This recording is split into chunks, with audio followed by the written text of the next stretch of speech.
Ready?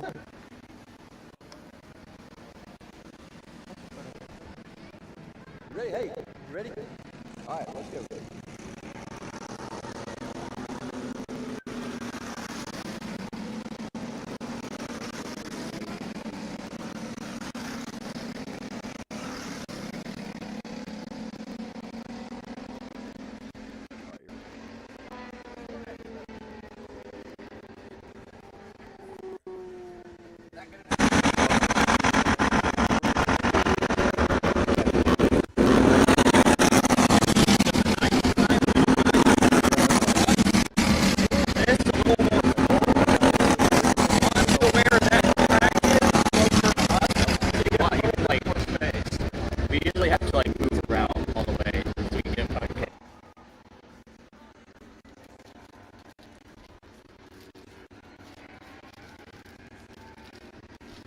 Welcome to Atlanta Motorsports Park. Glad to have you here on this Saturday afternoon as we get started. We've already got racing going on. Look at these side-by-side actions.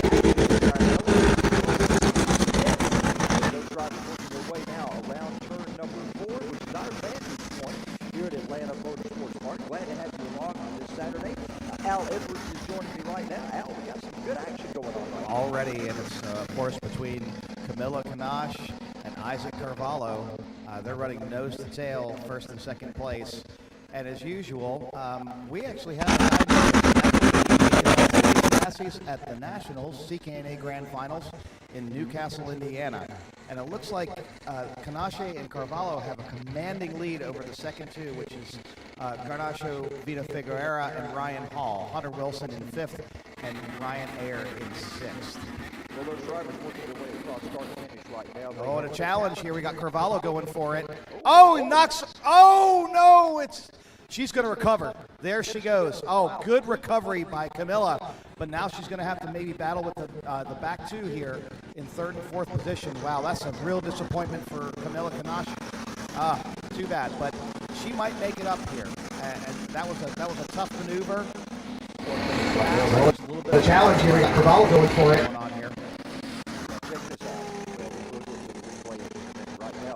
That's the way they're lined up right now, pretty evenly spaced because of that situation we had going on going through turn number 2. You mentioned Lincoln Massey a moment ago. Yeah, I've kept up with Lincoln and what he's doing as he's in Indiana for the Nationals, so it's been interesting to watch what's going on there. We wish him well today. Absolutely. His dad's really proud of him. They got up there. They're pitting with Max and Carson Craig, and Carson actually did really well. He's scored in the top 3rd. Now in his division, senior medium, there are 90-plus drivers. So they split them into 3rds. So he is first time ever at this track. He's qualified, I believe, 26 out of 30, the first run group, which is great because that's all the locals and the guys that are almost pro. So congratulations to Carson on a really good qualifying. Well, now you mentioned senior medium. What does that translate to in our division? Essentially, it's halfway between light and masters. Okay. So they just to break them up a little bit because they have so many entries. That's the way they have to do it. So they have a really light class, a medium class, which would be our senior class, and then they have masters and legends. This is Lo206. All Lo206. CKNA is exclusively Lo206. Gotcha. Okay. Drivers working their way now. We are on lap number 5 with completed 4. This is the pre-final, so they'll be running just 10 laps in this one. So we'll come to the cross flags here in just a moment.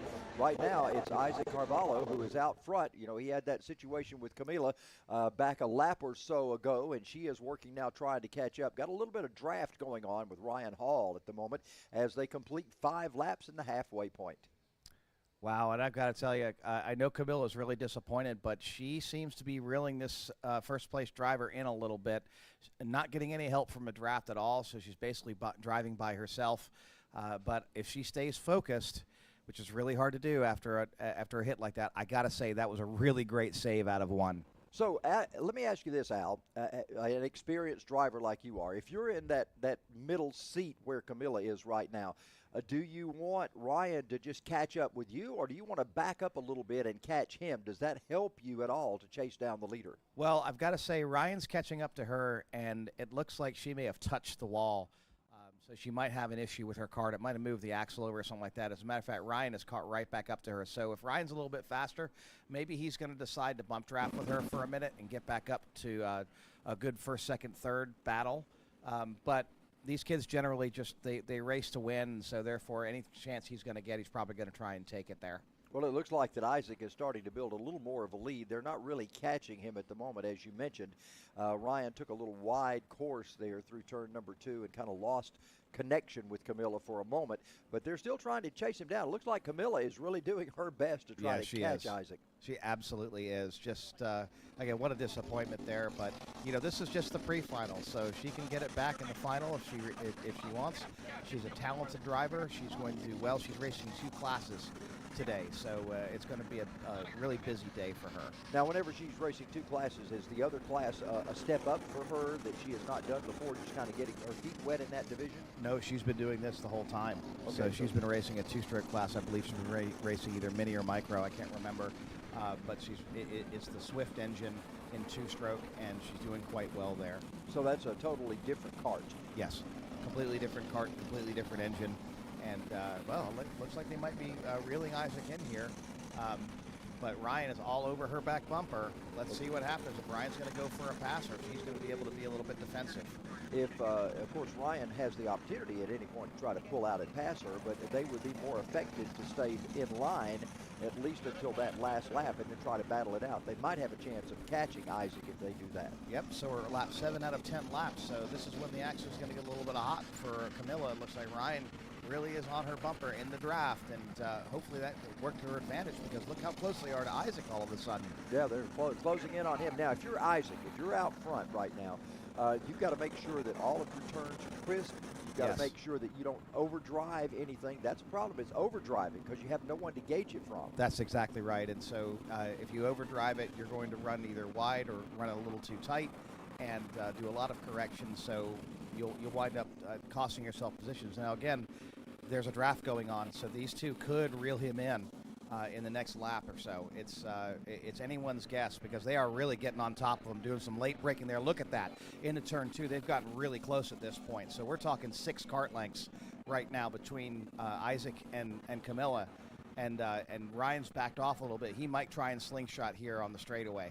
Well, we've got a lap and a half to go to end this one in the pre-final. Again, this is just setting up the field for the final coming up a little later. But right now, Camilla's really working on closing in on Isaac, and Ryan is right behind her, so this is going to come down to a race. It sure is. As usual, Camilla, you know, she has the skills to do this. She practices and practices and practices. I looked at her engine the other day, and I was like, my gosh, 22 hours on that engine since they got it. And so that's been just 3/4 of a season that she's been running this. So really interesting to see. She's really been putting in the hours of practice.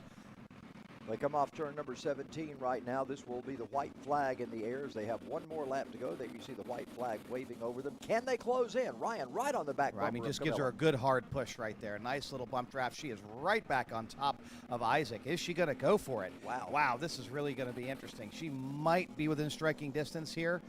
If Isaac messes up at the slightest little bit, she's going to be right back on top of him. We'll see what happens here at the end. Hopefully she doesn't get too greedy, but what this really means is I can keep up with this guy, I can reel this guy in, I can have the advantage. So this is a really big deal for her to be able to catch back up with him after a near complete spin out, touch the wall. Right back on top of him, going through the S's here out of the turn 9 complex. Is she going to go for it? She might have the advantage here. She's going to run a little wide, take that line. She's getting back up on top of him, coming in through David's Bend. Oh, it's anybody's guess. Is she going to go for it going into turn 16? Oh, yeah, she's going to do a late break in the turn 16. Camilla Ka100. Is he going to get it on the over-under? It's going to be a drag race to the finish. Here comes Camilla Ka100, and Camilla takes it. Wow, what a finish. Way to go, Camilla. What an outstanding race. She lost that lead early whenever she went wide, and now to come back and take it right there in the final 2 turns. What an outstanding race for Camilla. She has to feel good about that one. She's probably screaming in her helmet right now. But she's got to get those nerves calmed down. She's got another class coming up very shortly. Well, Steve Newbold is down there. He's going to talk with her in just a moment. I got a feeling she's still going to be excited when she talks to Steve in Victory Lane. Absolutely. Definitely will be. What a great race from Camilla Canage. That was a barn burner. While we're doing this, let's give you an idea of who's at the controls of our broadcast today. Our executive producer is Will Rigdon. Our director today is Mikey Lane. Our producer today is Ethan Denny. John Michael Collins is on the cam on the track. Maddie Fielder is on the camera in the tower. Jim Christian is on our Victory Lane camera. We'll be going down to him in just a moment, and Steve Newbold is down there to do the interview. So Camilla Canage comes through tech, and we'll be talking with her in just a moment. I got a feeling we got some great questions, and she's going to have some great answers. Absolutely, she is. Hey, and while we're taking on this break for a second, as we get the next class going, Charles, I've got to tell you, congratulations on Charles Head Day. We are so thrilled and happy. The person I was expecting to see maybe would have been Ben Jones. I would have loved to have seen Ben Jones with you there. Old Cooter. We should have had Cooter there. Yeah, I've met him before. Oh, he's a nice guy. I've met him too. Yeah. Yeah, I've had an opportunity to do that. Yeah, I think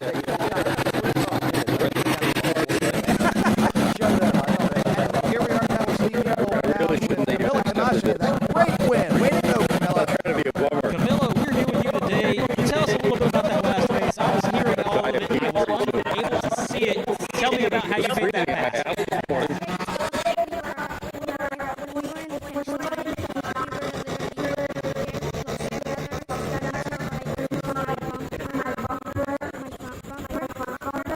was in front of him, so I won the race. Awesome, Camilla. And I'm not exactly sure where you're sitting at points, but it seems like you're up there in the points. Do you know where you're at? Yeah, I'm champion in micro Swift. Awesome, Camilla. Well, I'm going to send it back up to the booth. It looks like we were going green on the track. Back up to you guys.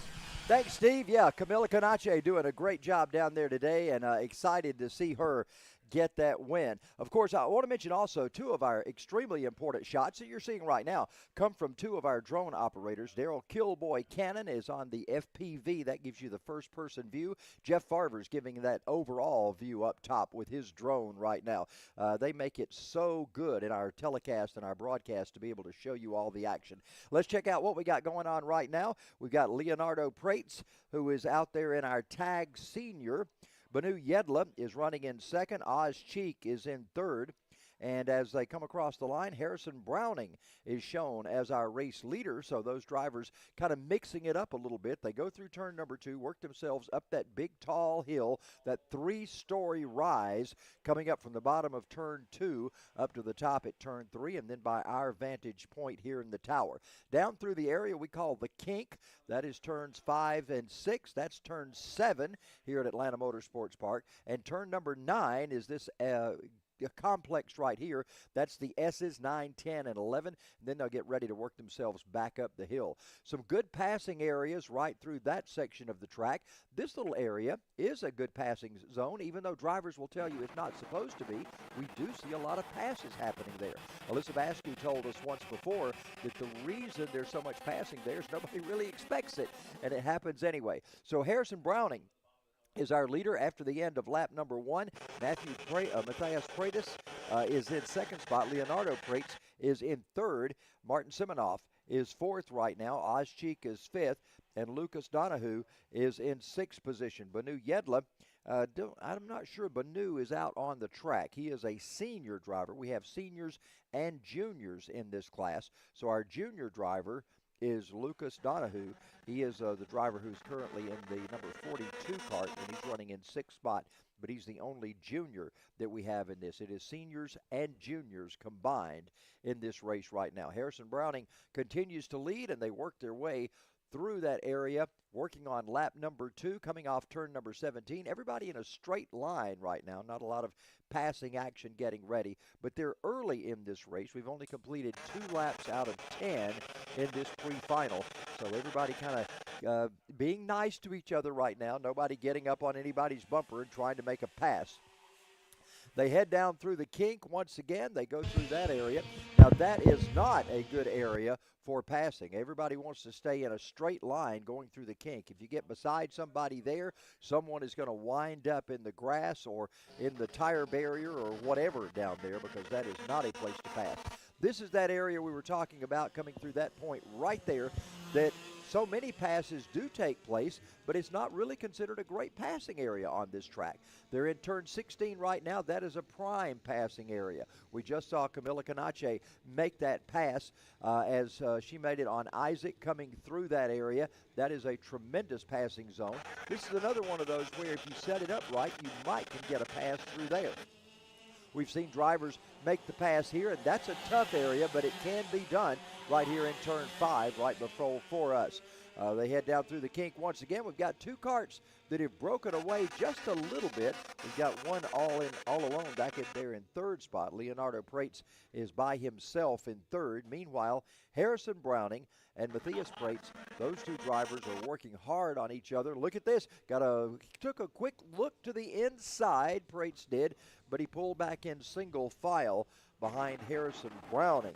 They're down in turn 16 right now. Let's see if anybody decides they want to pull out on this long straightaway and try to do something into turn number 1. No, they did not. Everybody stays single file down to turn number 2, and it is back up that big hill right there as drivers try to negotiate that. They're bringing it off turn number 5 once again and heading down toward the kink. We have completed 4 laps. Boy, it's amazing how quickly this race has gone so far, approaching the halfway point, and those 3 drivers right there have tightened it up. They're very tight. They've got the draft going on between them right now as they head up the hill once again. 43 feet of total elevation, one of the most elevated tracks or change in elevation tracks in the United States. Pretty amazing what we have here at Atlanta Motorsports Park. And Will Rigdon, our executive producer, has joined us right now. Will, we're just talking about this great racetrack and how tremendous it is in the karting world. And there's some big changes coming up here for Atlanta Motorsports Park as well. Yes, there are, Charles. We actually just recently got our zoning passed, so one of the things we'll be able to do here next year will be night racing. So we're going to be getting some lights put out here. We'll be able to extend our operating hours, and I know a lot of the drivers here are really excited about that. Well, racing under the lights, especially in the summertime when the temperatures are a little cooler, that's going to be a big advantage for many of these guys that have struggled for years here in the hot sunshine. So night racing and light racing is going to be fun. Now, for the drivers, do they notice any difference? Really, it'll be so well lighted, I don't guess they really notice any difference on the track from sunshine to a well-lit racetrack.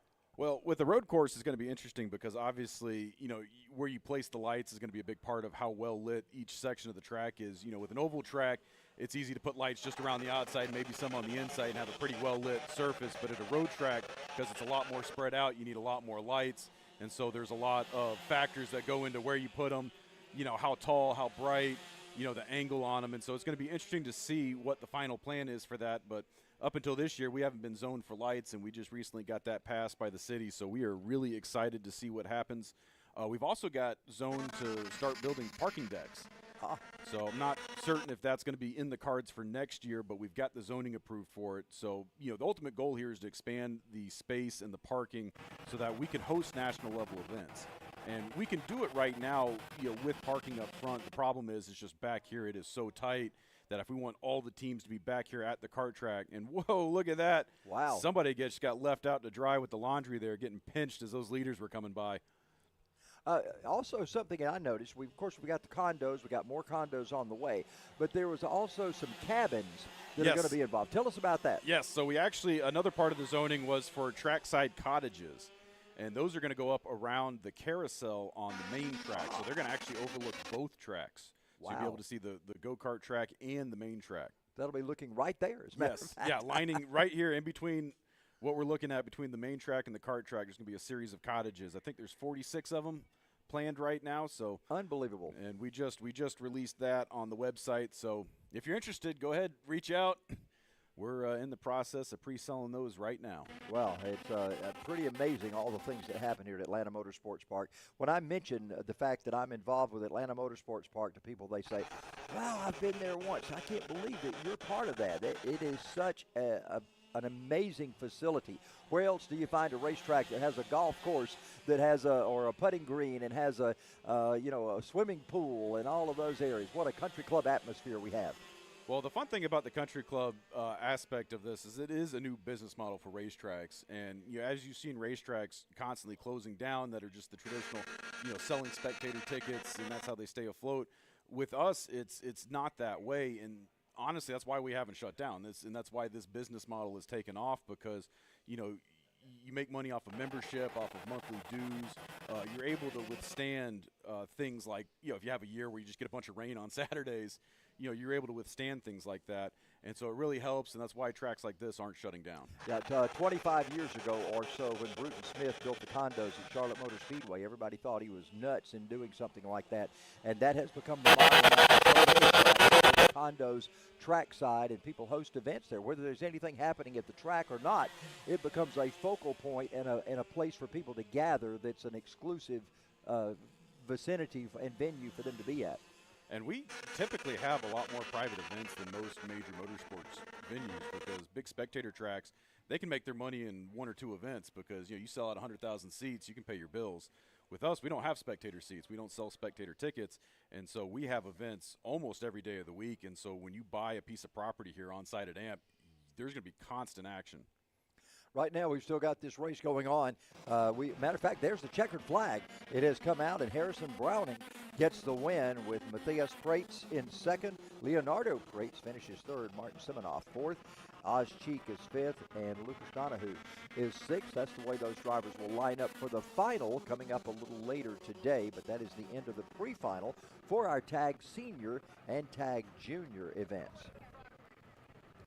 Those drivers will be pulling off track momentarily, and we should be going trackside with Stephen Newbold as soon as our leaders make their way through tech and into the corral. So happy to have Stephen on board with us this season.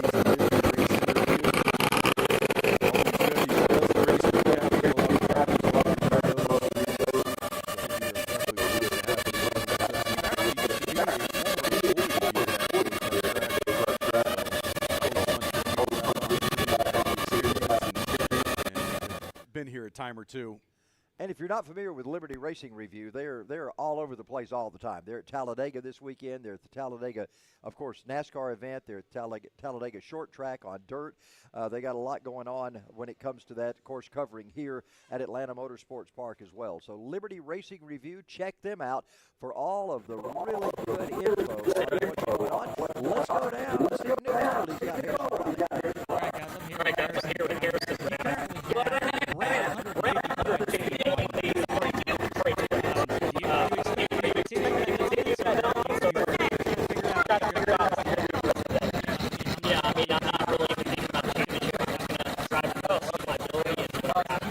Great.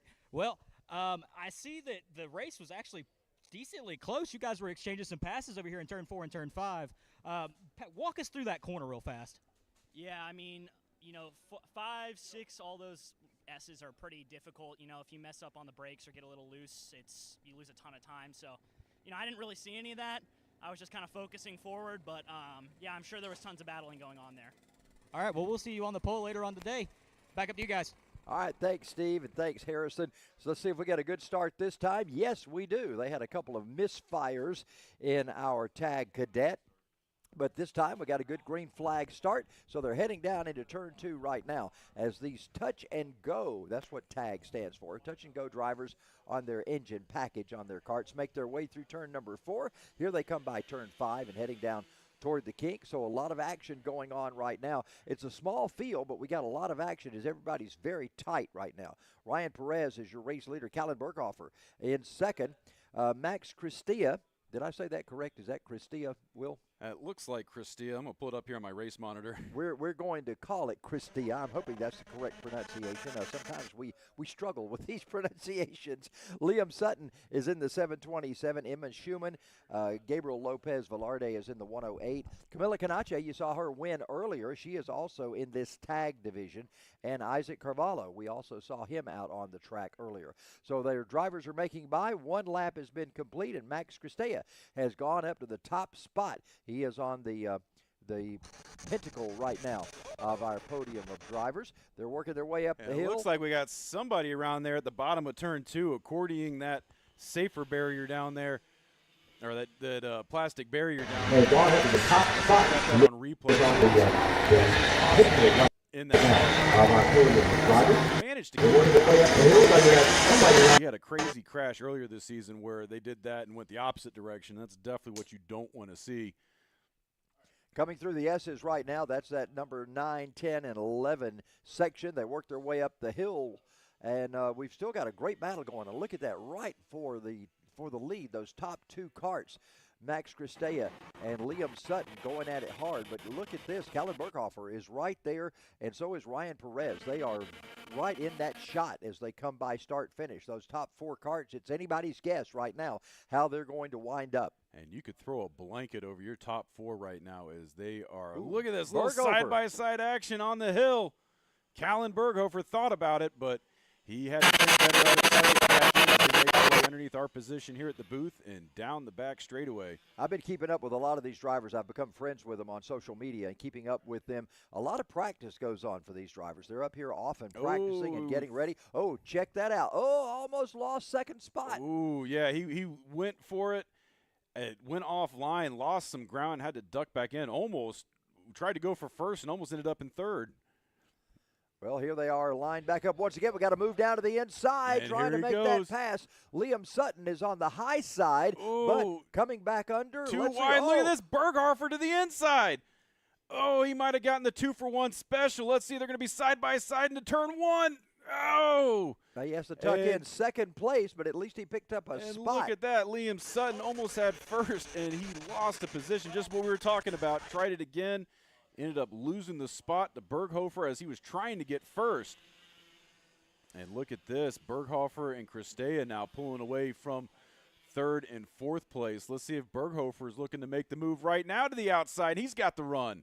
Well, Callan working hard on that outside line. Can he hang on there? He's still in second right now, but he's looking to the inside. Now he tucks back in single file. I bet he's going to try it again here soon. And that's one of those positions where if you do not get around and shut the door, you cannot pass wide going through turn 9. You know, because you lose so much time and speed when you go to the outside. Look at this. He's going to try it again on the outside. And no, he's just going to lose it because he's going to get offline. He's going to lose speed, and that opens the door for third place. Look at this. It's going to be a canoe race. Yeah, Sutton looks like he's trying to take that spot away, but Berghofer able to get back in line and shut the door on that. They're down in that big decline down into turn number 2. Now they work their way up the incline, trying to head back up the hill. They keep the power up, and Berghofer all over the as they head down the hill once again through the kink. Well, you can tell Callan is really checking out any opportunity. He sticks the nose of his cart out there to see what he's got. Now he's got Sutton has gotten by him once again. Can Berghofer, they make a little bit of contact, but Berghofer now back to third once again. And this is something you don't get to see often, Charles, in this tag cadet class, because these two-stroke engines, you know, they're a little bit more finicky than the four-strokes. This is the kind of action we see out of the Lo206s, and awesome to see with these kids racing right now. These are some of the youngest competitors and some of the fastest carts for their division. Berghofer goes back onto the inside, and he goes up to second spot once again. That puts Liam Sutton back in third. The cross flags, you saw them out a moment ago. 5 laps complete and 5 to go with our drivers in the tag cadet as they're on the track right now. And look at that battle for the lead coming off turn number 4. And you see that green number there for Max Christea running a 57.039, his fastest lap of the race, and he is your race leader. So he is giving it everything he has to fend off Callan Berghofer. But here goes Berghofer. Side by side into turn 9. No, a little too wide. Doesn't have the momentum. Is going to have to dip it back in as they make their way through the S's. Let's see. They're coming up into 14. This is another favorite passing spot. Look to him to go to the inside and to stay there. Let's see. There he goes. Side by side, Callan Berghofer, Max Christea. He keeps knocking on the door, says, don't forget about me. I'm here. And I think it's just going to take one of those times. He's going to get him off his line, get him shaking a little bit, and he will probably grab it. But let's see, Christea doing a great job fending off Berghofer. He may have to pull one of those Days of Thunder moves where he fakes going high and then why? Oh, look at him this time again. I think he's going to have to do that so that that Max is going to have to try to block him and then him cut down to the inside. He loses a spot. Back to Sutton once again. He's now back in third. Berghofer working on Sutton right now. That's your battle for second and third spot. Now, Berghofer's on the inside. That's a good place to be, is on that inside. There he gains that spot back again. I wonder if he's trying to learn something there to see if he can put it into effect whenever he and Max Cristea get back close together again. And let's see as they make their way through turns 14 right now. Coming down to the final front. Look at this, Berghofer, man, he found an extra gear there, but still he is too little, too late. Determined to use that outside to make the pass. Trying but to hit him with a crossover. And going into turn one is going to be good for him. Callan takes the lead, and the rear end gets a little bit loose on his cart, but he's able to gather it back in. He leads him coming up the hill off of turn number 2. Callan Berghofer is your new race leader. And they were only 1/100th of a second separated. He has had a fast cart. He just wasn't able to get up to the lead. Let's see if he starts to pull away, but he's not. Look at this. Cristea. And here goes Cristea to the inside. Oh, he thought about it. No, he's going for it. Let's see. He's going to try and pinch him through turn 9. Oh, and Berghofer's going to lose 2 spots Ooh. as Sutton gets up there as well. So Berghofer now lost a couple of spots in that section of turns. He's got some work to do as our laps start to wind down. And here they go right now as they are making their way around turns 14, 15 into the final 2 turns. Now, Liam Sutton is going to try to go down to the inside. He wound up pulling back single file, but I thought he and Berghofer were going to try to do something with Max Cristea. Let's see what they do coming up turn 2 right now. Once again, Berghofer takes a quick look to the outside. They stay single file, and they come up the hill. Is somebody going to get out of line right now? I don't think so. This is not a part of the track where you really can step out of line, because if you're too wide in the kink, you won't be when you exit. And let's see, Berghofer looks to the inside of Sutton. Looks like he's going to outmaneuver him and get the spot. Clean pass down the back straightaway. New second-place driver, Callan Berghofer. And now he's got Max Cristea in his sights, but he's only got 1.5 laps to see if he can get around him again. And look at that, wasting no time to the inside through turn 14. And he does it with ease. Look at that. You talk about grabbing another gear. It looks like that's what he did that time, coming through 14. Wow, what a great pass for Callan Berghofer. It'll be 9 laps complete, 1 more to go. Oh, now, can he hang on to it on this final lap? And anything can happen this lap, Charles. Let's see as they go diving into turn 2. And they all make it through cleanly. Nobody jockeying for position that time. Let's see. I don't expect them to do it here either, but once they get through the kink, it's going to be the gloves are off. Let's see as they go down the back straightaway. You could put probably 2 carts between the first 2 drivers. And look at this, some action for third place. Ryan Perez making the pass on Liam Sutton. Wow. We have not seen Ryan Perez up in that top 3 all day long, so he makes it on the last lap. Can Berghofer hold on for the final time as they come up through turn, getting ready to go into turn 14 right now? Look at this. Max Cristea all over his back bumper. What's going to happen as they go into 16 and 17? Anybody's race right now. He swings wide, going to go for that crossover. Let's see. It's going to be a paddle race. And they are going at the line side by side. No, Berghofer just barely edged Max Cristea. Look at that. Oh, my God, Charles. 2 1,000ths of a second. Unbelievable. 0.002 seconds at the line. That is probably our closest finish of the year right there. Unbelievable finish. Callan Berghofer just did not let anything at all deter him from getting that win. And both drivers ran their fastest laps of the race that last lap. Berghofer with a 56.891. Max Cristea actually with the fastest lap of the race with a 56.693. Wow. But just a little too late as he was not able to get the advantage over Berghofer. Man, Berghofer, that was some racing. He went from first to second to third to second to first. He was all over that top 3, and, man, he was in the right spot at the right time by the finish of that race. And it's kind of interesting. It did not show up on the stats until the last 2 laps, because he would make a pass, but he would lose that spot again by the time he came around to the scoring stripe. So it did not always show up that way, but what an outstanding race from Kellen Berghofer and also from Max Christea. We'll be down in just a moment as Steve Newbold will have Kellen Berghofer as his guest in victory lane. I got a feeling he's going to be happy. Hopefully we'll have some time to talk to him as race director already releasing cars on track, so hopefully we don't get this one underway too soon. Although with this Tag Master Division, it looks like it's going to be a fairly big field. Let's see as they make their way around. We've got 13 carts that show themselves on the screen right now as far as signed in and with transponders, so we'll see how this goes in just a moment. So we'll go down to Steve Newbold a little later. Right now we're going to get ready to get this Tag Master race underway. Let's see if they get a good clean start. You know, many times we'll get a start, but there are times whenever everybody doesn't hang on to their spot. Let's see if we get green. No, we're waving it off this time. We got to see if we can get it lined up, ready to go again next time by. The Tag Master is Eugene Pananko. Now, Eugene is a coach here. He coaches a lot of drivers. Another driver that I'm friends with on social media, and I follow what he's doing. And they have a number of times where Eugene will bring drivers up here and coach them throughout the week. So Eugene was a winner last time we were here, and he starts on the front row tonight alongside Brad Estes in the number 18. Sean Akins is in the 22. Kyle Clark, the 25. Chris Orencia is in the 33. Craig Foster is in the number, Craig Foster is in that. Well, all of a sudden everything changed on me, and I don't know exactly who is where at this point. But we're green as we head down to turn number 2. The race monitor recapitulated, so I don't know where everybody is. Look at this, 3-wide action going up into turn 4. It all single files, though. Once they get there, nobody wants to step out as they go down through the kink.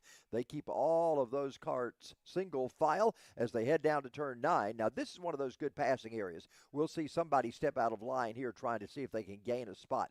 Those top 4 carts, maybe 5 carts, all linked together as they work their way up the hill. That's Eugene Pananko, Brent Estes, James Schumann. Danny May is in that group as well. Craig Foster is in the 44 as those drivers now come down turn 17. This will complete lap number 1 for the drivers in the Tag Master. Big field of carts here. These are, of course, the older drivers, have a little more experience.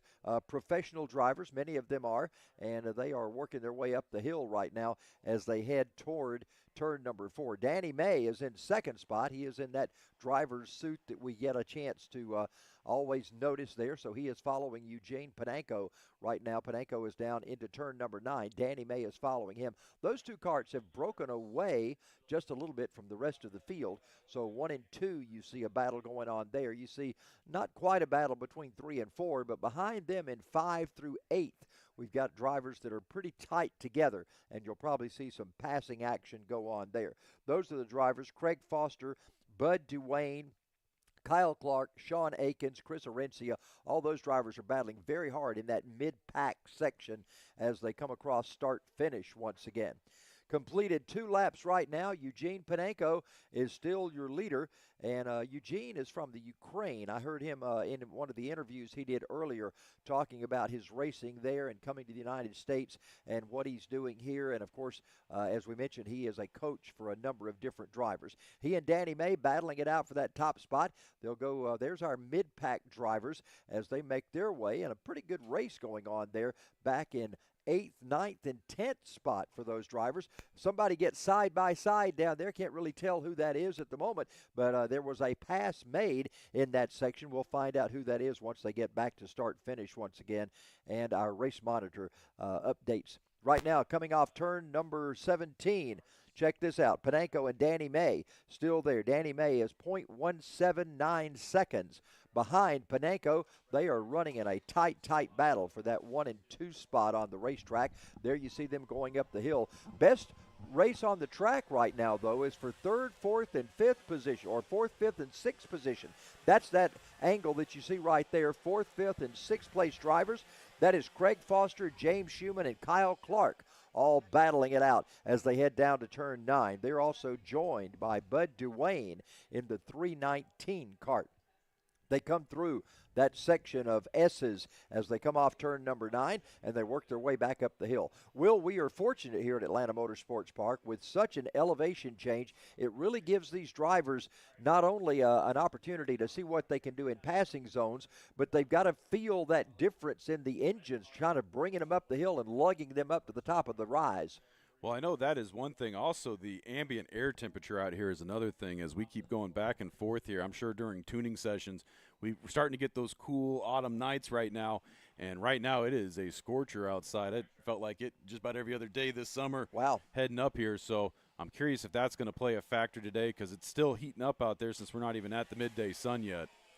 Well, we've got Eugene Panenko in the lead, Danny May out of Athens, Georgia in second spot. They work their way up the hill once again, and Danny May's got his sights set on Eugene Panenko, but Eugene has been the class of the field so far all day today, and he takes them into turn 16 once again. We'll complete halfway of this race in a moment. They'll come by. You'll see the cross flags out as they come by our start-finish line.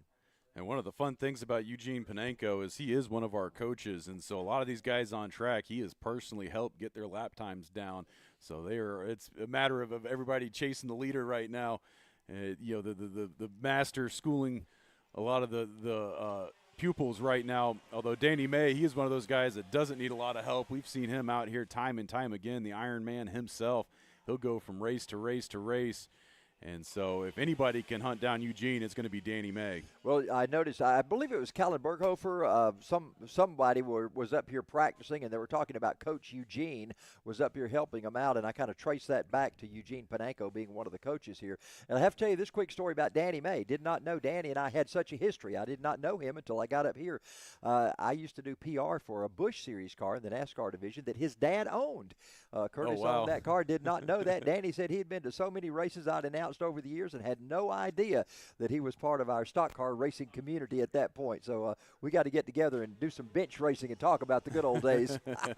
Danny running in second right now. He's trying to chase down Eugene as they go through the kink. That is turn 6 and 7 here at Atlanta Motorsports Park. They go through that little turn 8, little slight bend, and that is turn number 9. That's one of the signature turns, and that is a great passing zone. And that is a great place to get around people, but you have to make sure your position is set before committing to the turn because we've seen a lot of crossover action happen there in turn 9, also here in turn 16, 17. A favorite spot for a lot of the drivers, but that is a risk reward as we've seen. If you go for it and you miss it, you can lose positions. Yep, absolutely.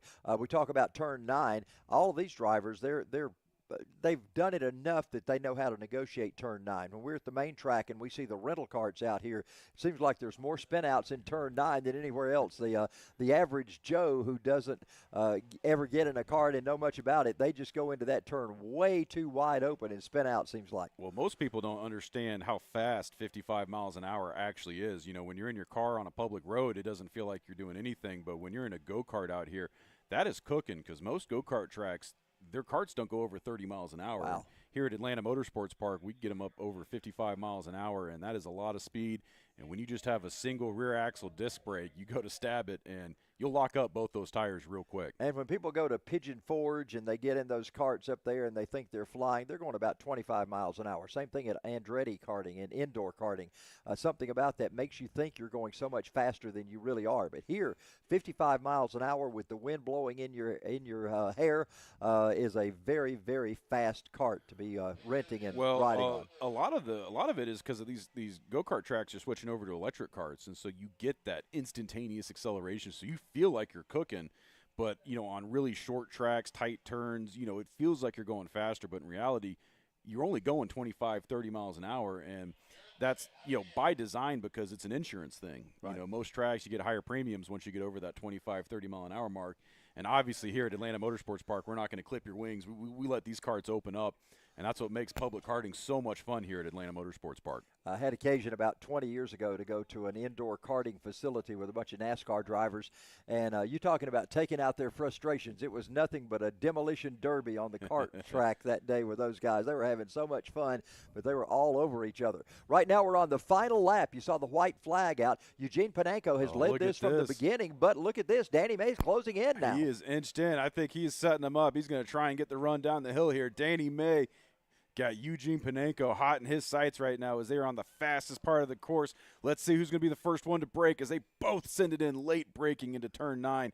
Look at that. Eugene Panenko putting on a clinic right now, not letting Danny May get to him as he maintains that lead through the back section of the track, up the hill through turn 14. Danny May's only got one final turn left to see if he can make a move. Let's see what happens here as they go sending it into turn 16 and 17.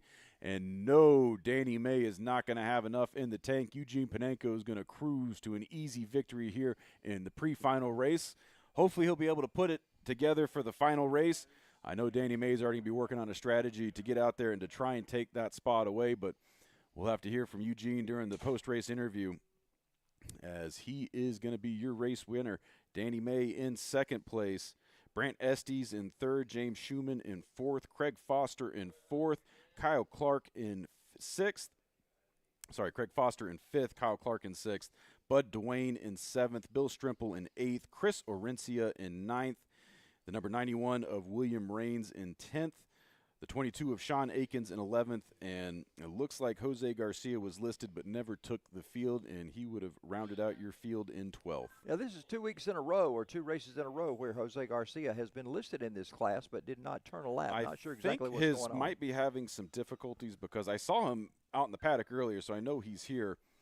So it might just be some technical difficulties, but we will hopefully get a word with our winner here soon. There you see a shot of some of our parking area and some of the guys that are set up in their areas down there to work on their carts and get them prepared to come out onto the track. Good to see everybody here today. Hope you're having fun. Let's go down to Steve Newbold. I believe he's got Eugene Panenko set, ready to talk to us. All right, guys. Well, it's going to be just a second. We're going to get Eugene over here. He's actually walking this way. Eugene, if you would, stand right here for me. This? Yes, sir. We've got little markers out here today to tell you know where the drivers are. Anyways, Eugene, you currently held about a 160-ish point lead over Jose Garcia in your division. With qualifying on the pole for the final race, are you expecting to maintain that dominance throughout the final race of the season? I think yes. Sorry, I just little tired to talk a lot, but I don't think about points when I am on track. I just think about my performance, what I can do on track. Points is not important. Some guys behind will count points, and we just do our best on track. Well, it was a good race today. Hopefully we see you back here in victory lane for the final today. Back up to you guys in the booth. All right, thanks, Steve. Thanks, Eugene. Good to hear from you and how your race went. And, of course, you'll hear a lot of drivers always say, I don't really care about points. I just race my best, and the points take care of themselves, and certainly that has been the case. He holds the lead right now over Jose Garcia. And as we mentioned, Jose has not been out the last couple of races, so that is an opportunity for Eugene to pull ahead. Now, Jose may come out for the final. He just wasn't out in the pre-final, so there may be more things to come for him a little later in the day when the points totals are actually on the line right now. So, Will, Atlanta Motorsports Park is a tremendous facility. We've got karting available Tuesday through Sunday. I think karts are available for rent. So a lot of things happening here at Atlanta Motorsports Park during our weekly situation. What hours can folks show up here for karting? We are normally open Tuesday through Sunday from 1 p.m. until it gets dark. So, you know, if you want to have some of those later evening nights, you better get out here soon, because as fall starts to set on us, that means the daylight's going away. And once we hit the first weekend in November, then it really starts to get dark early, and that makes it a little harder to get up here after work or school. But, you know, during the summertime, we'll run these things till 8, 9 o'clock at night. As long as we got daylight, we'll run it. We do leagues, enduros, all kinds of activities in the rental carts. And then, obviously, if you're a member, you can come out here on Thursday, Friday, Saturday, and Sundays to get your members-only time. You know, members get to run all day on Thursdays and Fridays, and then they get to run in the mornings until public karting starts on the weekends. And now, with the lights coming out here, will that be a situation where at least karting is going to happen at night, maybe one day a week, or what's the schedule for that? Hopefully, we'll be running it every day of the week and as late as we can, as long as the market will yield it. You know, if people are coming out and buying the races, we'll stay open and run it. So we are excited to see. It's something we've never been able to offer here, nighttime kart racing. We did it a couple of times way back in the early days. We used to do Night of the Headless Kartsman. It was our October enduro event, and we would actually go rent a bunch of portable lights, string them up around the track, and actually run a nighttime enduro. Wow. Well, Arthur Napedian is going to be the tag rookie leader as we get ready to go green, and we do go green right now. Evan Fry is in second spot. Ryder Sutton is in third. Look at Got a little that. contact. Already, that looked like Ryder Sutton and Evan Fry getting into it. Not going to speculate on who caused that, but they are both okay and both underway, although that immediately stretched out the field. They were a pack of three. Now it is a long single file line as they make their way down the back straightaway. Well, it's been a long time since we had an entire race with just 3 karts in it. This is usually this is combined with another group, but right now we have our tag rookies right here all together. Well, normally it's tag cadet. We don't have as many rookies, and so this is I think this is one of the first times we're running the rookie division. I was looking on my score sheet here for. Actually, I lied. I'm going to eat my words because we have had 15 drivers this season in the tag rookie.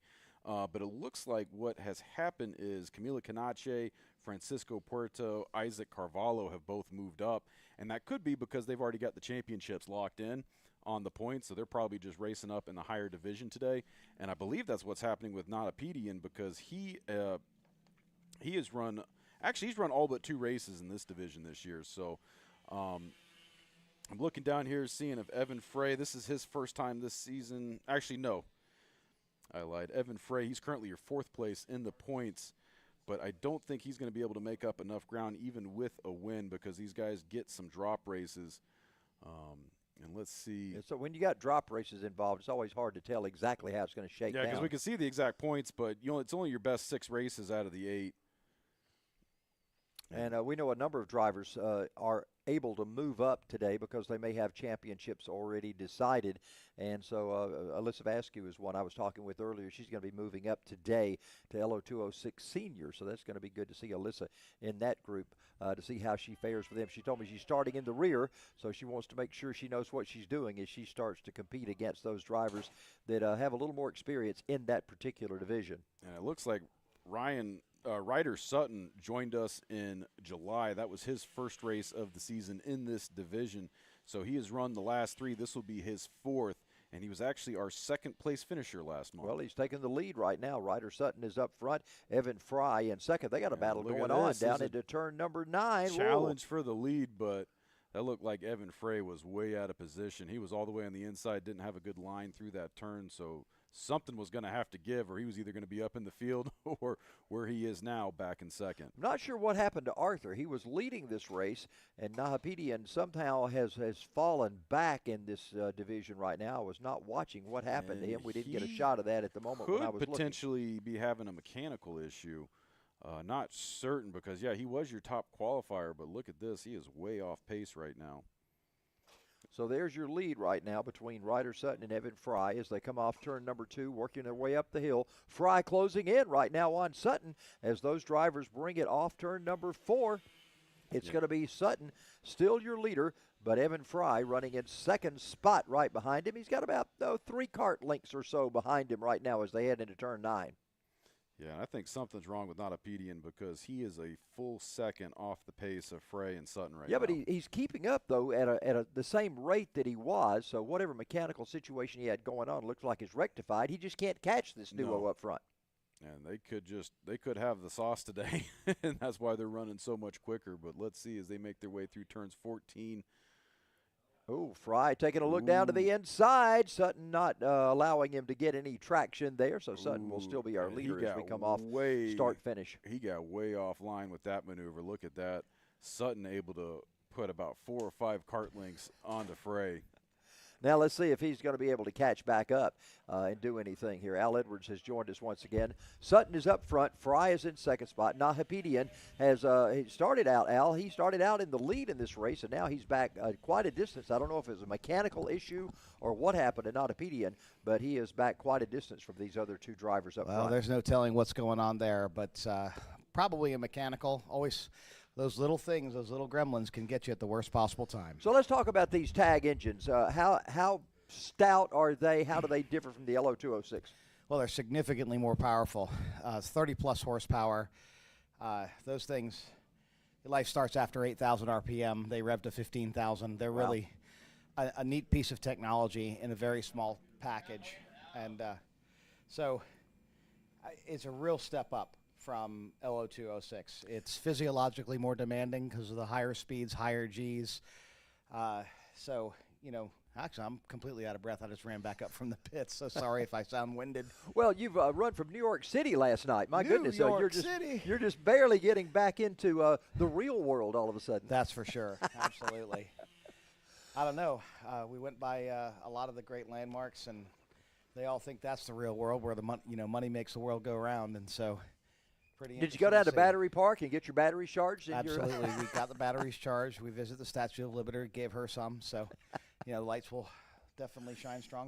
Have they got the stairway still closed up to the torch, or can you walk up there now? No. As a matter of fact, there's a 3-week wait just to get into the pedestal. Really? Wow. Yeah, so you can't even climb up inside the statue anymore because it's deteriorated Man. so much. Ugh. Even with the restoration, what was it, 86, they did the restoration. Yeah.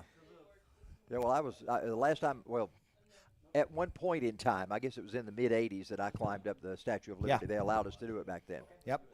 And, of course, went up in the World Trade Center to the 101st floor, and I was scared. I wanted to hug the inside wall. I'm scared of heights, so I didn't even want to get up near the glass. And, of course, you've got a story about the World Trade Center. You were actually there on that I was there on infamous September day. 11th. Yes, Wow. I am technically a survivor, and that's a harrowing story we won't get into now. But you know, there are a lot of places to see and do and be scared of heights as well. There's one called the Edge that you hang out above the skyline, 35 feet. It's really neat to see. So. Let's get back to this race here. Evan It seems Fry like we has just had a switch. Evan Fry has just gotten up to the point right Sure now. did, and now we've got a challenger again. Looks like Ryder. Ryder Sutton is trying to take it back, and he did. Yes. We talk about that area of the racetrack. Drivers say that's not a passing zone, but we see a lot of passing in turn 14. You know, it's one of these things where if you have some power and that guy runs a little bit wide, you can duck to the inside and get a run out of the draft on him. So well, that's Alyssa Vasquez told me, she said one of the reasons she passes so many people there is they don't really expect it. They're not expecting Correct. that pass at that point. correct. And so you have to drive really defensively through. We call it David's Bend. And there's a funny story that goes behind that one, but we don't want to get into that one now. I want to know these inside stories. I got to hear about that. Well, you know, the turn 16, 17 is actually named after me. We call it Jacques Wagen Bend, and where I took a tumble over the wall into the driveway on a practice day I once. started to say we ought to call turn 4 the owl's nest. Yeah, well, that's for sure. I mean, I've broken a lot of bones here. My wife doesn't like to talk about it, but we have definitely broken some bones here. But that happens when you're here a lot. All right, we're in turn 16, 17 right now. We'll be working lap number 8, so there'll be 2 to go as the drivers come by. We still got Ryder Sutton out front. He's in that 715 cart with the red fairing on that. Evan Fry is in second spot, and they'll be battling it out as these last 2 laps go down. They have sure swapped will. the lead a time or two. Now, Arthur Nahadapian, he was the leader going into this thing and then lost that lead at some point, and he's now a distant third on these 2 drivers up front. Yeah, something's wrong there where he's fallen off that much after qualifying and starting at the pole. But, you know, here's where you start seeing a little bit of the draft and then whoop, out of it, and he's going to go for the late break. Here he goes. He's going to make it. Yes, he does. They fake each other out right there. You saw him turn in, nope, not turn in, nope. Well, and so it was a game of chicken going in there. So now that's Evan back in front of Ryder. And here comes Ryder. He's coming to the inside, and David's Bend. Oh, wow, they push out all the way out to the rumble strip, and he takes it back. Whenever you go through an area like this, how difficult is it to make that crossover move and keep the guy behind you? What do you have to watch when you do that and not make it too wide to allow him to cut back underneath? Well, you're just watching for that crossover maneuver, and you really have to have more speed. And if you notice here, Ryder is really wiggling through the corners there. He turns in and then immediately steps out on him.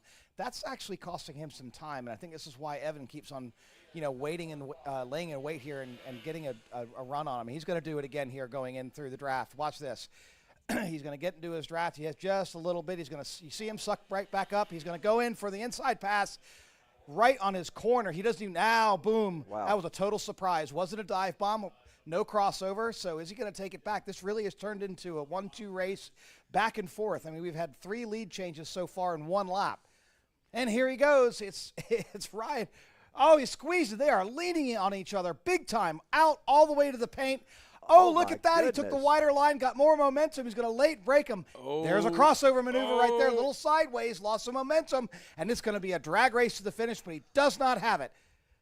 And it is Wow. Evan Fry right to the line over Ryder Sutton. That was a barn burner of a race. You know, every race we've had today has come down to a drag race out of turn 17 Absolutely. to It's start. one of my finish. favorite sayings. Wow, what an outstanding time to see You these missed drivers here the today. one, Al, earlier. We had 001 at the line. Really? Yeah. 1,000 or Or it was 100 of a two 2nd. of a second. 002, yeah. Oh, 002. wow. It was 0.002. probably the closest finish. That's the we've had. closest ever, by the way. Oh, is Mine, it the closest mine at ever? 17 thousandths was the closest, and that has beat it.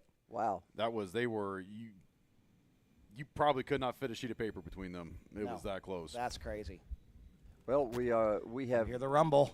gotten evidence. Lo206 Yeah, the rumble is Masters. underneath us. The Masters are getting ready to come out. You can So hear your those favorite Lo206s class, Al. go Oh, at it. absolutely. We'll be going down. Hopefully, Steve Newbold is going to have Evan Fry to talk with about that outstanding finish for him. Didn't lead but a lap or so because of the way that it worked out. Even though he got the lead several times, he got it taken back away from him before he could get to start-finish. So he showed up only as the leader on that final lap, but that's when it counted. We'll be talking with him in just a moment as Steve grabs him down there in victory lane. I think he's going to be able to get hold of him. We'll find out in just a second. Looks like they come through the scales as our Lo206 Masters starts their warm-up lap. They're going to be weaving back and forth. Now, trying to get Al, it let me together. ask you this. Of all the karting that goes on in the world, is Lo206 kind of the most prolific as far as engine design? In the United States, I would say yes. As far as the world stage is concerned, they definitely are up there. But in Europe, for instance, is the Tillotson class. The Tillotson is, they're basically the Briggs and Stratton of Europe, and they're based out of Ireland. And you know, if you buy a pressure washer at what the equivalent of a Home Depot in Germany is, it usually comes with a Tillotson engine on it, not a Briggs. Gotcha. Okay. We have had Tillotson divisions here in the past. We've We had did. a couple of those. Yeah. We did, and I participated in it. That was another fun crash, avoiding a guy going into turn one for me. And it looks like we are green here in Lo206 Masters. A little bit of a shake-up here. First, second, and third. They are side by side going through first, second, and third. And that looks like Aaron Cox up front. I'm recognizing his cart. We have Adam Phillips in second place. I can't tell who's in third place, but they are side by side, mixing it up quite a bit. Well, it's hard to tell on these very beginning starts. Our race monitor may not be correct because these drivers start juking as they go into turn number Right. one. And Look at here's this a battle challenge for the right lead there right for now. the lead. Aaron Cox comes right back by. That was that had to have been Adam Phillips. He does those little like late break dive bombs sometimes and overdoes it in that first corner. The tires aren't even warm yet, so get in the train, guys. First four positions, first, second, third, fourth. I see Dan and May in the mix in third place, and now here comes. Oh wow, someone really is shot by Aaron Cox there. So now we'll get a good idea of who's running where when they come across the line this time. So there we'll start to update and get everybody in good shot. Danny So May let's- is up to third, and Daniel Mitchell is shown Dan as Mitchell. our race leader. All right, so it's Dan Mitchell, Aaron Cox, Danny May, Adam Phillips in fourth, Matt Lassler in fifth place. So those drivers working up the hill right now. Top three kind of breaking away just a little bit. That's Danny Mitchell, Aaron Cox, and Danny May as those drivers head down the hill right now, all trying to work through the kink. They stay single file through that area. They may not stay single file long. You may see somebody step out here in a minute.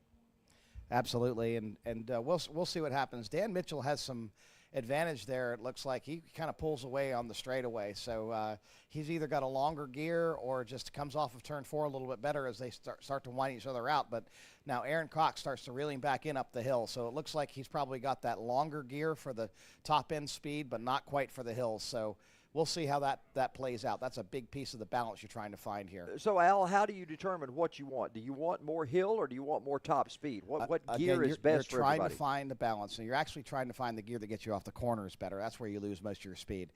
But if you choose the wrong gear, someone will just sail by you on the back stretch, even though you might be able to get them up the hill, which is a much harder way to pass.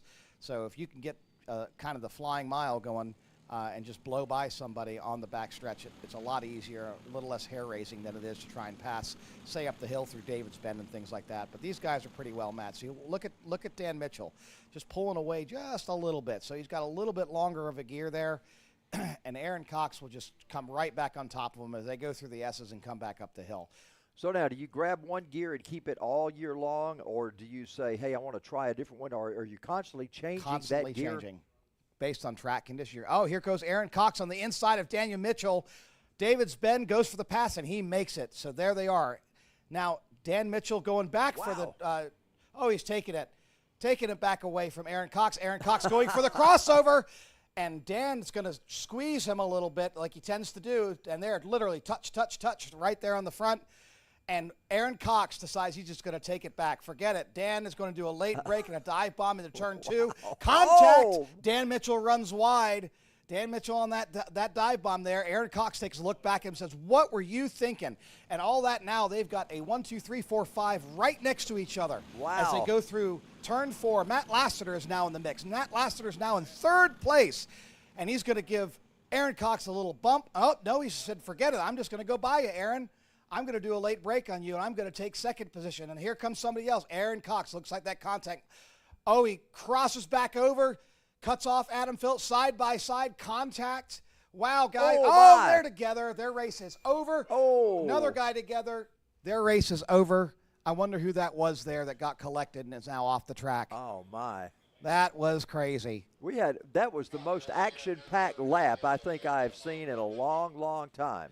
Yeah, that's been a long time that we've had that happen. I think we're probably going to get a replay of this. Yeah, Let's we see should. what happens. Red flag all. It looks like we may have somebody hurt, so let's go to red flag. We'll be back in a moment.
And we're back at Atlanta Motorsports Park. Had a little situation there where a driver was ejected from the kart. He's okay, though. I think, Will, you found out from him that everything's okay there. Yeah, all 3 drivers involved in that wreck were off track and moving on their own power. That was David Fusco was the one that got the brunt of that. And he actually wasn't the driver in the initial contact. He was the driver that came up secondary. And I think we actually have that on replay if we can go ahead and get that queued up real quick as – we are getting these guys gridded back up right now. There you see the live shot. That's everybody getting back up. Here's that coming off turn number 9, and there you see the initial action.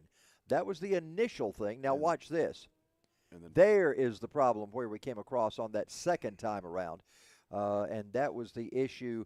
That I believe he had a little bit of a hip injury when we got out. He just felt like his hip was hurting him a little bit. And here's another shot of that as they come through. There's the overall shot of that. You saw some drivers taking evasive action, but then those two together, and there is the impact that caused the problem. Just unavoidable, nowhere to go. He was kind of in that second line on the outside, could not get back down to the inside, and so nowhere to go for David Fusco. But we got word all drivers are okay, so that is what we want to hear, and that's obviously why we cut the mics and go off during any red flag situation. 9 times out of 10, that is the case. Everybody comes out of it okay, but you never know in that initial hit if everybody's going to be all right. But usually it shakes down, and they are. That's always the good thing about this. A lot of safety things. Yes. Even though it's open cockpit and you think these drivers are so vulnerable, there's still a lot of safety things that are involved. For one thing, they're driver suits. They're not necessarily Nomex. They're not fire retardant because there's not really a fire situation here like there would be in an enclosed car. But they're abrasive resistant, and that's the main thing in kart racing. Yes, these guys are not strapped into the seat, so if they go for a ride, odds are they want to get tossed out because you don't want to be sitting in that cart as it tumbles. And we've had some pretty gnarly crashes this year, not to scare away anybody from potentially wanting to get into the sport. Wrecks do happen. It is a part of, what happens here on track. But man, look how much little fuel is in that cart right now. Wow. These drivers taking every advantage they can. Yeah, I'd say at 8 pounds a gallon or whatever it is that it runs, they want to have as little extra poundage as they can in those cans. Well, they want to make fuel. sure they are right on the weight when they hit the scales at the end of the race. I've seen drivers over at the main track, especially some of the Praga drivers. Those are such sensitive cars to what they have in there. They will actually measure their fuel out by ounces and put exactly what they think they need for a 20-minute run over there. And that's where when we get some of those late caution flags up on the main track, we can really bust havoc in those groups because, we'll be at minute number 19 of a 20-minute sprint race, full course caution comes out, got to send the safety car out, so that means a green-white checker, and we're racing at the 24, 25-minute mark. Right, but and drivers always have to think about too. If it's a section where they're going slow or red flagged or something like that, they're not burning as much fuel. So you have to factor that in with the amount of fuel you have and the number of laps that you're going to be running wide open. There's always a fine line there. I think just about everybody, when you have an overtime situation like that, always wonders, am I going to run out or did I put enough in for that extra little amount of time? Even NASCAR has that situation and now. There's David Fusco right there actually hopping back to his cart, so he is still in this one. And look at that. I mean, it does not give up. Well, that's that never say die attitude, and that's what brings him back in such a good karting. As long as the gas foot works, he's good. That's right. All right, drivers getting himself. We've seen drivers do that in the past. Even have a broken leg, but they find a way to get that one that controls the throttle. That one's going to work well for them. So you see drivers always wanting to get back out on there as quickly as possible. And that is race director Lucas Arnett down there getting the field gridded up. So they're going to take a shortcut through the Jelly Bean Loop right here. And Lucas sprinted down there. As soon as we had that situation on track, Lucas sprinted down there right quick to see what was going on. He is always on top of things here at Atlanta Motorsports Park. And we are getting everybody lined up and ready to go right now. That was a little bit of an extended red flag, so I'm sure these drivers lost some heat in the tires. So trying to scrub some of that back in there before we go green again. We are 4 laps into this 10-lap pre-final contest right here. I don't think they're going to get the flag this time. I think Lucas was giving them the single file command, so let's see what happens here. They'll run through the little cutoff area once again. Oh, no, they're actually going on the track. Let's see. I think they'll do a full lap, I guess, under pace speeds just to get the heat. Yeah. Yep. Maybe he heard me talking from the tower. Well, we down there. We show we're green on scoring and timing, so maybe we are green at this point. They didn't toss the flag, so let's see. They might have to take that lap out. They might have hit green on the scoring computer, but we'll have to see. Because I'm seeing 2 of those guys with 5 laps, the rest of them with 4 laps. And nobody's challenging anybody right now, so that's sort of a sign that there's nothing going on because there's not a challenge being met at all. And some of those carts are close enough, someone would have stepped out, I believe. Well, I'm curious what they're going to have to do to adjust that score because I think the red flag came out after your leader in second place had already crossed the line. So I'm not sure if that lap's going to get taken away, if they're just going to get the lap advantage here. And I guess that was lap 6. Guess we're underway. The starter is. You know, some of those race monitor things, they have them set up in scoring so that at least half of the field has to cross before the lap's considered complete. And then some are just the leader. So it depends on how you set up your race monitor at the beginning as to whether or not it causes a caution and takes that lap back away. Well, it's going to be a fun one for Brandon Miller and Philip Tidwell trying to get that lap back. But I have a feeling scoring is going to give it to them, so we will need to see. And there we go. They updated it now. So it looks like everybody is on lap 5. Yeah, so this is the actual first lap back in competition then because we had completed 4. Now you see some action going on with people trying to step out and see if they can make a pass on someone. You see that back there with Philip Tidwell and Danny May trying to take a look out. There's some good action from those drivers as they head into 16 and 17, and somebody went a little off course. So the top 3, those are the same drivers we had up front, Adam Phillips, Matt Lassiter, and Brandon Miller. Then Nicholas Kiefer, Danny May, and Dan Mitchell. Those are the drivers that are back there in 4th, 5th, and 6th spot. They got a pretty good battle going on. Here we got a battle for the lead. Here comes Matt Lassiter coming up to try and pass Adam Phillips. And maybe Al Edwards can give us some insights onto that single file restart. Whoa, look at this. 3 wide underneath us in the tower. Yeah, lots of contact there. A lot of people getting a little crazy. Wow. And whoever that was in the back just picked up 3 spots there with that move. That's called melee racing is what that is. That's just a melee. Might have been the number 9 of Danny May. That doesn't look like his cart. I can't tell.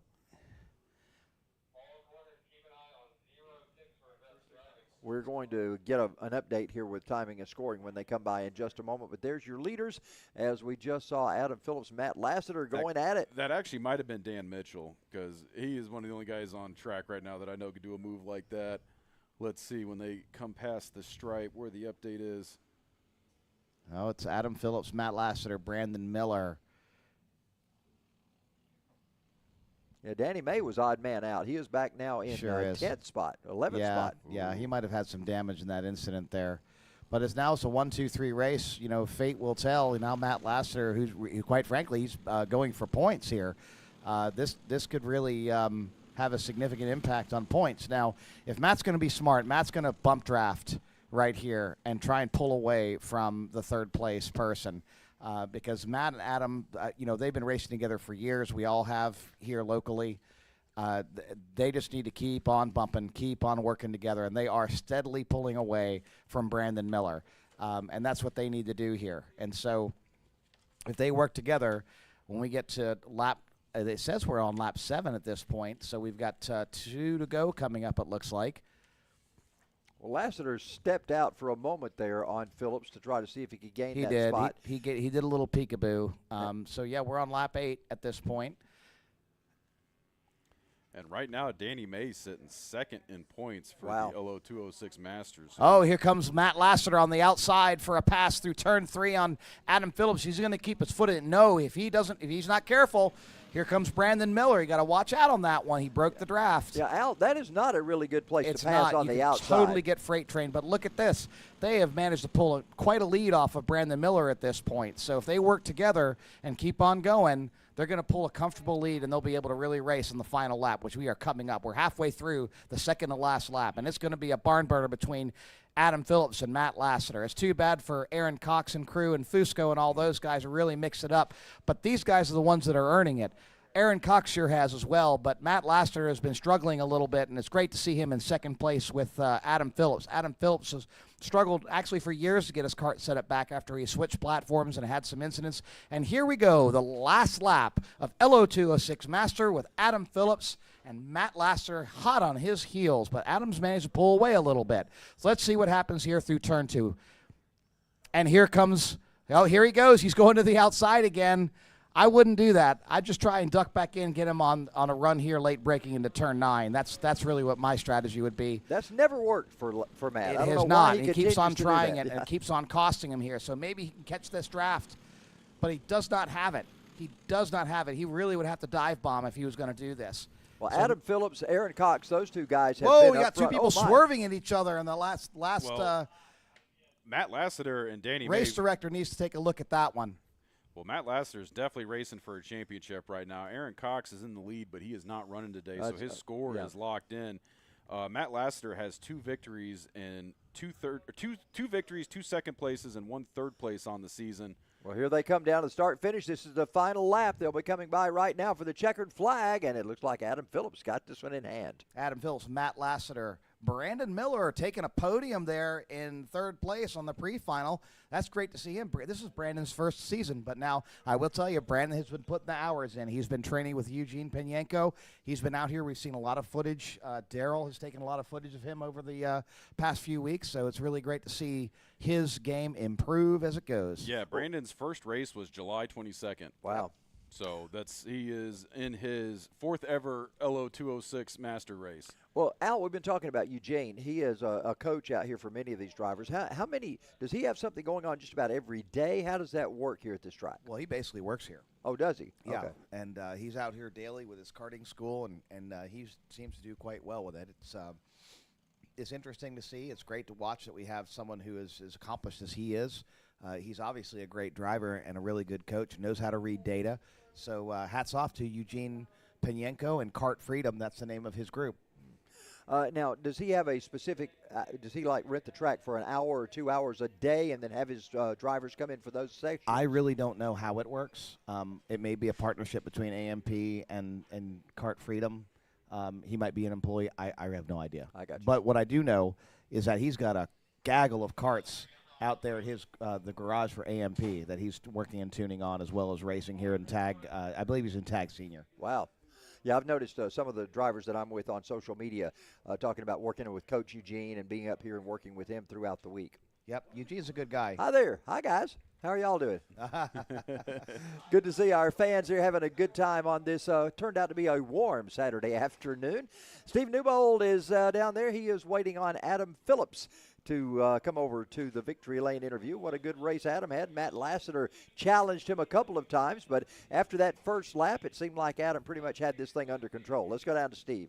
All right, guys, I'm here with Adam Phillips. Tell us a little bit about that last race.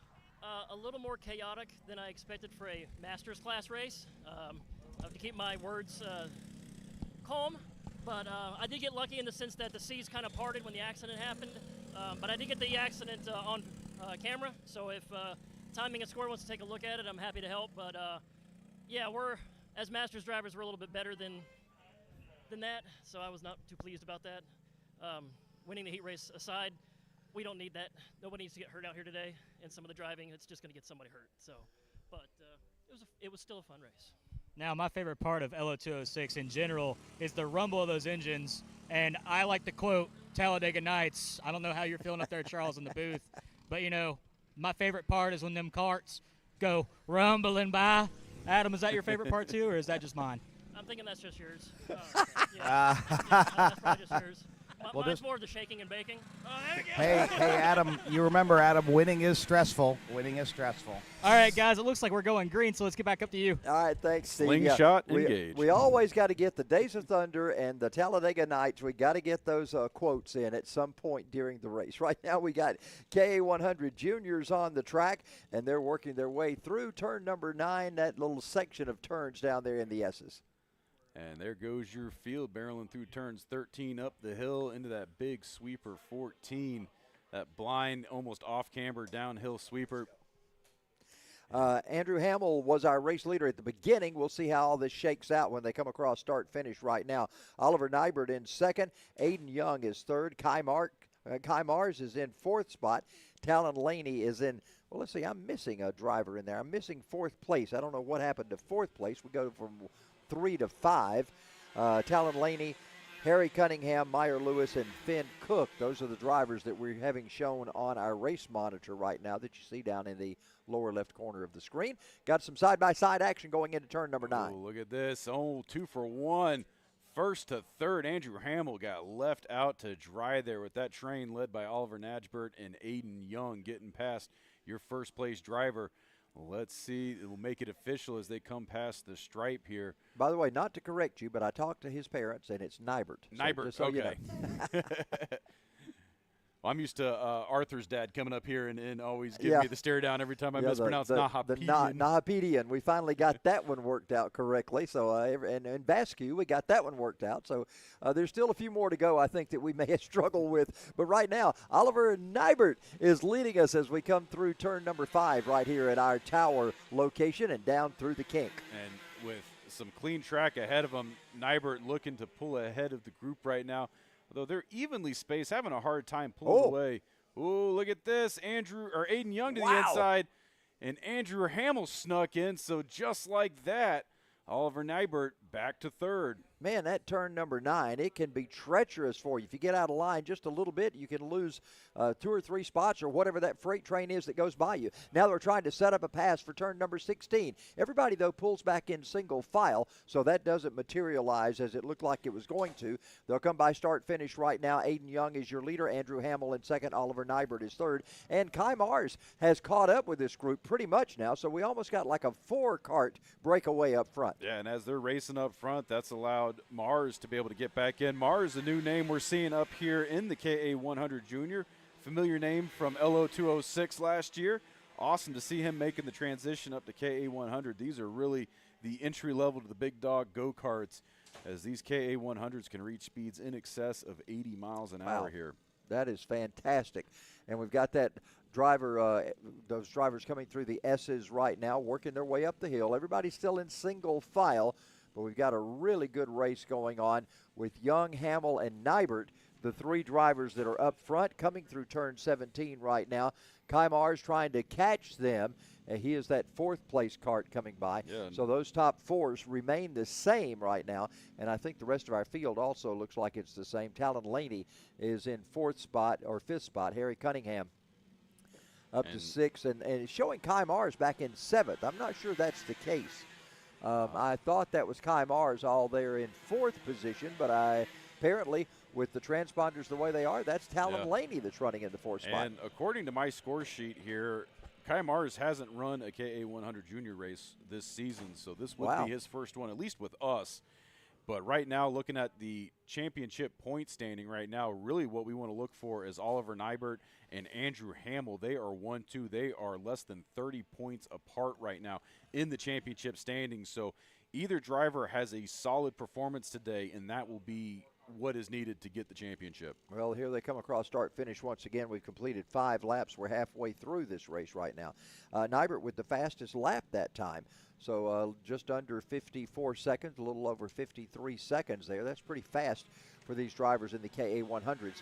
You see some of the Lo206 drivers trying to break the 1-minute mark, but these Ka100s much faster than that.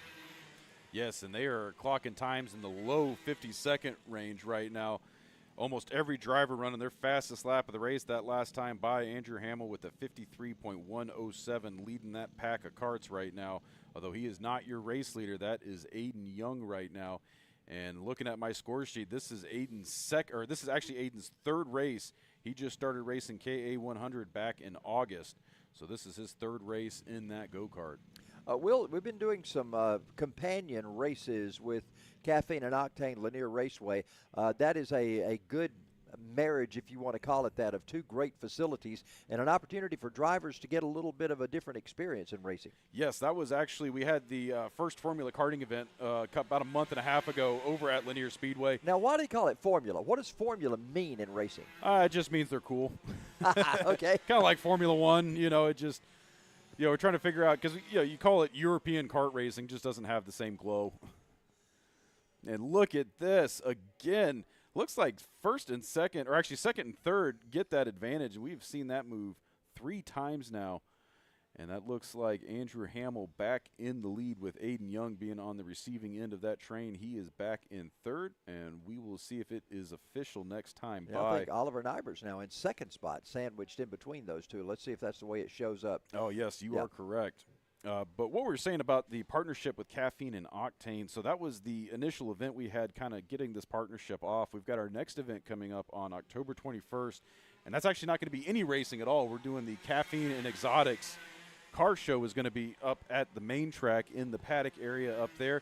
So, dads and sons or moms and sons or moms and daughters, if you like cool exotic cars, that is the show to want to come out to. It is one of Georgia's best and most frequent exotic car shows. So if you're listening and you got an exotic car, you can always apply to be in the show.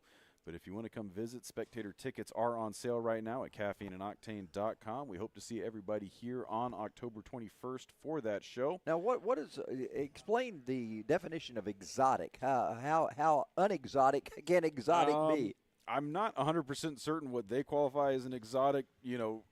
Here, probably anything with a 6-figure price tag. Yeah. All right, they head up the hill right now toward turn 14 and actually toward turn 4. That was the wrong flag stand I was looking at right now. They go down through the kink. We still got those top 3 drivers all kind of super glued together right now as they go into turn number 9. Lap starting to wind down now. We're working lap number 9 as somebody ducks down to the inside trying to make a move once again. Nybert goes up to the top spot. Nybert to the lead right there. Great pass, although I don't think that's going to be the last pass of the race. But the laps are ticking down. It's going to be 1 to go next time by, so expect to see these top 3. The gloves are going to be off. It is going to be a slugfest this last lap. Well, here they come off 17. This will be the final time by before the checkered flag flies at the start-finish line. White flag is in the air right now, and those top 3, it could be anybody's choice. They've all led a portion of this race right now. Let's see how it winds up. They go up turn number 2, up the big hill there, and they'll be ready to come by our vantage point. And then for the final time by, let's find out what happens. Nybert is your leader. Aiden Young is second. Andrew Hamill is third. Let's follow that lead pack. And here goes Aiden Young to the inside. Look at this. They got a little bit of a run, leaving Andrew Hamill out to dry. Look at this. Aiden Young to the inside. Wow. And he shuts the door, makes the pass. Your new race leader, Aiden Young, but we still have half a lap to go. Let's see if if Oliver Nybert has anything left in the tank with Andrew Hamill hot on his tail. Well, 2 turns. Look at this. Nybert to the outside. Is he trying to set him up for? Oh my! Here comes Hamill. Hamill to the inside. He gets around Nybert, but he is not able to get around Aiden Young, and Aiden Young takes the checkered flag. He is going to be your winner here in the Ka100 Junior pre-final. That is unbelievable. Aiden Young on that final lap was able to get it. Andrew Hamill, also Oliver Nybert, when they came out of turn number 9, Nybert was your leader. He wound up in third. Andrew Hamill, when you leave a roast on the counter and your dog just runs over and grabs it, he saw the opportunity. He saw that door wide open, and he took it. I have never heard that analogy used in racing. Will, I commend you for coming up with something I've never heard in 50 years. I don't know when the last time you lost a roast, but I remember it. Oh, my. Well, he got roasted for sure, and Aiden Young will did. Find him the recipient of that roast. He'll be down in victory lane with Steve Newbold in just a moment. This is going to set an incredible grid for the final race as, really Oliver Nybert and Andrew Hamill, it is anyone's race right now. And so the winner of the final race will be the champion this season. There we see over at the main track. We've got motorcycles over there. Yes, we do. What motorcycle division do we have over there? This is the Evolve GT Track Day group. So they actually come 6 times a year. They do 6 2-day weekends. And always fun to see bikes out on track. Now, is this an endurance type race or what? No, this is just an open track day. Okay. So much like what we do, anytime there's member time or, if a group like SCCA Track Nights come out here, these guys rent the track. It's, they divide the drivers up by skill set, and then they send them out in open run groups. So nothing happening over on skid pad, no kind of autocross or anything like that. But now that will be next week. Yes, we are doing the AXS Autocross round 7 next week, and we've actually got a special activity. So if you like doing autocross, you definitely want to come out next week, because once we're done with the autocross, we're going to be bringing out our brand new drag racing tree, and we're going to let all those drivers line up on the front straightaway for some bracket-style drag racing. Oh, on the front straightaway of the main track? Yes. Wow. And, you know, we hear you. We know the industry is begging for a place to come do some drag racing. Yeah. They just recently shut down Commerce. You know, our heart goes out to all those guys who lost a great place to drive at, and so we're going to do our best to try and fill that gap where we can. That is outstanding. But right now, we are going to be going down to Stephen Newbold with our race winner. Stephen, take it away. So I have just been informed this is your first win in the KA division. You just told me that. How are you feeling right now? Because my first win years ago was ecstatic. I can only imagine what you're feeling like right now. Very emotional. I've been waiting for that one for a long time. It's been robbed from me a couple times, but to finally get it, and I know it's the pre-final, but I can't believe it. That was a really good race with those guys, and I just have no words.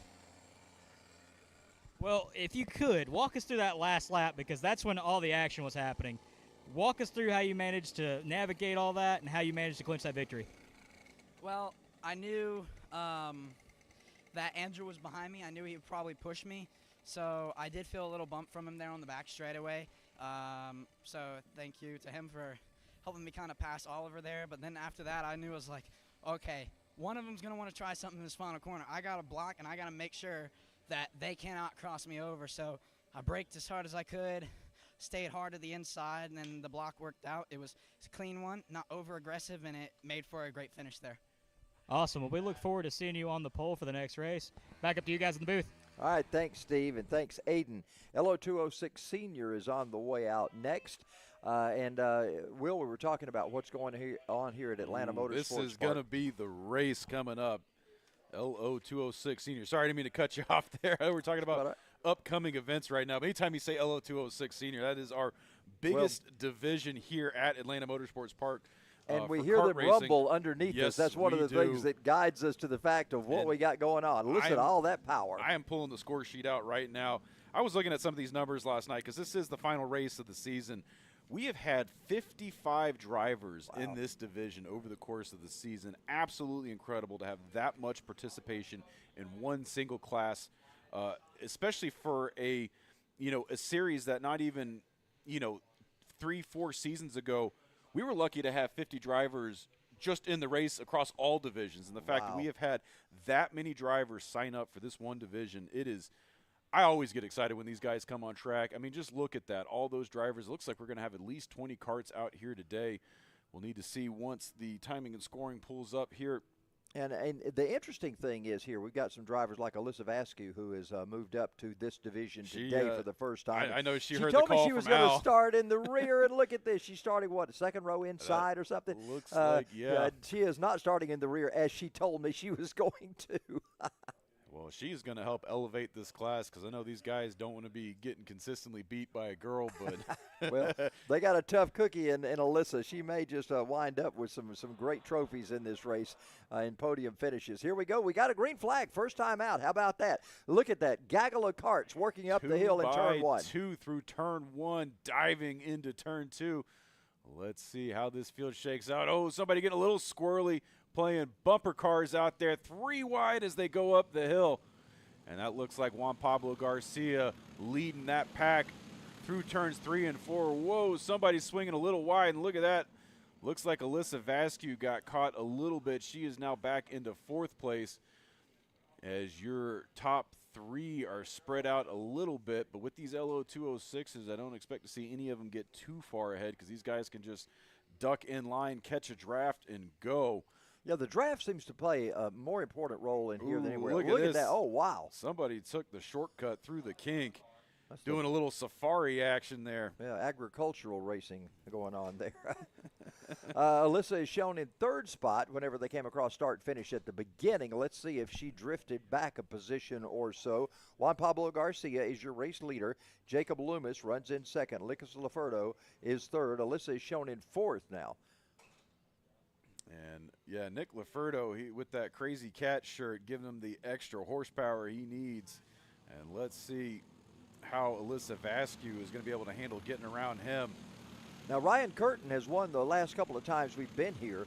He is right now in 6th spot in that 37 cart, so that's one to keep your eye on because Ryan knows how to pass these guys. Yeah, him and Laferdo, we've been watching them go back and forth all season. And so interesting to see some new front runners right now, although a couple of these guys, they race on national level circuits, so they don't necessarily make every single race here at Atlanta Motorsports Park. So always fun to see when some of these guys come back in to challenge our normal front runners. And especially we got drivers like Alyssa Vasquez making the jump up in class as well. And here's a challenge for the lead right now. It looks like Jacob Loomis to the inside. We're going to have to see who this is as they make their way past the stripe. And that is Loomis making the pass on Juan Pablo Garcia. Nicholas Laferdo still in 3rd place. Alyssa Vasquez in 4th as your field makes their way through the bottom of turn 2 and back up the hill. So we've got our Jacob Loomis is out front right now. Juan Pablo Garcia in 2nd spot. You mentioned some of these drivers venture off to other areas, and you talk about they may run here, they may run somewhere else. Is the track at Barnesville, is that sort of the closest other track to us that holds bi-weekly or monthly events? In terms of monthly kart racing events, yes, Barnesville is the closest. In terms of, and not to talk about Barnesville in a certain light, but on, tracks that you consider national level circuits, GoPro is probably the next closest. They're up in Charlotte. In Charlotte, yeah.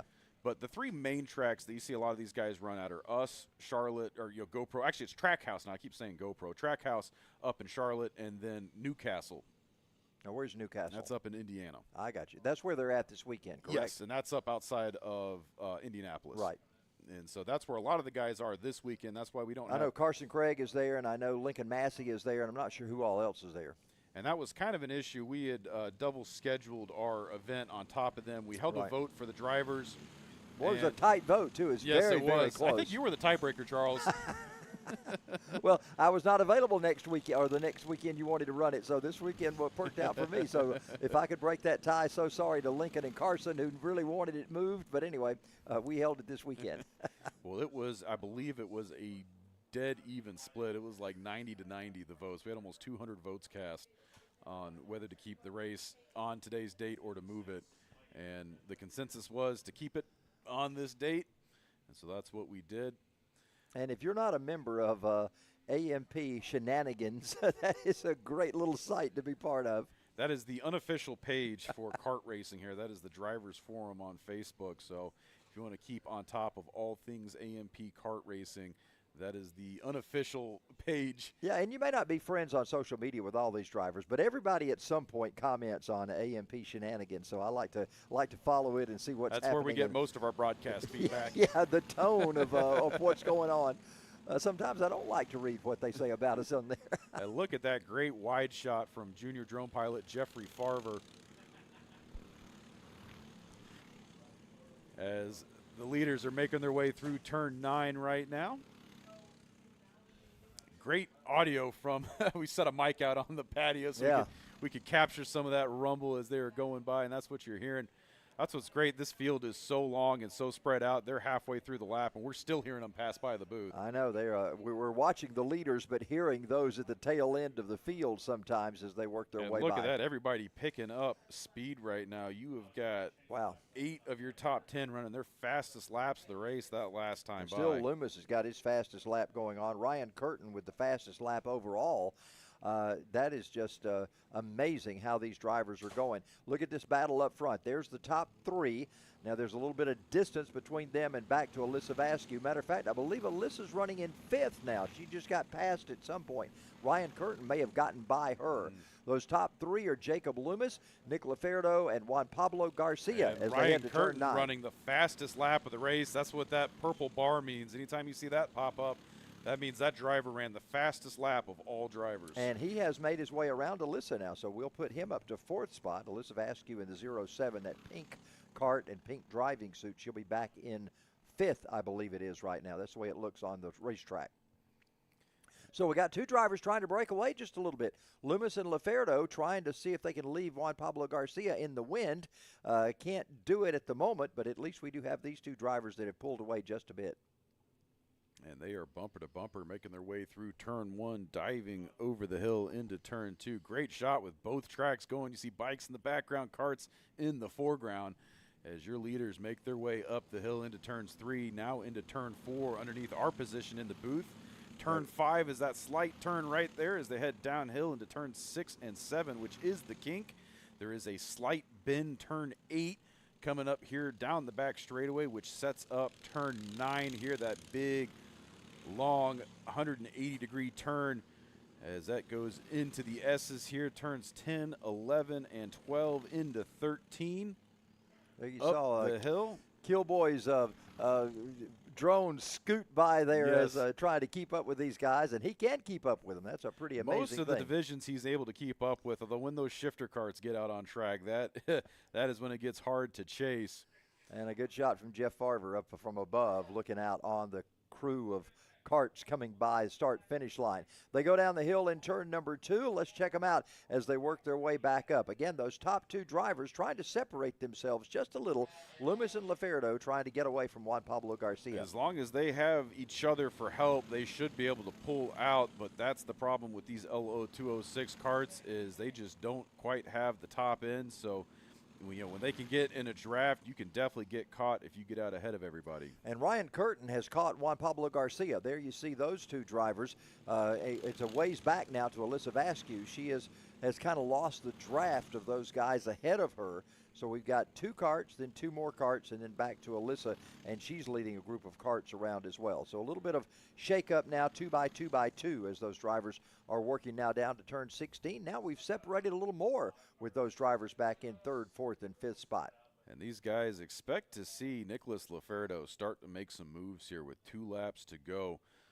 You know, the problem is if they start jockeying too soon, then that gives 3rd, 4th, and 5th place the opportunity to catch back up. So 2nd place definitely needs to be strategic on when he makes the move, because if he makes a mistake, he'll quickly go from 2nd back to 3rd.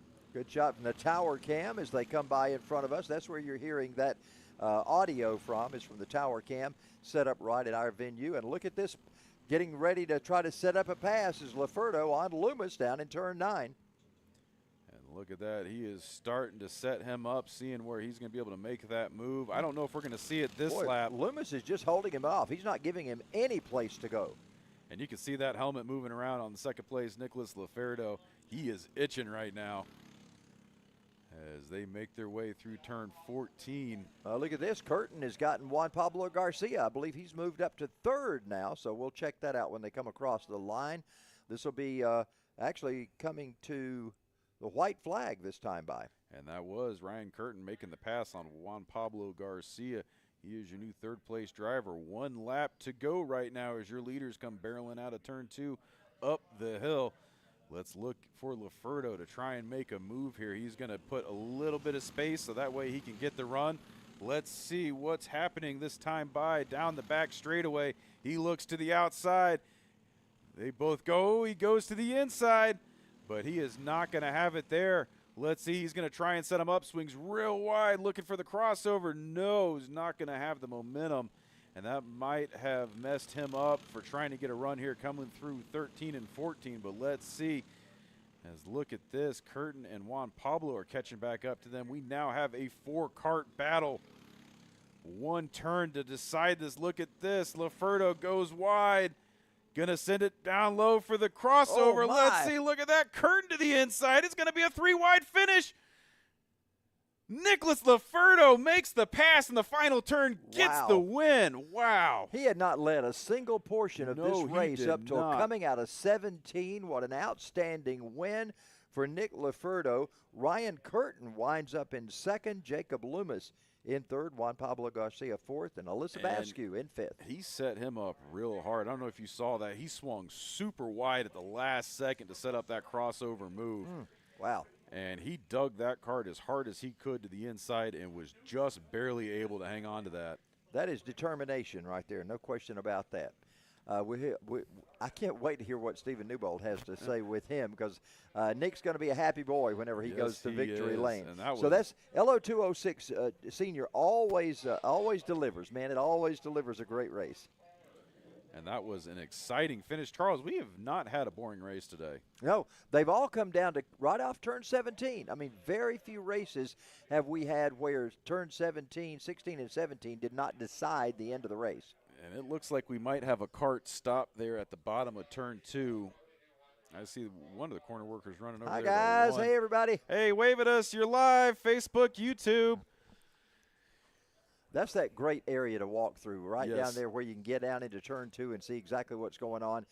Just a wonderful area to be able to spectate from. That is one of the first places I like to take people when giving them tours, because you can't appreciate the elevation change here until you get to walk right up there at the top of turn 2. Yeah, the first time I got to go there, you brought us here. They were doing a photo shoot, and the guys were taking air off of turn 2.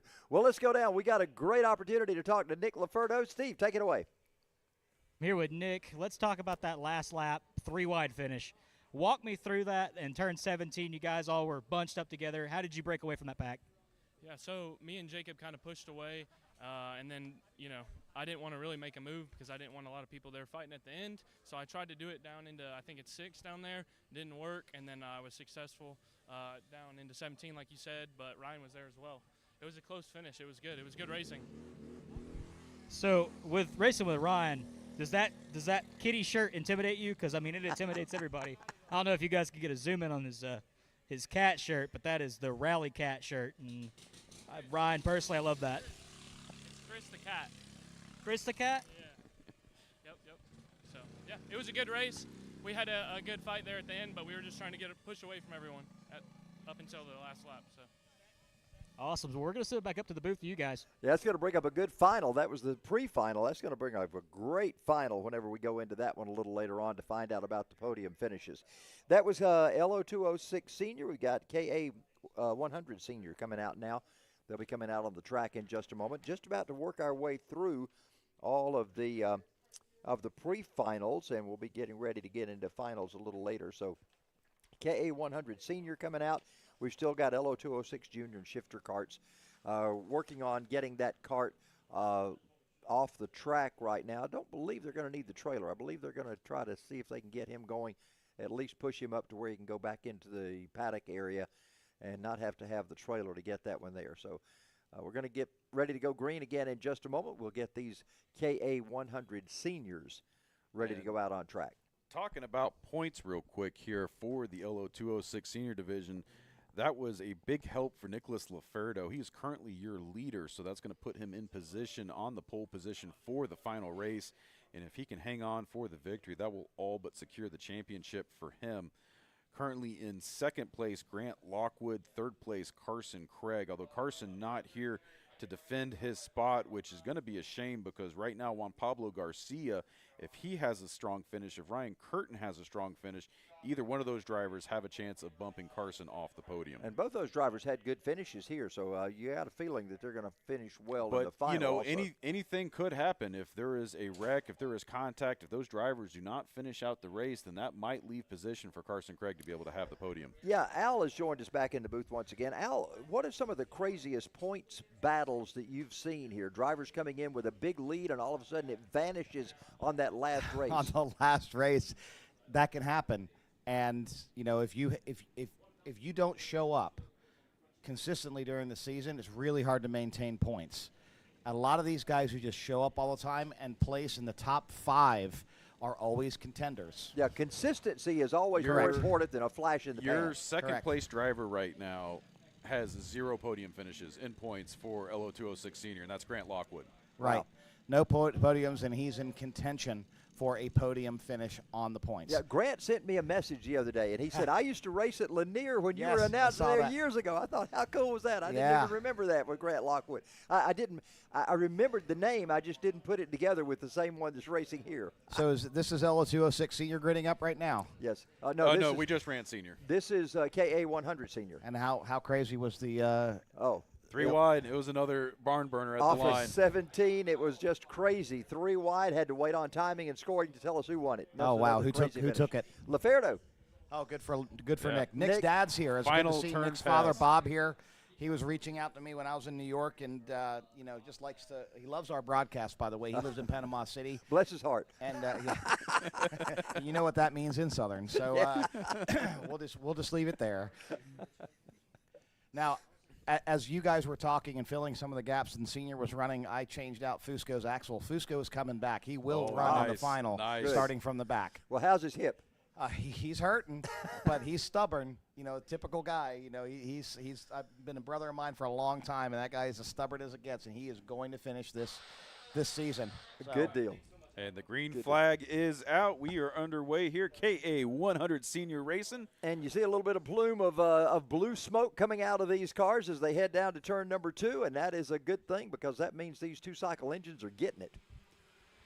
And that's another Southernism, getting it. Getting it, yeah. And they are getting it up the hill around turns 3 and 4 and then back down the hill. One running real wide, as we say. There's tongue twisters. A lot of challenges here. Oh, look at all the side-by-side. Sixth place right there that's going for a challenge. And that's Danny May, it looks like. Or is that, no, that's Jarvis Lee making the pass for the lead right now. That's right. Jarvis Lee looks like he's out front. And, Yeah, I talked to Jarvis Lee during lunch. Talked with him for just a moment in the cafeteria here, and he was excited about the day, and he's got a good opportunity right now as he sits in second spot. Let's see what happens when they come by start finish. So Suko is Jarvis Lee is taking the point now. So that's Jarvis, your leader. That's right, and Michael Suko in second, Zach Frank in third. It's good to see Zach Frank out there, possibly contending for a podium here. Camden Trachtenberg, good to see him back once again. Oh, yeah. Let's see. Wow. That was contact there, yeah. Wow. That was like ran over the rumble strip. It upset the cart, and he ran right into the side of the guy to his right and just sent him right into the wall. Hate to see that happen. Now another side-by-side going into 9, trying somebody back in the pack there, about 10th or 8th or 10th, trying to see if they can make the pass. Jarvis Lee's your race leader. Jarvis with the fastest lap that time, just a little under 55 seconds. And he is also currently third in points right now, so looking to have a strong finish to pad his points total. He is 70 points off of second place, but with the drop race, that could flip the positions between him and Theodore Siminoff. Zach Frank runs, check that, Michael Suko runs in second. Zach Frank is third. Kellen Spears, fastest lap that time by, and he is up to fourth spot right now with Camden Trachtenberg in fifth. And Kellen is your current leader right now in points. He doesn't have a single victory on the season. He's got 2 second-place finishes and 1 third-place finish, but he is currently your leader in the Ka100 Senior points.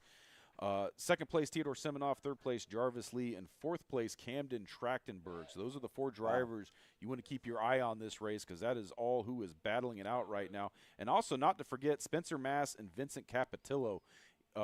Any one of those 6 drivers could end up in your top 3. Well, and as many points as or as few points as are separating all these drivers, this race is going to be very, very instrumental in how they finish the season. So they're down in turn 2 right now, work their way back up. Jarvis Lee is your leader, and everybody getting it up to the top of the hill right now. We've got those 3 carts, that's 3rd, 4th, and 5th spot. They are very tightly together as they make their way down to the kink. And that looked like Zach Frank making a pass at the line. I believe he is currently your 3rd place driver. We're going to have to see when they come back by. That looks like him, the number 198 cart right there. Yeah, I think that's him with that orange bit of helmet. He's in that, the orange suit with the Tony cart. And so he is one of your faster drivers. He is, or I believe, your current leader in the shifter cart series. So expect him to try and gain some ground right now. I think he just got caught up in traffic during those opening laps. So he could potentially be a contender for the win here as we are starting to count off the laps. 4 of 10 right now as your leaders come barreling over turn 2.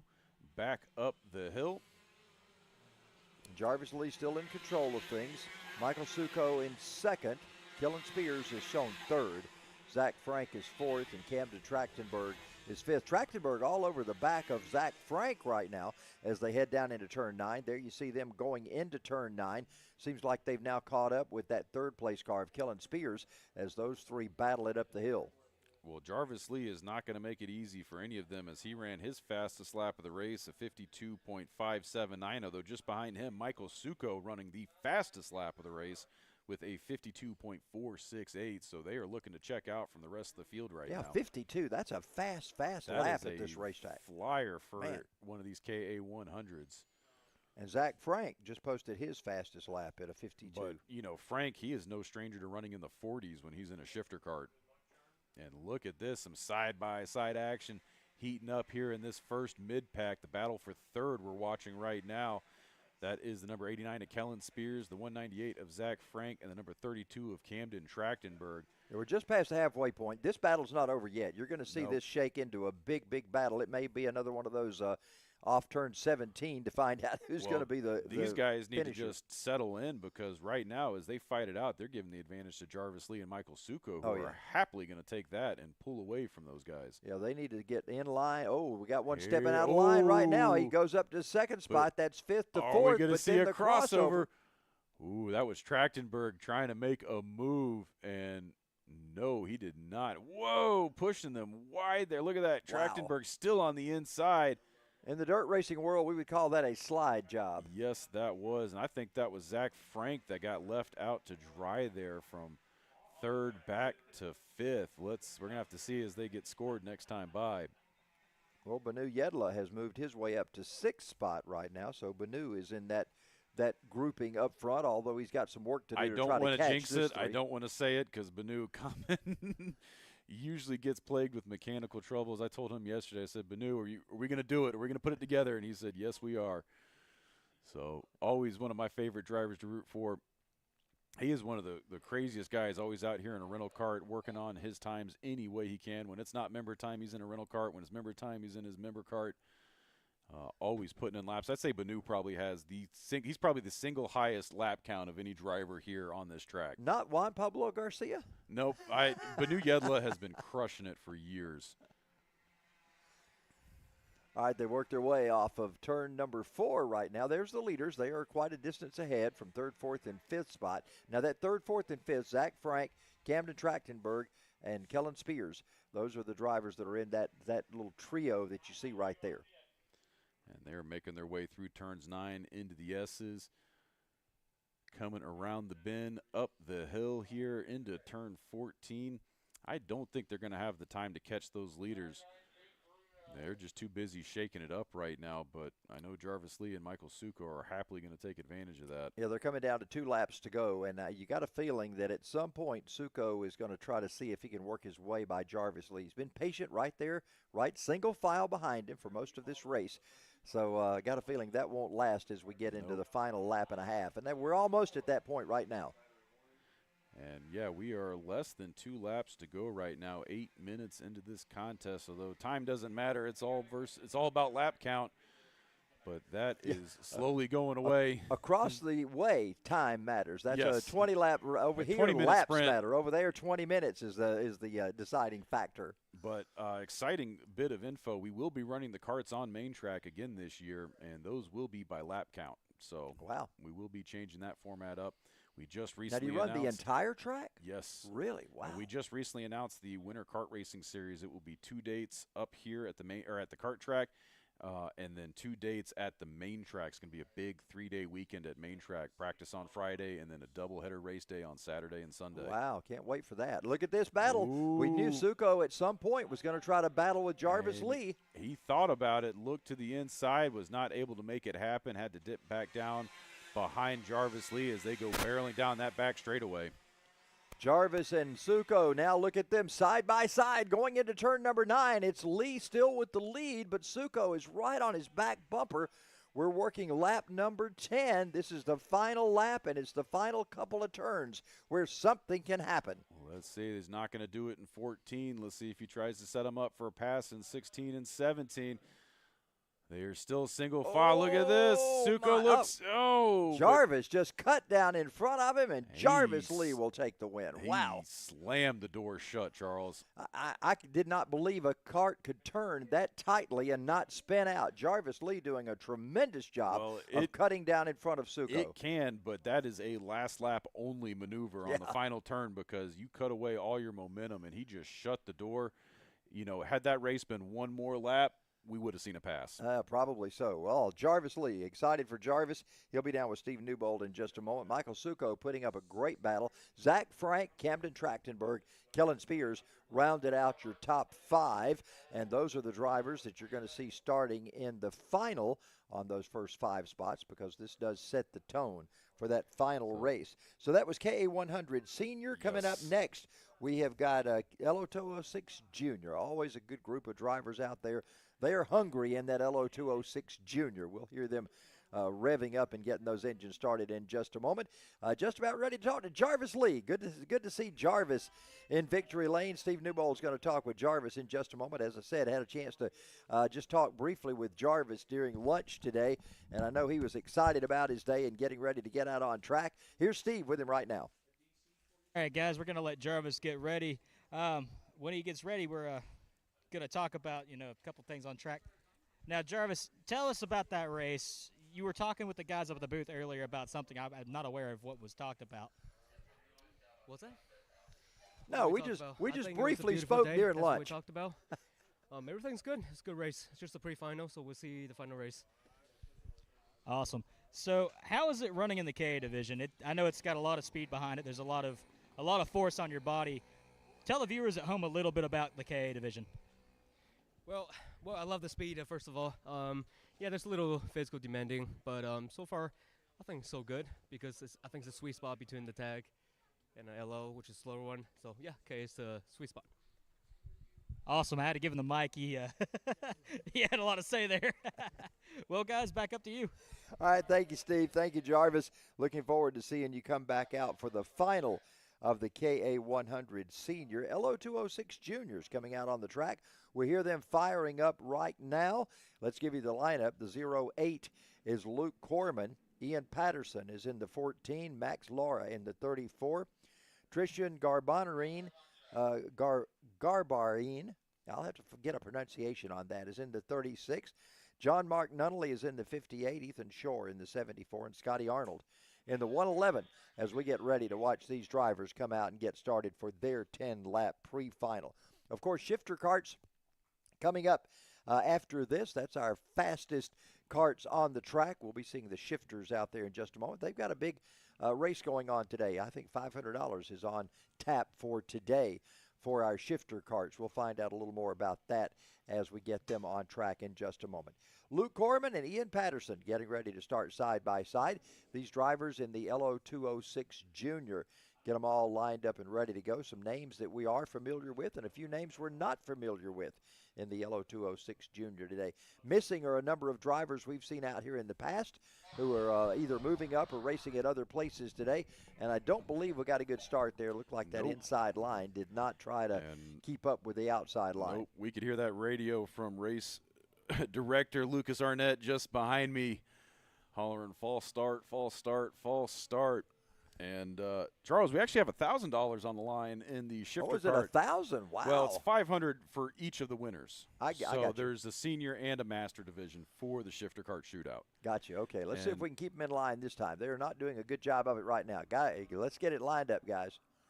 Well, these are the juniors. These are some of the youngest drivers. They are going to scrub that one. These are some of our youngest drivers out on track. These are the Lo206 Juniors. This is really when you make that jump from the kid kart division. This is where you land. And as we've seen, those drivers. So these are middle school or late elementary school age kids? These are, according to my sheet here, 12 to 15-year-olds. Okay, so these are middle schoolers. Yes. Okay. So we get a green this time. No, we still do not get a green. Got to do a little better job than that, I believe. So it looks like they are now going to rotate the leaders back a spot because they get 2 shots to make it work, and if they don't. Oh, we got a couple of drivers that didn't get the word. They missed the memo. They're going to be all the way in the back on this restart, so I think they're going to have to stop this grid here for a second. Yep, they got them stopped down there in turns 14, 15, somewhere along in there. Got a driver I'm not familiar with, Will. Tristan Garbarine. I have not seen that name show up before in the past, so I believe that's somebody new to our Lo206 Junior see if group. we can pull up the score sheet here. You know, we printed out all the points for the year just so we could have some talking points today on the broadcast, but I've got about 15 sheets of paper to go through with each of the different divisions on them. Lo206 Junior. Tristan Garbarine. I show five races with Tristan. So he has been out here.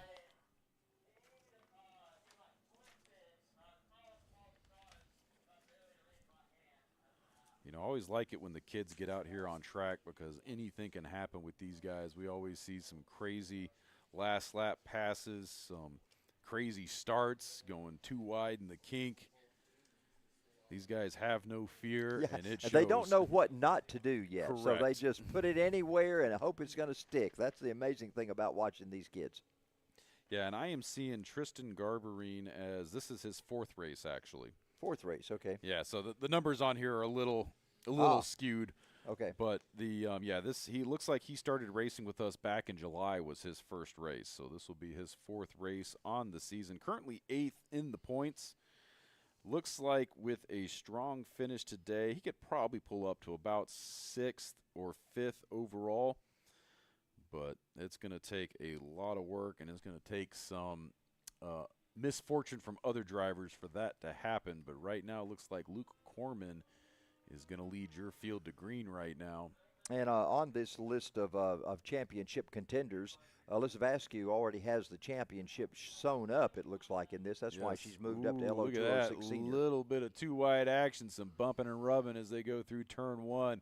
Scotty Arnold was the benefactor of those missed restarts, so he got shuffled from 3rd up to 1st as they made your pole sitter go back so that way we could get this one underway. And there goes your field past our position in the tower, down the back straightaway, single file through the kink. Yeah, they're 2x2x2x2 right now as they work their way into turn are. number 9. Look at at this, some action heating up for 3rd place.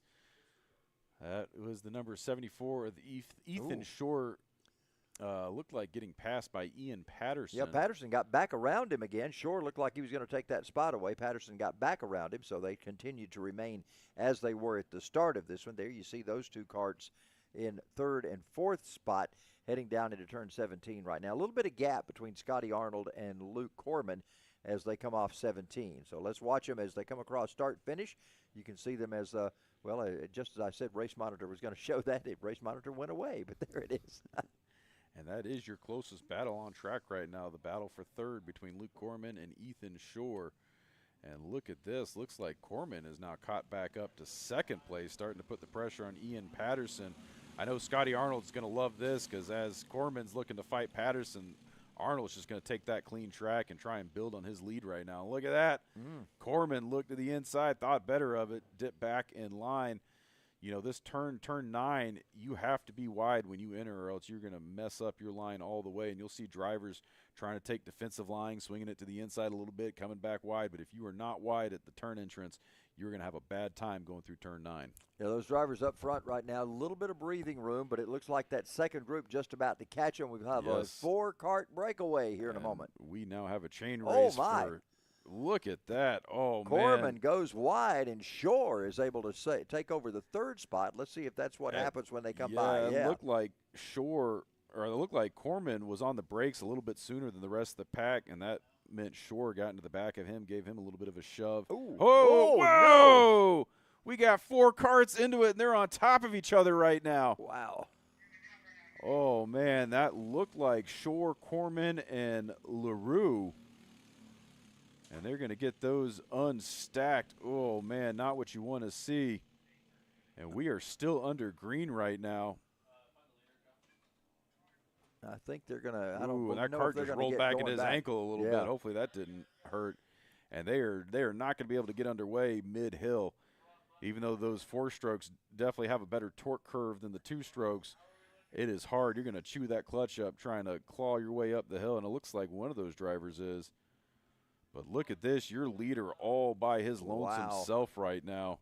And I believe that's Patterson. We're going to have to see. Yeah, I think Ian came through that unscathed. I believe he's going to be the leader. No, Scotty That was Arnold. Scotty That's who it Arnold. was. Wow. Did not realize Scotty had gotten to the point. Oh, and Shore got out. But they're so far away on the racetrack, unless they red flag this one or do a full course caution, they're not going to catch each other. That was Patterson, Corman, and Laura getting into that. Not what you want to see. Here it is. There's the replay. Oh, ooh, my. Man. And that looked like that was, I think Shore didn't have the best line. He got a little squirrely. Let's look at that. Yeah. Yep. Oh, no, it looked like Patterson. No, that was Patterson got into the back of Shore. Shore was able to stay underway, so he was able to, that's why he's still in second. And, man, that just the drivers behind him got caught up in the shuffle. So here you see it once again. Oh, up Yeah. over the top. Man, That is not what you want And that's to see. one thing about those open wheels. When they get together like that, Yep. somebody's going to rise up. That's just the way it And happens in open wheel racing. That was just unfortunate for Corman because he would have been clean had they not bumped in front of him.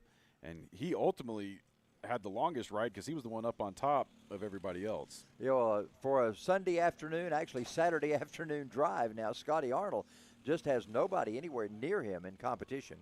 And right now, that gap is 4.46 seconds. Well, that's an eternity. That is not something we're used to seeing in LO206s. That is about a mile and a half in terms of LO206s for Wow. that lead. Well, so the laps are getting ready to get to the halfway point. We'll come by to the cross flags this time. That'll show 5 laps complete as we get ready for our ending of this race. And right now, not a lot of drama here. The only drama is some of the drivers a little back further in the pack to see how they're going to finish. And that looks like Corman right now that we're following, although I don't think that's Patterson behind him. I think that's Garbarine.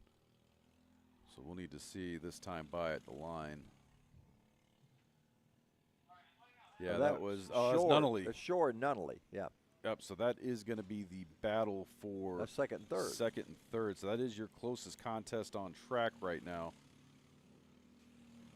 And that is a good battle. And but I think Nunnally went from last to third. Yeah, with he did. That. With those guys that got together, Nunnally passed everybody going up the hill and wound up in third spot. And Shore, just for some reason, kept his cart going in the midst of all that. He was sort of involved in it, but was able to get his cart rolling once again. So right now, Nunnally took a quick look to the inside on Shore there for a moment, thought better of it, pulled back in single file. So it's Shore and Nunnally working their way up the hill, and they are your second and third place carts. And this is Ethan Shore's third race this season in Lo206 Junior.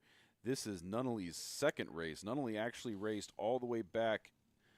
Actually, no, Nunnally's first race was last month. So, or actually earlier this month, the September 9th race. So you've got one driver with 3 races under his belt and another with 2 races under his belt in these carts. So anything could happen right now. Whoa, running a little wide there, rakes that cart all the way back into the apex. That was an interesting line, Charles. Well, he's trying to go to the high side coming off turn 4 right now. And then Well, he pulls he's experimenting right now. He's trying to figure out where he can make the ground.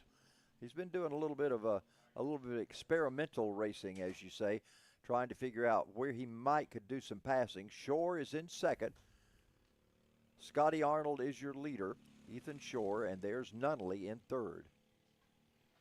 And right now, man, Shore's pulling away from him a little bit. He is. I think Nunnally might have taken yeah, you see there, he's clipping some apexes. He's losing some speed. Like he's clipping the curbing just a little bit too much. And I think that might have happened because out there in turn 9, if you've ever been in a rental cart and you run that turn wide, you feel those rumble strips, and they definitely strip speed away from you when you go over them. So Scotty Arnold has already been by to complete lap number 7.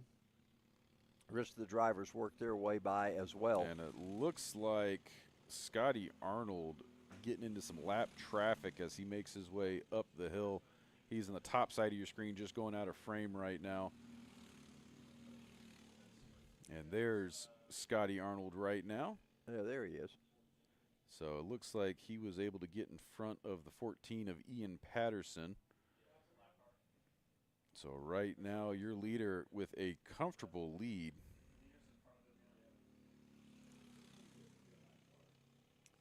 Looks like a if you notice timing and scoring, Scotty Arnold is so good he occupies all 3 top spots. How about that? He'll be the only one up there on the podium.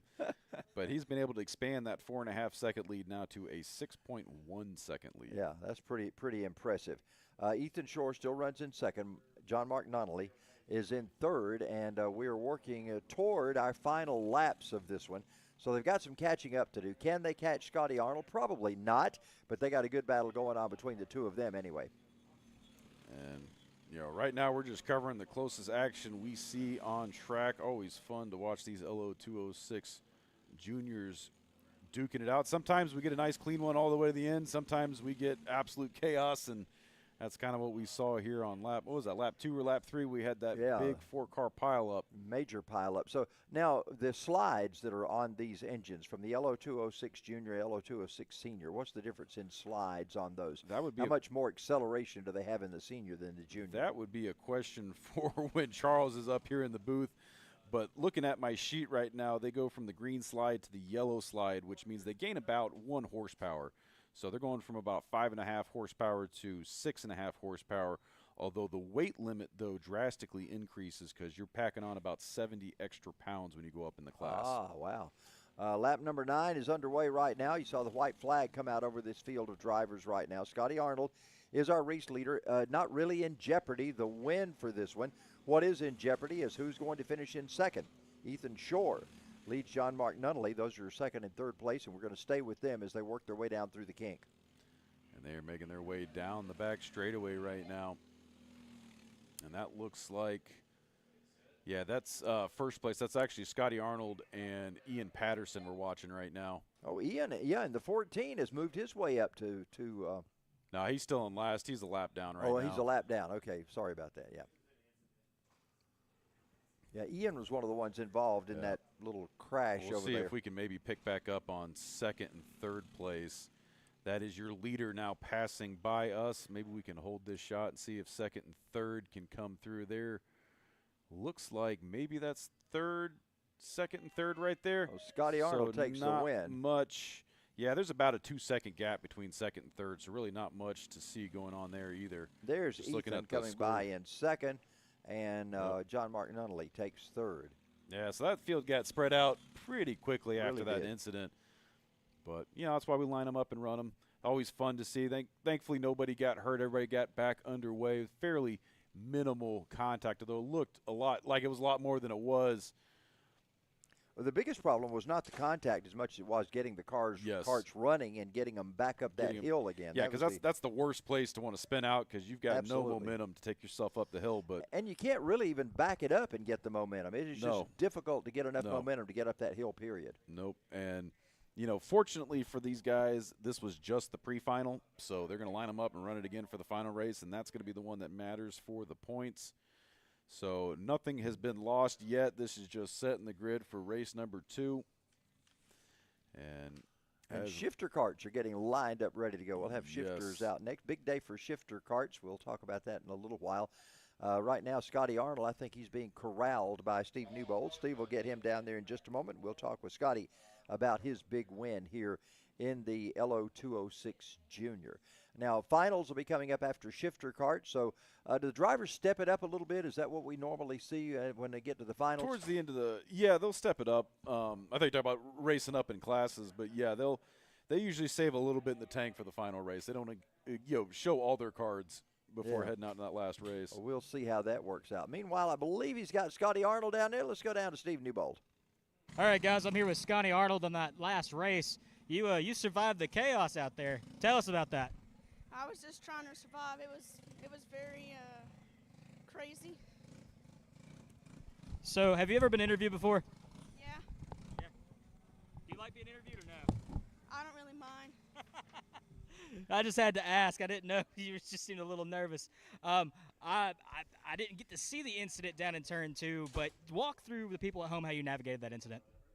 I just had to stay out the way through that incident. There was a lot of chaos. All right, guys, we're going to go back up to you for the shifter race. All right, thank you, Stephen Newbold. That was your race winner, Scotty Arnold. He will be your pole sitter for the final race. So it's going to be interesting to see how that one shakes out. Although for the season, Alyssa Vasquez pretty much all but has the points championship locked up for the Lo206 Junior. So she moved up today to race in senior. But Scotty Arnold currently sitting second. He has got a second-place finish and a first-place finish already on the year, so looking to add a second first-place finish if he does well in the next race. Ian Patterson is currently your third place, and Luke Corman is fourth in points. So, you know, that incident that happened during the pre-final here, that is going to shake up their positions for the final race. But it is going to be anybody's game between Luke Corman and Ian Patterson. They are less than 20 points apart from each other right now in the championship points. So it's going to be an interesting one to see what happens during the final race, but we've got to get through a lot more racing before we line them back up. And right now I can hear those shifter carts getting out there on track. They should let these guys do a warm-up lap first, get some heat in these tires, and then they will come to a complete stop on the front straightaway. They will take to the grid, and then they will line them up, and they will go.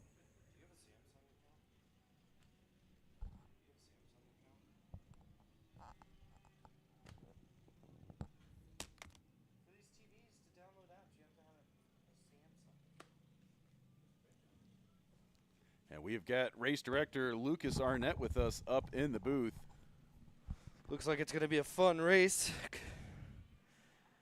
As Charles Head has stepped out of the booth for a moment, and they are letting these guys get some heat in the tires right now. Lucas, how's it been going out there today? I've seen you run around quite a bit. You're getting your steps in right now. Yeah, today's one of those days where everybody's fighting for championship points. Therefore, I get asked a lot of questions and to review a lot of different things. So when it comes to this race, typically there's a lot of races that are you're either first or you could drop all the way to fifth in the championship. So it looks like we had one stall out in turn 6 getting ready. But, yeah, it's been a fun day so far. Hopefully everything stays clean for the rest of the day. It looks like we got some more guests up here in the booth with us. Yeah, speaking of the main sponsor, I'm going to actually give him the mic.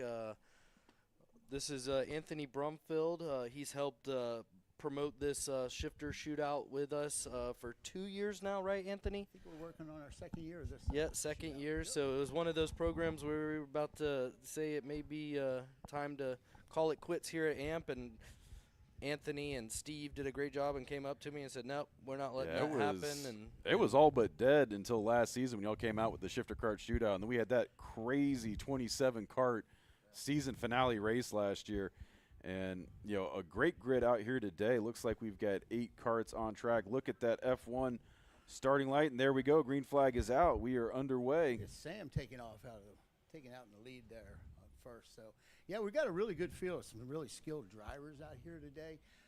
Sam, who raced in the Kart series, the Stars series last week, had a pretty impressive weekend there, but got kind of crashed out on the final race. But it's good to see him taking off up front here. Zach Frank, which also raced in the Star Series this past week, had a pretty impressive 5th finish in his KZ shifter class. And so, what do we got? It's Zach's. Looks like Zach's in front. Right.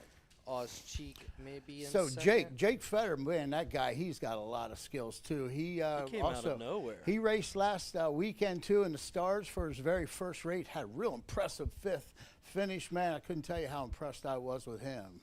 And so, but how exciting it is to see these guys coming up through the ranks that, you know, started off in KA like Sam Avanuski, and he gets out into a shifter, starts pulling a 48-second lap time, man. That is such a big deal. How old is Sam? So I think Sam is now 15, getting ready to turn 16. He's actually, I'm corrected. He's 16. He's going to start driving here soon. So I think he's got his learner's permit. So.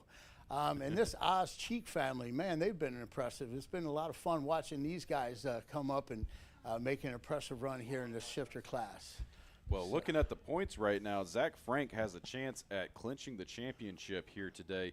He has got one extra race over Danny Perez, although Danny Perez has a 155-point lead right now on him.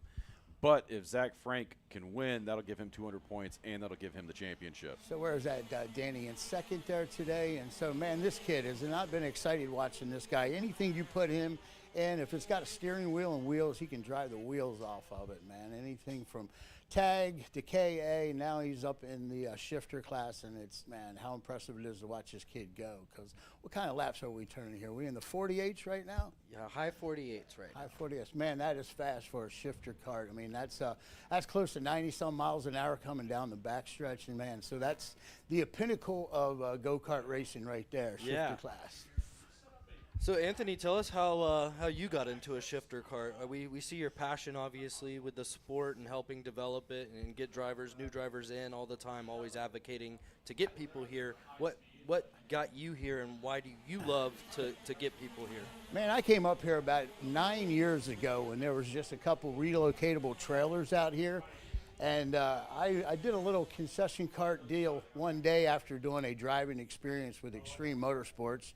I found the go-kart track, came over here, did a concession run a couple of times, and then I heard and smelled that two-stroke sound and smell up on the hill, and I found a member that had a race chassis go-kart. And I was like, oh my gosh, how do I get in one of these things? And so they told me about a class that they had, and I signed up for it. I came up, I met this guy named Jeremy Porter, who was our instructor, and another group at the time that was doing the classes, the guys down there in Bushnell, Florida.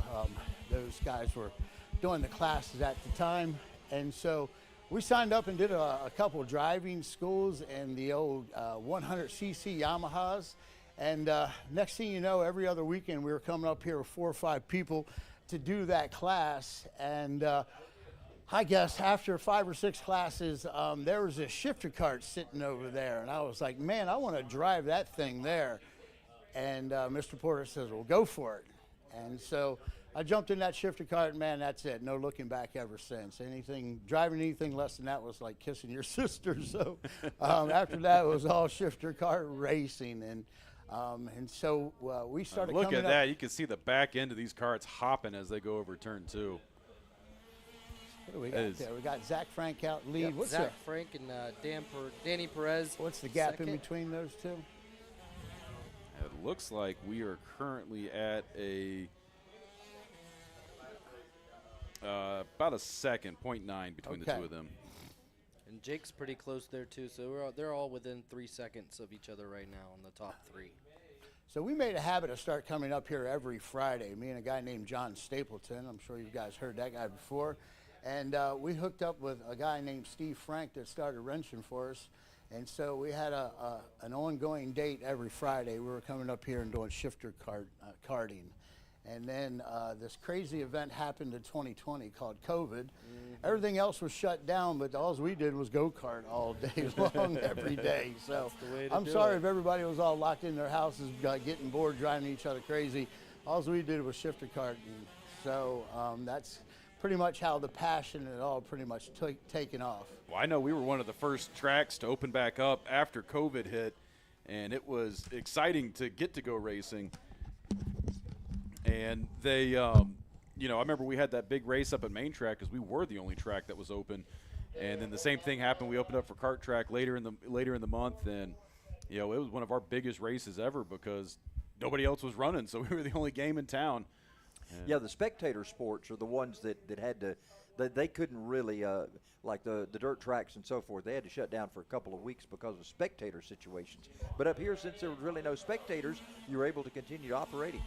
So let me tell you a fun little story here, the way that the Eyes Up team got formed. So we promised ourselves we were going to come up here and go shifter karting every Friday and just have fun. We would never go racing. It was like, if we go racing, that's going to turn it into a job, and then we're going to lose all the fun. And so we had a kid out there that we were working with. His name is Sam Avanuski, and his father. They were a pickup truck and a go-kart out there practicing for a big race that was coming up. And then so there was this unfortunate event where the gentleman was out there with his 2 sons, and let's just say he didn't have his eyes up. And next thing you know, Sam's in the wall, his go-kart's bent, he's taken out, and they're all upset, and it's a pretty big deal. So we rallied behind this kid, got together, raised some money, sold some T-shirts, and that was the beginning of the Eyes Up Body Symmetry race team. Yeah. So is that the reason the Eyes Up name came in? Because that kid did not have his eyes up, or what's the story of the name? The fella out on the track that wasn't paying attention, didn't have his eyes up. We had a colorful name for him, or let's just say it was something like a jerk. But gotcha. You know, it started with a D, ended in weed. But anyway, that was the name of our team there for a while before we we cleaned it up. That's and, not really commercially available. Yeah, the more politically correct. The more politically, yeah. So that was the origin of our race team, and so I started getting behind them and started sprinkling a little bit of funds and resources so some of these guys can get out there and do some racing that they wouldn't have normally had a chance. And so, man, it's been a lot of fun, and it's been a real honor that I actually get to do this. And so it's really cool. I don't have kids of my own, but I feel like I have a bunch that's from 8 years old to 58 years old. So now this is a money race. You've actually got money riding on this race today, and two different classifications. Tell us a little bit about that. Yeah. So what we did is we wanted to get the shifter class field up, and so we wanted to get some participation. So we thought we'd throw a little bit of money out there, and so we started a $500 shootout, and so. I think we got two different classes here. We've got the KZ and the Rock, and so we've got two people competing in those classes for the points in that. All right, so the checkered flag is out as our drivers work their way around, and Zach Frank looks like he's going to be the winner overall in this race right now. Awesome. Hey guys, before I get out here, I just want to tell you one last thing about this body symmetry. They're the folks that allow us to come out here and do that. We're a chain of comprehensive wellness centers, and we're almost like tuners for for soccer moms and dad bods. Anybody that's out there that's gotten off track a little bit and feel like they're out of shape, need to lose some weight, need to get hormonally balanced and stuff. That's so kind of like all of us up in the booth. Yeah, pretty much. Like you guys would be great candidates, and so. I've always used the scenario or the metaphor. You ever see those car shows where they find the old car out in the barn and they need to pull it out of the garage and get the rust off of it, and they get it banging on all 8 cylinders and get it tuned up. So just call us a barn find, That's right? right. You guys are a barn find. So that's the type of stuff that we do at Body Symmetry, and it's really cool that we get to do that because our patients and our people, they enjoy coming to us. We're not we are doctors and physicians. Oh, look at this guy. That's lost me. 120 That's pounds. me. Oh, my gosh. In 9 months. That's a really big deal. I'm in the same business you're in. That's awesome. Well, I guess we're going to have to get together and collaborate off the mic, aren't we? That's awesome. So, hey, guys, listen, thanks for allowing me to come up and spend some time with you guys today. It's been an honor, and I appreciate it. Thanks. It's good to see you. We'll see you again in the final. You better will. I'm talking to you about this 120 pounds you lost in 9 months. So. We got some new stuff for Ultimate Health, too. Some new EAAs that are best on the market. We need to talk about that. It looks like we are ready to go trackside with Stephen Newbold. He's got your race winner, Zach Frank. Stephen, take it away. All right, guys, I'm here with my buddy Zach Frank. He's yet again finished first in the shifter division. He's a common name out here. Zach, walk through, how you dominated that field. It's just it's a lot of practice. It's shifter car racing. It's very physically demanding, so you got to be in your best shape. Anthony Brumfield with Body Symmetry MD keeps me in shape. And Frank Baldozier helps me out with these races. So huge thanks to those guys. Are you looking forward to doing any other events besides anything at AMP this upcoming season? Yeah, I plan on doing some USPKS stuff. I'm not sure quite yet about car racing. Haven't really quite figured out the budget for that yet, but I definitely want to do some high-level SCUSA, USPKS stuff, and single speed and KZ as well. Awesome. I don't know if you guys can tell, but it's pretty hot down here. Zach, you're sweating like crazy. How do you control that? Do you have a cool suit on, or do you just sweat it out? No, just practice. Get used to it. All right, guys, back up to you in the booth. Yeah, so much for these cool mountain mornings and afternoons here in North Georgia mountains. It has warmed up considerably out there. Al, what is the temperature rising do for our tires and the way that they stick on the racetrack? Well, of course, it makes things tighter. So now people are starting to try and get rid of grip instead of adding grip like it was this morning. So that's what I tell people is just drive the cart the way it is. Don't worry about lap times in the practice. You're not out there to qualify except for the qualifying. And quite frankly, it doesn't really matter the way they speciate the qualifyings. You just want to run by yourself. So qualifying is what you're more worried about. But it was cool during qualifying this morning. So there were at least 2, maybe even 3 setup changes. Here we have our Lo206 cadets out there. And unfortunately, Camilla and Ka100 were disqualified. Oh, really? Wow. Yes, they had the wrong fuel, unfortunately, and that happens sometimes. And I think it was just an honest mistake, and it is what it is. Well, let's see if Camilla can reel them back in. Wow. Well, let's see them as they get the green flag. Did we get the green that time? We did. We did not. Okay, we got to circle around and do it again. As I stuff my face.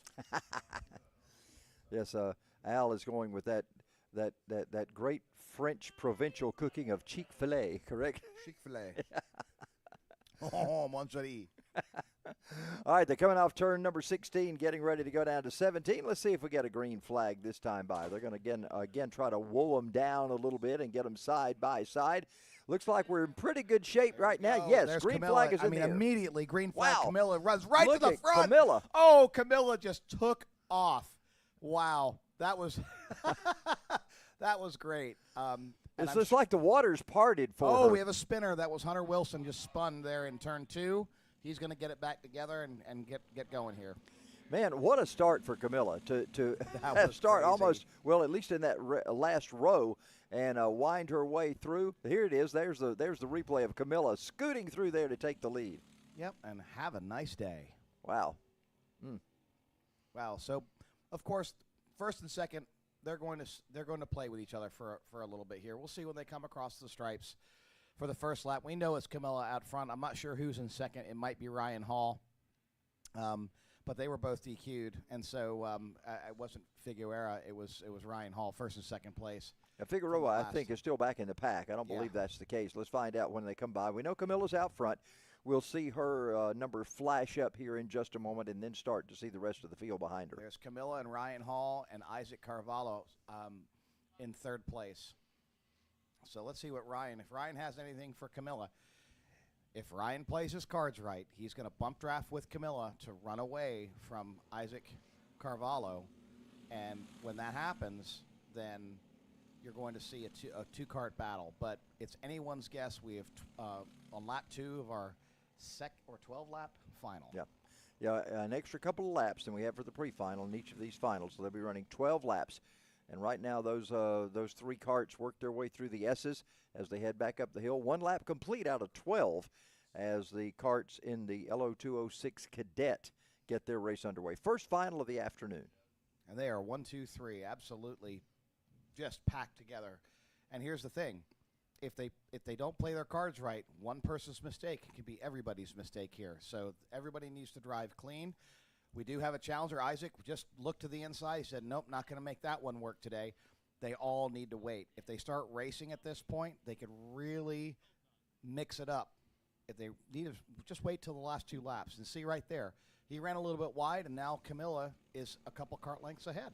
Yeah, Ryan tried to see if he could work his way with Isaac trying to get up alongside of him, and that didn't seem to work out. Now there's a little more distance between them than they would like. Again, as you mentioned, if Camilla and Ryan could scoot away, they could try to get a little bit of a distance between them and Isaac. But right now, that's not the case. They're all pretty evenly spaced coming through those S's. They are, and we will see here. It seems like Camilla has a little bit of an advantage on the straightaway, and Ryan kind of sucks back up behind her coming up through David's Bend up the hill. Now, is that purely a gearing situation? That is a gearing situation, absolutely it is. With these Lo206s, it's not a matter of necessarily a massive power advantage or something, unless someone's doing something they shouldn't be doing, but it's more or less around your gearing, how healthy your clutch is, because the clutches get old, they start slipping. You see, Ryan is able to catch her in certain parts of the track, and then she runs right here through turn 2. Isaac going for the possible, nope, he's going to duck right back behind. Everybody just needs to kind of cool their engines, pardon the pun, and just work together here for a minute. And if they play their cards right now, second and third place could also work together to run by Camilla. Yeah. And now Camilla's a pretty hard person to pass. She's a hard charger, so it's going to be. She's running this perfect line there through the S's, and these other guys run a little bit wide, and you see how much time it costs them. But they have a little bit more gearing coming up the hill here. So look at this. They're in the draft. They're sitting right behind Camilla. So they again, you see them starting to pull away. The first 2, Camilla and Ryan, start to pull away from Isaac a little bit. And this will be a yo-yo game that they play the entire race. Here's Isaac going to the inside. He's going to do a drag race to turn 1. Is he going to take it? Let's take a look. And it's Isaac. He pulls right back into third place. Yep, He is going to podium here, but it's just a matter of who's going to do what. Now, I haven't seen Hunter Wilson. Here's Isaac, and once again going to the outside of turn 3. He just doesn't quite have it up the hill there to get past unless he's in the draft. So, Al, let me ask you a question. Those of us that come from the V8 racing world, we all know about gears, even quick change rear ends that have certain gears and that kind of thing. How do you change the gear in a kart? Is it truly gears in a transmission type setup, or what is it? It's sprockets. Sprockets. The sprocket size is the gearing, quote unquote. Okay. In air quotes there. So are those sprockets made by Spacely by chance? They are actually, believe, and I'm not joking when I say this. Rocket Sprockets is the most popular sprocket brand in the country, and they very high quality piece, quick change sprockets that we all use with Rocket. Now here's Isaac once again getting on the inside. Now this is starting to become a mental game. He's trying to challenge Ryan, let Ryan that he's there. And so Ryan might look over his shoulder and bobble it a little bit and look over his shoulder at the Ryan. Oh, here comes Isaac on turn 2. He had that inside line. Bam, he gets it. Wow, really stuffed it in there. And he managed to make the pass. Now he's coming up behind Camilla. Boy, he's going to work on Camilla now. Sure is. Now, if he plays his cards right, they can run away from Ryan here. So, see, Ryan's not quite catching up to him. Well, Isaac, it looked like, he had tried several times, and it looked like maybe that Ryan was just holding him up a little bit. Isaac may have the faster kart. Ryan was definitely driving defensively with his arms out a little bit. So this is going to be really interesting to see now that Isaac, who I personally think had the faster kart here in certain places on the track, is able to take advantage. But as you can see, look at Ryan. Right back up on top of him. Man. They're literally touching as they go through turn 17 here. And here's Isaac. He's going to challenge Camilla Ka100, but he's not going to get it. He's going to run out of steam before they go into turn 1. She slams the door on him. That was a bold move to try to get down to the inside to try to make that move going through there. Now they come up through turn 2, and again he looks to the outside, but that's not proven to be valuable for him, that outside run. Really have to watch it through there. If there's a large pack, you can get freight train really easy. But Isaac is not really on the two of them right now, so he's got a little bit of breathing room. Ryan could try a few things, and he tries the inside. Here comes Isaac, maybe. No, he pokes his nose out, says, no way. Not going to happen. Now, Camilla could try and run a little bit more of a defensive line going through that back stretch into turn 9. If she was to, instead of pulling all the way to the right, just kind of run in the middle so that someone couldn't get by on either side of her, and then very quickly flick it out and make the turn. That is a tactic that we use from time to time. So Camilla could then, that way she would have equal space to try to get down to cut somebody off or to go to the high side to block them? That's exactly right. I mean, clearly she has a fast kart. Isaac has a fast kart as well. Isaac's definitely faster than Ryan. We can tell this at this point because they're starting to pull away. And Isaac is all over her bumper. And here they come through the kink. As you can see, Camilla starts to pull away just a little bit. Isaac's sitting in her draft, and he's going to come up. He might take a look on the inside. That wind picks him up. No, he just does not have the gearing to get it on the straightaway. He's going to have to take her through David's Bend if he's going to try it anywhere, unless she messes up in any of these corners. I'm really hoping that she drives a perfect line like she's been so consistent here. When you talk about them pulling out, the air, they break the draft, and all of a sudden they get out there and they just don't have any power at that point to try to work their way by the leader. It is literally like God has stuck his hand out and put it in your chest. Wow. Because you are not going any faster. And that's the big difference between drafting and running by yourself. So a gaggle of 6 karts drafting can pick up the first place kart within a couple of laps. That's happened to me over the years. Where through circumstances, I've gotten way out ahead, like even a half lap, and they've reeled me in over time. Danny May did that to me at round 8. This exactly a year ago. He caught up to me, but remember, he couldn't get by, and then we went side by side through the S's there, and it was a total barn burner there at the end. I think we were 20 thousandths of a second away from each other. Wow. Goodness. So they're working through. We're at lap number 9 that we're working right now. So we've still got 2.5 laps to go for these drivers. Yeah. And it's still Isaac. He is just glued to the bumper of Camilla coming up the hill. Completely. And they have started to really pull a lead here. Now Camilla bobbles it. She just ran a little bit wide there. She needs to really watch that running off into the paint there and hitting that rumble strip at the wrong place there on the outside of David's Bend. So now, if Isaac had been, could he have capitalized on that? Was there any possibility to have squeezed something out of that? Sure. I mean, if you have the power and someone runs that wide and messes it up, then absolutely you can definitely do that. Now here he's going to try it again. There's just no way he does not have the gearing to get by her through turn 3, coming over the apogee of that corner and that little hill there. He just doesn't have it. But what he does have is he has the draft, and I think what he has, quite frankly, he's looking to the inside now. But again, you see that, how he slows down, and then Camilla just stays there right in front of him, and they're a quarter off of each other, and she just slams the door on him every single time. The only thing you can hope for there, if you're Isaac, is that Camilla drifts a little wide and tries to overcorrect her steering and here he goes on the inside one time up the hill. She's going to slams the door on Isaac there, says, no way, you're not getting by. They're driving like this is the last lap. They're driving like this is the last lap, and hopefully they don't really start racing, because if they do, that can really get someone to mess up. And, you know, Camilla, if she has not looked over her shoulder hardly at all, and that's a good thing. She's racing the race in front of her. But at some point, if she can just kind of take that quick look and see where he sits, I think she hears him. I think she's gotten that good where she can hear as he comes around the side of her and hears that aspect change. It's really interesting once you get really good at it. You can start hearing a driver come from your left to your right, and you know that you can move over a little bit and attempt to see. Look at that. He pulls out and just nothing. You see he runs right up on her, pulls out nothing. He bobbles it a little bit there. Wow, going into turn 9, you see a little flick on that steering wheel. And how long will it take him now to regain that spot, that position? He'll do it right here. He'll just a few turns. He's in the draft. He has got gearing for the draft. I don't think he has gearing for the pass. So let's see if he's laying in wait, and he's just been, kind of trying this out. But he has tried several times in the back stretch. He's tried several times on the front stretch to get by Camilla, and Camilla is just slamming the door on him every single time. All right, final lap is underway right now. Can Camilla continue to hold off Isaac? That is the question. They may catch some slower carts. That may make an issue for them. We have a lap traffic coming up. He looks to the outside in turn 3. He's not going to make it. He's going to tuck back in. Is he going to go through turn 4? No, he could have done that. He actually could have done that, and he's glued to her bumper. Now they're going to have to go past this slower cart. Let's see what happens here. Camilla to the inside of the slower cart. That's a clean pass. Isaac is just a half cart length behind her, will not challenge here into turn 9. Now, that did not slow them up a bit. No. It was just as if that cart weren't theirs. They come through 9 for the final time.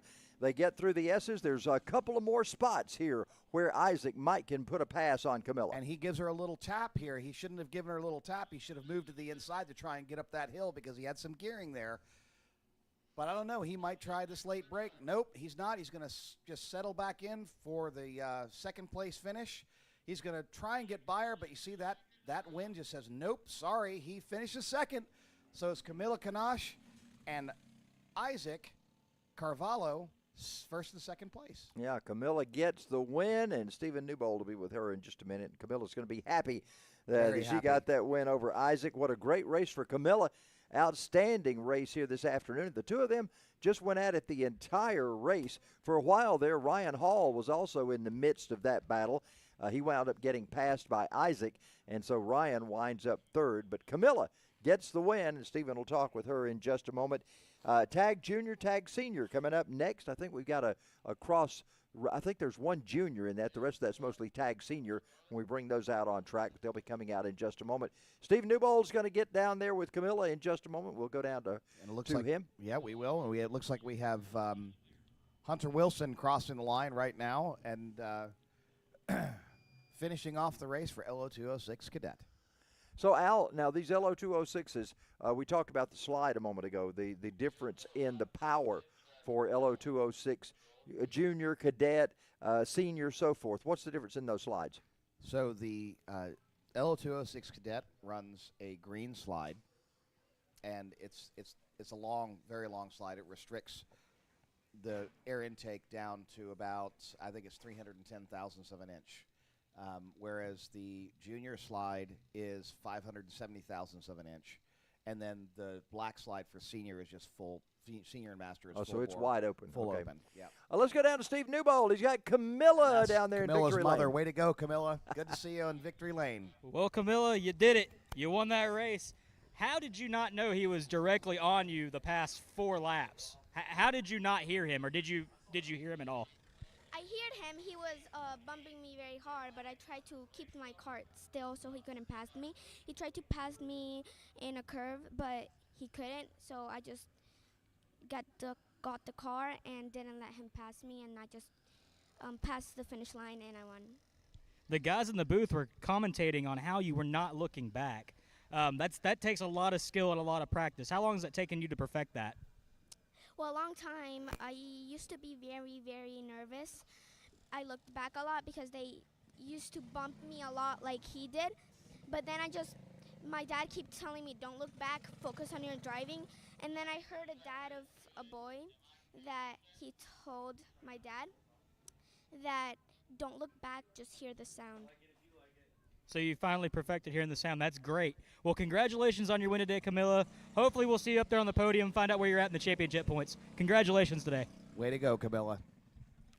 Yeah, thank you, Steve. Al, we've talked about this in the past. There's certain things that drivers will do that distract them from the actual driving. One is the pounding of their head or the bobbing of their head trying to go up the hill. That distracts them. Another thing is looking back behind you to see where your competitors are. That's a distraction sometimes. Yeah, it is. And so the key to that is if you really want to look, you find a place on the track where you can look behind you where you're already turning the wheel in the direction that you're going to turn your helmet, so that if anything you might unwind the cart a little bit early or something like that. But right here going up to David's Bend where we come out of the S's and then take that right where we have a camera station here as these carts come right by, that's a perfect place to give it a quick check over the shoulder. Another place is David's Bend itself. You see Nick Laferdo. He's really good. I say Nick is like a deer. He will flick his head back, and it's like he takes a picture. And that's the way deer do it. Head down, they look up, take a picture, head down, and if something changes, they bolt. And so Nick is really good at that kind of stuff. Right now we're underway with our Lo206, Tag Senior and Junior. Tag Junior. Yeah, they're out on the track right now. They got the green flag, and they're underway. Matthias Prates is your leader, Harrison Browning in second, Leonardo Prates, Martin Simonov, Oz Cheek, Lucas Donahue, and Banu Yedla. Those are the drivers that are on the track right now as they work their way through turn number 9. Absolutely, and it's good to see Matthias up there up front. He definitely deserves that, as well as his brother Leo. That would be great to have a 1-2 or a 1-3 podium if they can keep it from Harrison Browning. But here's the thing. I think Leo can probably get by Harrison, but we're just starting off this race. It's anyone's guess, and we don't have that many entries. Well, Harrison is up at the front portion of this right now. He was our winner earlier, and he has moved himself to the front of the field right now as they head up turn 2 and up that long hill as they come by our perspective here in the tower. Those drivers working their way by. Lo206 Senior and 1 Junior is in this group. That's Lucas Donahue. You mean Tag? Yes, it's. I'm sorry, Tag Junior. That's okay. We've been talking about Lo206 seems like all day. Now Lo206 Masters is coming up, and that's going to be an interesting one. Now David Fusco's coming back. Yeah. After recovering, I put an axle on that car for him, and so got him lined up and set up and ready to go. And was the axle bent? Oh yeah. Oh, it was big time bent. Okay. You saw how hard he hit. We had to red flag it because it was basically the steering wheel Charlie horsed him pretty hard in the thigh, and so he was in a lot of pain, and he's limping around, but he's going to be fine. And by the way, David Fusco is 60 years old. Wow. And he's taken some hard licks here this year, and so it's good to see that he bounces back. He's pretty healthy guy. Yeah. Now, let's talk a little bit about these. It looks like some of these carts get out of sorts here, and they get back in really quickly. They've got the power to do that in this division. They do, and so when you get the cart to rotate and you get on the gas a little early, especially with these softer tires that they're running, you can, it's called rotation. You get that cart to over-rotate a little bit, and it's like just, sliding sideways under throttle. So, you use the throttle to steer in a lot of cases in these carts. And you'll see it right here in turn 16 is when he jumps on it here. You'll see them start to pivot just a little bit. Turn 1 is a good place that they do as well as they turn and use some inertia. You see that right where he really pivoted there, and you see he kind of goes sideways. They'll start to bounce and and chatter and make a whole bunch of noise. Now, I understand why we would have straight axles in drag racing, because it's a straight line. When you're turning right and left, why do we not have differentials? Why do we not have some way to keep those tires from chattering? Well, I got to tell you, it's primarily for simplicity's sake and also cost. It would be really, really expensive to have differentials in karting. Although I can't say it hasn't been tried, because people race tractors, right?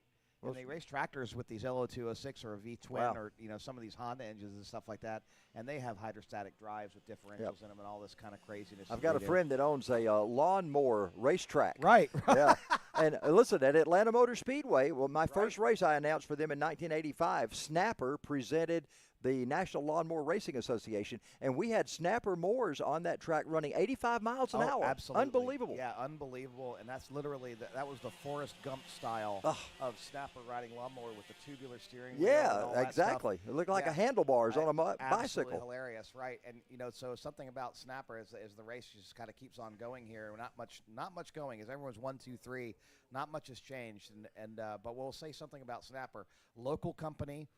Was financed by a guy named J.B. Fuqua Capital, which they're in the old IBM Tower downtown. You remember when that was built in the mid-'80s. Right. And they still only sell through local dealers, like hardware stores. They will not sell through the big box stores. They have been a Briggs & Stratton diehard from day one, and that's been a great partnership. And of course, their big manufacturing plant down in McDonough. That's exactly right. And I've got a friend, he's a racer, Vince Finello, and he owns the manufacturing company that only has the press big enough to press out the more bases for a Snapper. That's all. He exclusively does those for Snapper. That's really neat. And again, a local business, so if you believe in buying and participating in local businesses, Charles Head's wife, Debbie, will be at the craft show in Norcross. That's right. And, you can definitely support her and her craft. She has a lot of really nice stuff. I've seen you live on that. But as well, you can do Snapper mowers and things like that. Now, the karts that are racing here, well, they're all from Italy. Oh, Italy. Italian karts. Pretty okay. much. There's only a few manufacturers in the world. OTK, which is the Tony Kart Red Speed Cosmic brand. You see those here. Danny May runs Esprit as an OTK product as well. You have the IPK group. That's Praga, which a lot of people here run Praga. We used to be a Praga distributor here at AMP. Burrell is an Italian chassis. Burrell's been around. If you want to get a Burrell kart, AMP is a dealer for Burrell as well. So, and then we have the American manufacturers. Margay, been around since 1958, just like Burrell. iCart, which is what I run. Eagle, which is I'm a Comet Eagle dealer as well. Got one slowing over. Oh, we do. We have someone with a problem here. Oh, wow, hand up. I wonder who that is. I'm really hoping that's not Matthias. Well, I got a question for you. What stops somebody from, like Will Bite Racing, from setting up a surface plate and all the necessary jigs to make your own kart frames here? And of course, it's, people do it. We have a lot of local stuff. We have a guy, Stevie Roberts, makes his Razor kart. That's his. And I don't know who this is that's driving slow, but probably should have pulled off. So Roberts makes his karts here. That does. is a local semi-local. Yep, right here. There's a guy outside of his shop that does the welding, but it's a local Georgia group. There's a group out of North Carolina, MGM. Lots of guys out of North Carolina, actually. Trick, they're not in business anymore, but those guys made a great chassis. So any fabricator can do that kind of stuff, but it's the true engineers, the folks that have the ability to test and dedicate their lives to racing because they love racing, are the ones that are going to be really successful in it. Interesting. Very interesting stuff. Well, we continue on with our tag. I get it right this time. Our tag junior and seniors, and mostly seniors. We got one junior in the field. But Harrison Browning still shows that was not Harrison. I think that may have been Matthias. Matthias, Matthias is the one that had the trouble earlier. And Lucas. Yeah, Lucas was the only junior, and he is out as well. He is out as well. So we're in lap 8. Yeah, Leo and Martin are trying to chase down Harrison right now. There comes Harrison through the S's as he comes up through turns 10 and 11 and so forth, working his way up the hill. Well, unless we have a hardware issue, there's going to be a Prates on the podium, and Leo definitely deserves it. So it's good to see Leo out there. And Martin Simonov, now that's not how you say it in Russian, but he actually told me how to say it this morning, but I've forgotten. Well, it's like Eugene. That is really not his name, and his name that is written Penyanko. Yeah. His name that is written on his driving suit. I have no idea how you actually pronounce that, but his Americanized version is Eugene. Yes.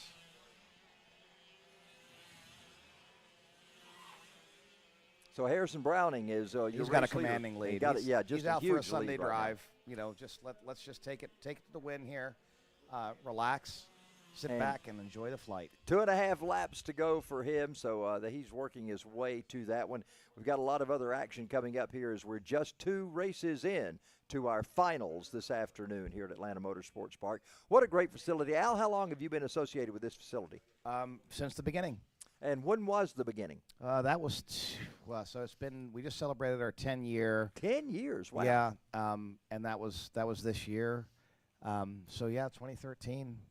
They started construction in 2008. They started this whole thing in the middle of the recession. Wow. And what we always say is that the people who have money, really have money, know where to spend it and when to spend it, and this was a good gamble. And so it now was. We're back in a recession again, and we're expanding here at Atlanta Motorsports That's Park. the funny part. All right, 2 laps to go, actually 1.5 laps to go right now as we're halfway through this 10th lap. There you see Harrison Browning coming through the S's, and he's working his way up the hill once again. No competition for Harrison right now. He's got this race in the bag, and as you said, unless some kind of mechanical issue befalls him, I don't think driver error can even mess up too badly here. No, not at all, unless he spins and hits something. But Harrison's not going to do that. This is really great. Harrison Browning is a part of the Frank Baldozier team, HRE Motorsports, and that's Hollywood Racing Engines. And those guys, have got a pretty decent-sized team. You always see him right down there in pit road, and it's good to see. Frank Baldozier is an old West Coast guy. He's been around karting and racing forever. He's done dirt. He's done lots of oval stuff, outlaw, you name it, he's done it in racing. So he's got a really nice trophy room, I think on his 5th or 6th house since he moved here a couple years ago. You talk about engines and different engine builders or refreshers or whatever. These engines, they are a specific engine. So what are we looking at? We're just looking at refreshing those engines? Well, you do top end and bottom end on them. The bottom ends last a lot longer than the top end do. On the top performers, they're going to redo them every few hours of run time because these things, spin at 15,000 RPM. Yeah, wow. So they really are unbelievable. Going. Here is the checkered flag. That looks like it was Leo Prates that went by. Harrison Browning takes first place. And Leo takes second. Martin Simonov takes third. Ozcheek in fourth. Lucas Donahue, he actually did finish. How about that? So he's taken the final position, and unfortunately, Matthias Prates did not finish today. And another hope everything's Lucas okay with him. joins us on the broadcast crew right now. And it looks Lucas like Harrison just locked up the championship with that cool. win today. He sure did. And it looks like the Prates will switch spots, and with him not finishing that race, he will drop from second to third, and Leo would be in second. Wow. So the Prates do have a second and third podium for the championship. For the championship, and Leo, I believe, just overtook his brother for second place because he finished. The sibling rivalry starts. Yeah. Not to be self-serving, but Daryl Killboy Cannon just got a shot of his Killboy.com and his car sitting out there in the parking lot. So good shot there, Killboy. Excellent shot from you. We're getting ready to go down to Steve Newbold. He's going to have our winner, Harrison Browning, here in just a moment to talk with him as we celebrate that win for him and the tag seniors here today. There we are, and the next group out is Lo206 Masters. Yeah, you see that fist bump. Yeah, he celebrating the win down there. Let's go down to Steve. Way to go, Harrison. Standing here with Harrison. You just won the championship for the Summer Series. We were just told that. As soon as your cart goes through tech, we'll actually have final word. But congratulations. I want to be the first to tell you. How's it feel? It's awesome. Before I went out for this session, I was told that I did not have enough brake pads to make it through the whole race. So I'm just glad to even finish. I bet you that's going to be a little bit nerve-wracking, especially coming down turn 2. That's 40 foot of elevation change all at once. How did you manage to navigate your brakes after being told you didn't have enough? I just tried to use my brakes less and kind of use my weight to slow down the cart, so worked well. Well, it did work well for him. Congratulations on your victory today. Congratulations on the championship. Back up to you guys. Good job. Hey, and congratulations to the Prates family. That's got to feel good. Leo and Matthias, that's really awesome. Yeah, that's pretty neat. Al, these drivers that are out there, we noticed the guys on the motorcycles. Man, they swing and sway to change the weight shift on the motorcycle. You're kind of locked into your seat, but can you do a little bit of shifting with your weight on the cart? Absolutely, and that's when you start getting into racecraft and trying to make the cart turn and rotate. You absolutely move your weight. You push down on the steering wheel, or you pull back on the steering wheel, or you push down with your feet into the belly pan, and do the Fred Flintstone thing, huh? Yeah, pretty much. I mean, it's pretty amazing what. And your head, you got 18 or 20 pounds up there that's rotatable weight. Correct. Or not rotatable, but movable weight. Anyway. That's exactly right. One of the heaviest parts of the body is the head. So generally, if you fall, you're going to fall and hit your head. Well, we got our next race. Looks like are we just lining up? We're getting heat in the tires. What are we doing here? Yeah, I looks think like we're lining up. Is this our Lo206 Master? This would be Lo206 Master. You are correct, sir. Now it's a pretty small field here. Actually, this is Tag Cadet. Tag Cadet. Sorry, I got my thought I had it memorized. That's what happens when you get older. And your memory starts to fail. And tell me about it. I have to have a sheet here all the time, plus my glasses on to see the sheet. Me too, my friend. All right, so they're coming off 17 right now, getting ready to see if we get a good, clean start this time. And so we have another rivalry here. Isaac Carvalho and Camila Kanash, again, out in this class. They've just gotten their breath from the last race. That's right. And here we go, green, green, green. We're starting. We've broken the tram line, and we are 1, 2, 3. Oh, it looks like we have a little bit of contact there coming out of turn 1. Now we're lining up single file for turn 2. A little bit of cloud cover right now. Does that affect the track much? Sure does. It'll start to cool off, and then your setup might drastically change, like your tires not coming in very well or things like that. So, but do the tires stick better? They don't. They actually get a little looser, and so that's a good thing. When it gets really hot with these Vega tires, they're running the Vega Reds. It gets really hot here. They get so sticky, it's hard to get the grip out of the cart, and the cart start to bind up and run slower. So a little bit of overcast skies is kind of welcome here. Wow, there's a great drone shot as we come up the hill into turn 14. You see those, you're riding right along with them as they head down into that area. It looks like we have a 1-2 battle here between Callan Berghofer. I keep on saying that name wrong. Callan's on the inside, is going to challenge, it looks like Max, and Callan takes it. Well, Callan's got the advantage. He's in that blue cart with the blue fairing as they work their way up the hill right now. Callan Berghofer is your leader. Max Cristea in second spot. Then Gabriel Lopez Velarde holding on to third. Liam Sutton is fourth, and Ryan Perez is in fifth spot right now. That may change as we go along. Ryan takes a quick look out to the inside. Yep, takes a quick look, but nothing doing there. And so we're single file through the S's out of the turn 9 complex. So when a driver does that, Al, when a driver's, say, running fifth like Ryan is, and he just takes a quick look to the inside, what's he doing? He's trying to see if the draft is going to play a big issue. He's trying to mess with the driver in front of him. What all are you doing? He's either trying to break the draft for the driver behind him to not allow them in, or he's just testing the water, so to speak, and getting people to look over their shoulder.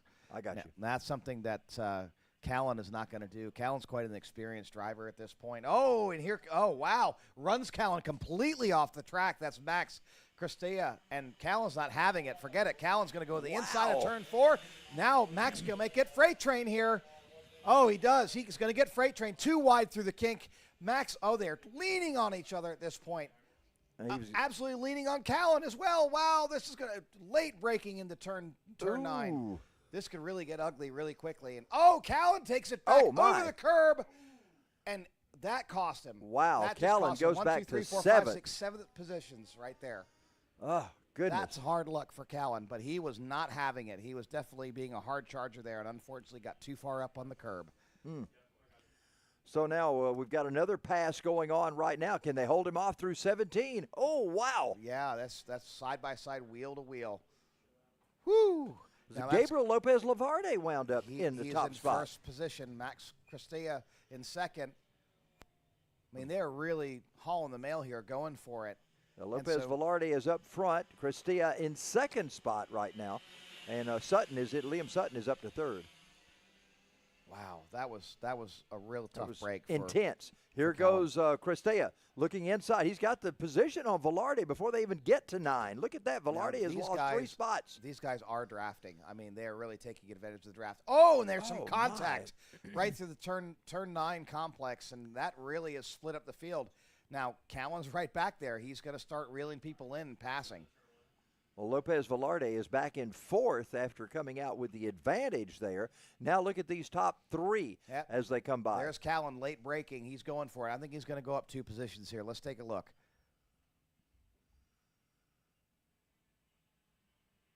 Yep, Callan Berghofer now in 5th from 7th. He's trying to reel in the top group here, and he's going to do it. He's going to do a job here. Well, he may be like Camilla was in that earlier race. That's he exactly. may find a way to get by everybody. I mean, just absolutely on the bumper of the driver in front of him. He is not having it. He's going to go past at this point. He's going to break out. Got a little bit of a battle going on ahead of this duo right here as those 3 go at it side by side. Let's find out. Callan's going for a pass on the outside. There he goes. Pass on the outside. He makes it. Callan is going to catch these 3. If these 3 guys keep on racing each other and not working together, Callan is going to chew them. Reel them in and spit them out. That's what he's going to do. And I really hope that he does, because that takes a real talented driver to do that. Look at that. He's late braking.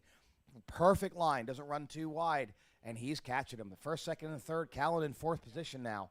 Well, Cristea is up front. Ryan Perez in 2nd spot. Liam Sutton. And then Callan Berghofer is in 4th. And he has caught that group up front. He has caught the pack.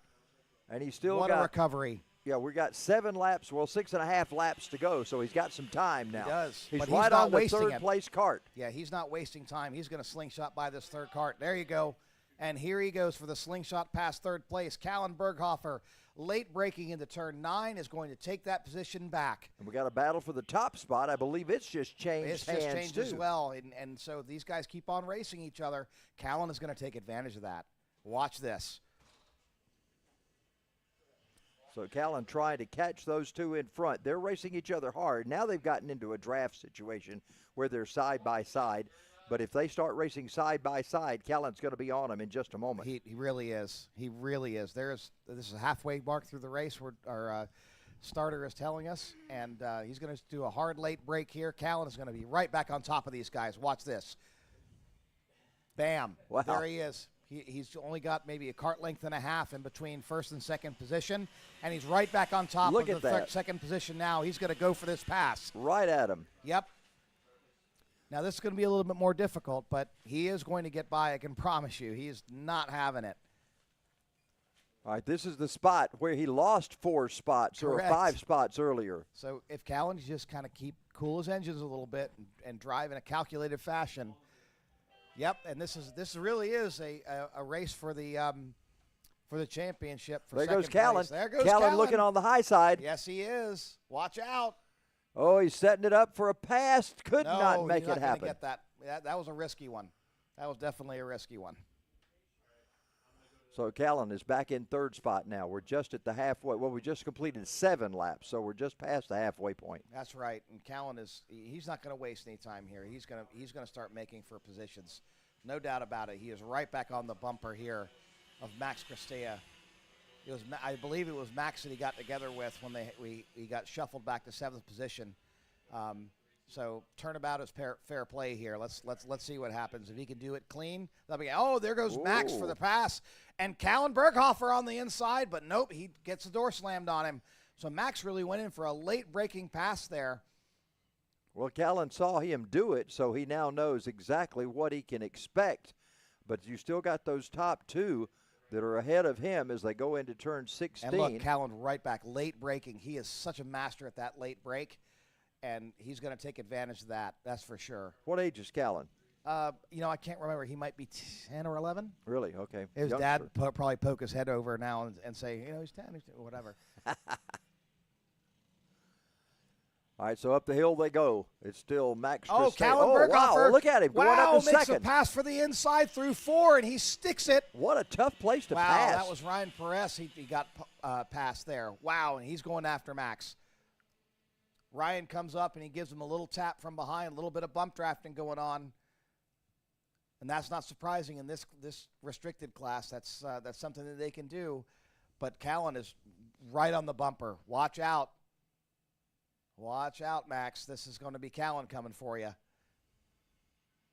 So far, Ka100's right in his tire tracks. He hasn't tried to make a move And here yet. Now he comes makes the the move. outside a little bit. He might over-under him here. Trying to go to the inside. Not quite going to Nope, make it. Can't do Not it. quite going to make it. And, of course, Isaac is looking on the inside, too. Yeah, and you've got to make sure he protects that second place right now. So he's got to not only be aggressive, but he's also got to drive a little defensively. Yes.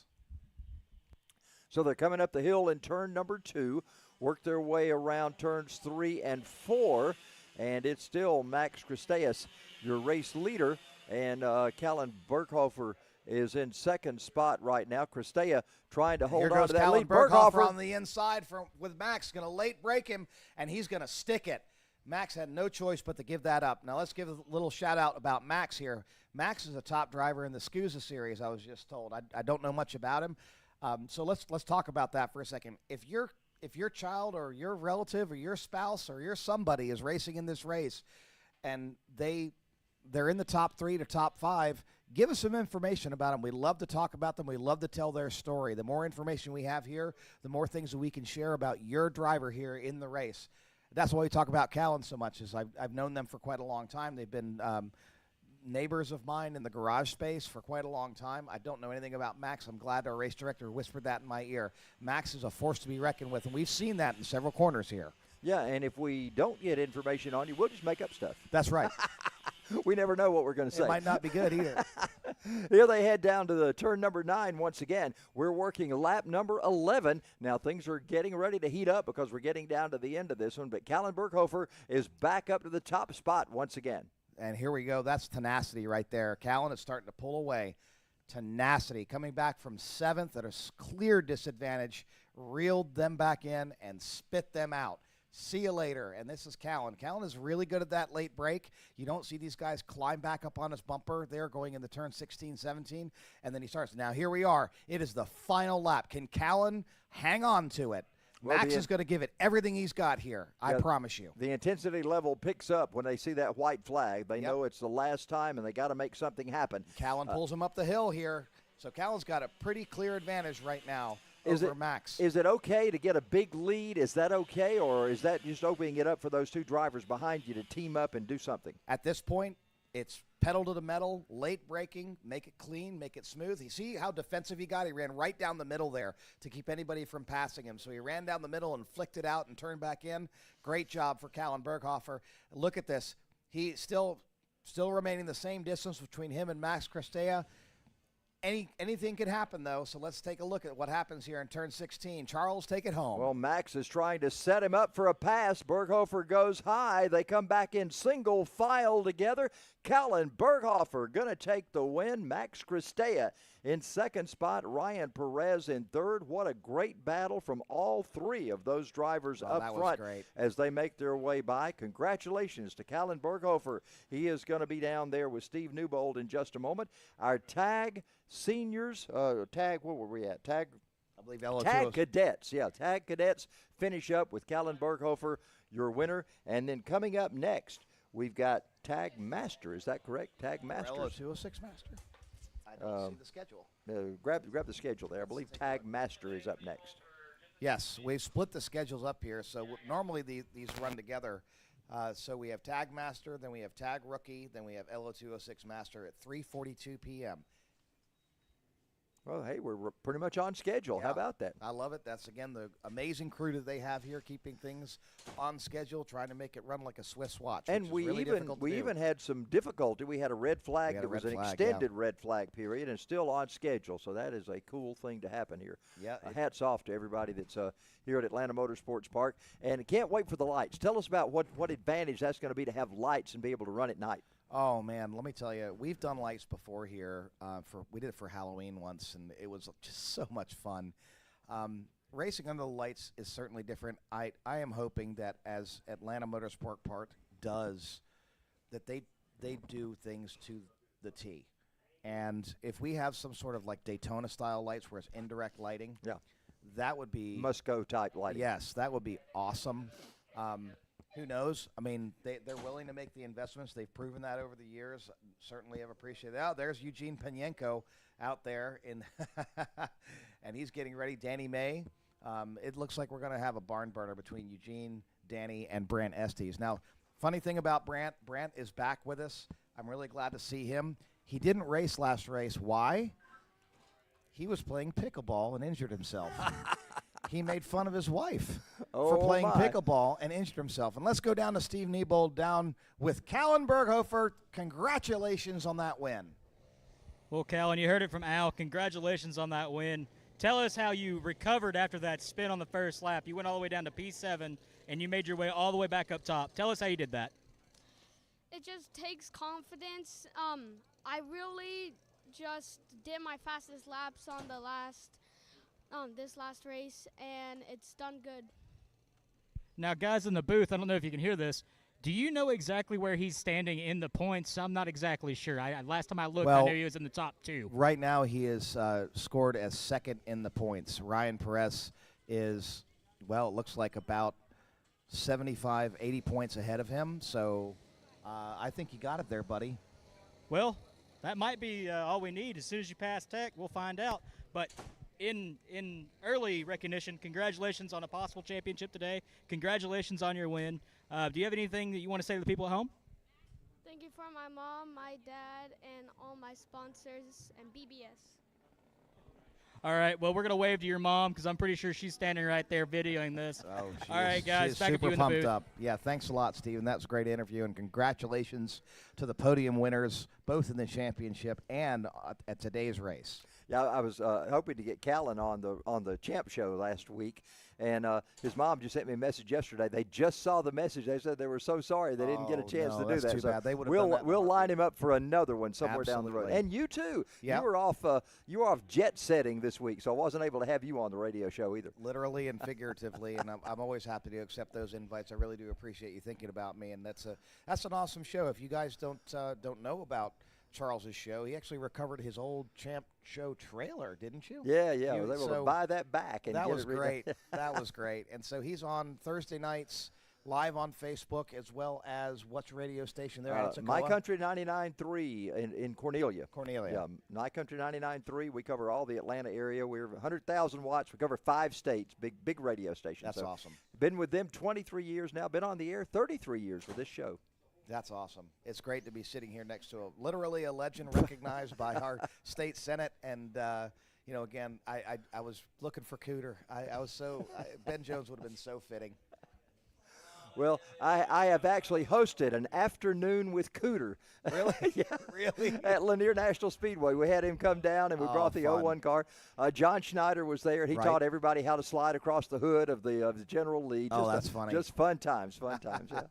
Actually, John Schneider was with us at one of the races at Atlanta Motor Speedway, and he sang the national anthem, actually played the piano and sang the national anthem. He is quite a talented musician. Now, something about John Schneider, ironically enough, his house was hit by a tornado just the other week, and they were, basically saying, buy something from our store. We're having to relocate it, and we're trying to recover here, and some of his music and memorabilia and things like that. And it's not just the Dukes of Hazzard. He's had quite a singing career over his life. And back when they were filming Dukes of Hazzard, a lot of people don't go back this far, but he was a member of the church there in Marietta. Yep. And when he would be there, there would just be thousands of people show up just to see John Schneider because he attended church there. That's right. Oh, and here we go. We have our Tag Masters. Tag Masters are out there. When Danny May's out there and Eugene Panenko, we've got the Tag Masters on the track. Yeah, the funny thing is that it's the heavier class, the little slightly more seasoned class, but the racing is still a barn burner nonetheless. The last race between Brant, Eugene, and Danny was quite close. Well, we'll find out how they turn out this time. Now, these guys are fast. They love what they're doing. Not quite as fast as the shifter carts, but they're pretty darn fast in these. Now, this is the one where do they run slides in tag like they do in Lo206 or not? No, it's what's called a diaphragm-type carburetor.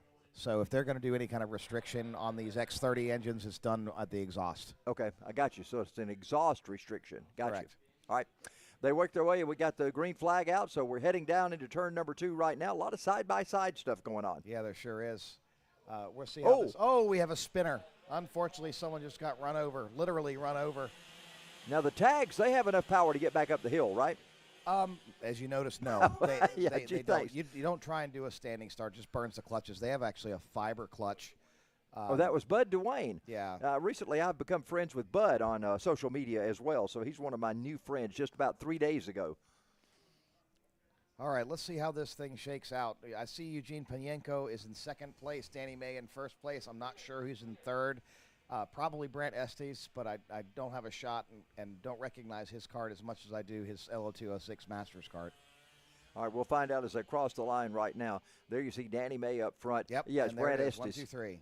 In that third spot. James Schumann in fourth and Craig Foster in fifth place right now. So it's a pretty tight field between first through fourth. So Craig Foster out there in fifth. Craig Foster's been he is an original guy too. His kids have raced, and he's been quite a staple here. So it's good to see Craig Foster out there. His son's Christian, so it's great to see him out. When you talk about some of these guys that have been out there for a long time, 30, 40, 56 years of age, did most of them cut their teeth in karting, or did they come over from other racing disciplines? They came over from other racing disciplines into karting, and for lots of reasons. But Craig used to race Porsche, just like I did, and so he and I connected that way. And I raced for Porsche Kramer for a number of years. It was a USA affiliate of the Kramer Racing. And we have a challenge for the second place.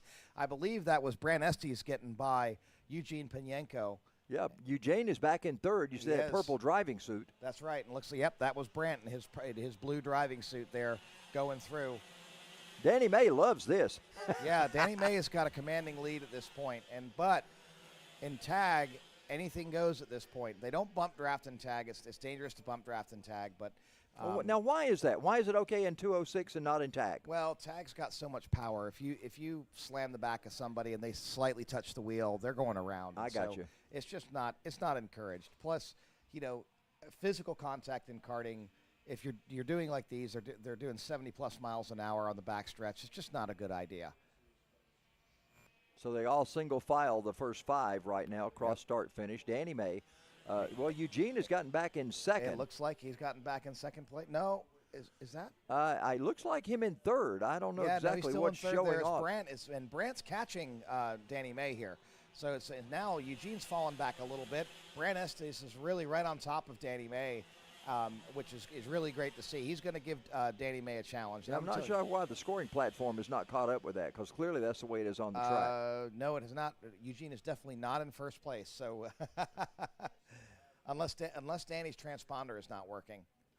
Do we see Danny May on the board at all? Well, he was. There he is. It flashes in and out. Yeah, but they've still got Eugene in second. Yeah, so obviously we have transponder issues here. But, Brant has got we have a spinner. Wow. Man, Craig Foster just missed him. Was that James Schumann that went around? I think it was James Schumann that went around. So now that's opened it up a little more. We have a backbencher here that they're going to be coming around, so watch out. Okay, they get by just fine. So now Eugene is caught up a little bit here to the top 3. That may be Bud Dwayne that had that problem earlier, taking his car off track.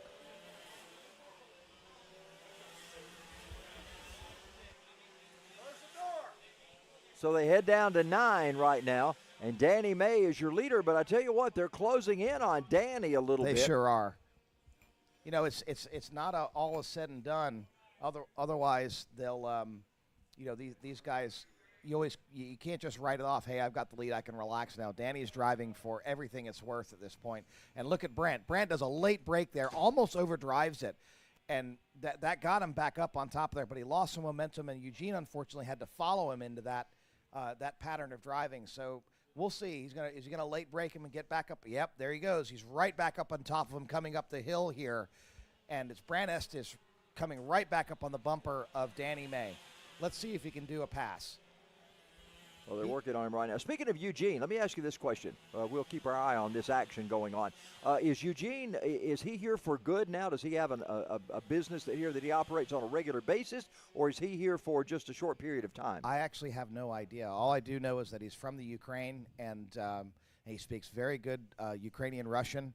I just, yelled out "Babushka" one day, and that means old lady. And Oh, really? Yeah, in Russian. And Did so, you know that at the time? Yes. Okay. And that's what I call Mirko Simonov. Every time I see him, I say, "Oh, Babushka," and he always gives a chuckle, and give each other a hug, and everything's good. But here's Brant Estes. Look at him. He's right back up on top of Danny May.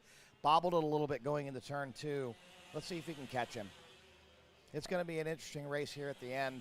They've got evenly spaced between first, second, and third. But Eugene Pinyenko might do a late break and try and catch him here. But here's, look. Ooh, There is Brant Estes right back on Danny May's bumper. They're coming off of the S's here. And Danny just has a little bit of power, it seems like, on Brant. Just pulls away. But Brant's not giving up, that's for sure. So now, in terms of the experience here, I know Danny May's got a lot of experience. How about Brant Estes? Does he have a lot of experience here? Oh, absolutely. He's been here for a number of years. He actually took my old garage, and so we've been garage neighbors for quite a long time, 4 years now.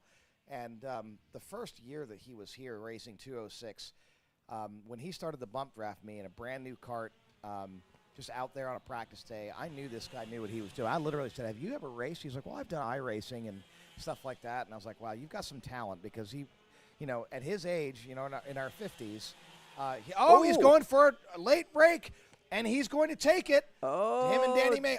Danny May runs Eugene wide. goes Eugene by as Pinyenko. well. Oh, Wow. wow. Now it's totally switched up. Danny May, third place. He really got hung out to dry. Eugene Pinyenko right on Brant Estes' bumper. Brant Estes made that late break work. Oh, wow. That was no contact either. That was really interesting. Danny trying to catch back up to him. He kind of lost the draft there for a moment. He's trying to catch back up to him right now. He lost a lot of momentum on Brant, that one. what a great move. That really was a hard charge there for Brant.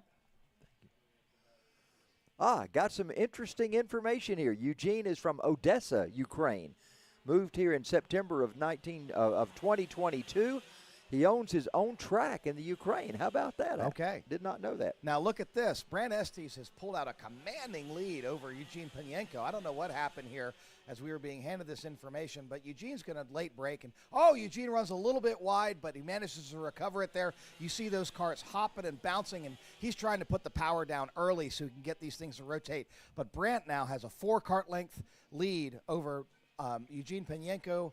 Danny May is about 2 cart lengths behind Eugene. So, well, timing and scoring is still showing Eugene as the leader.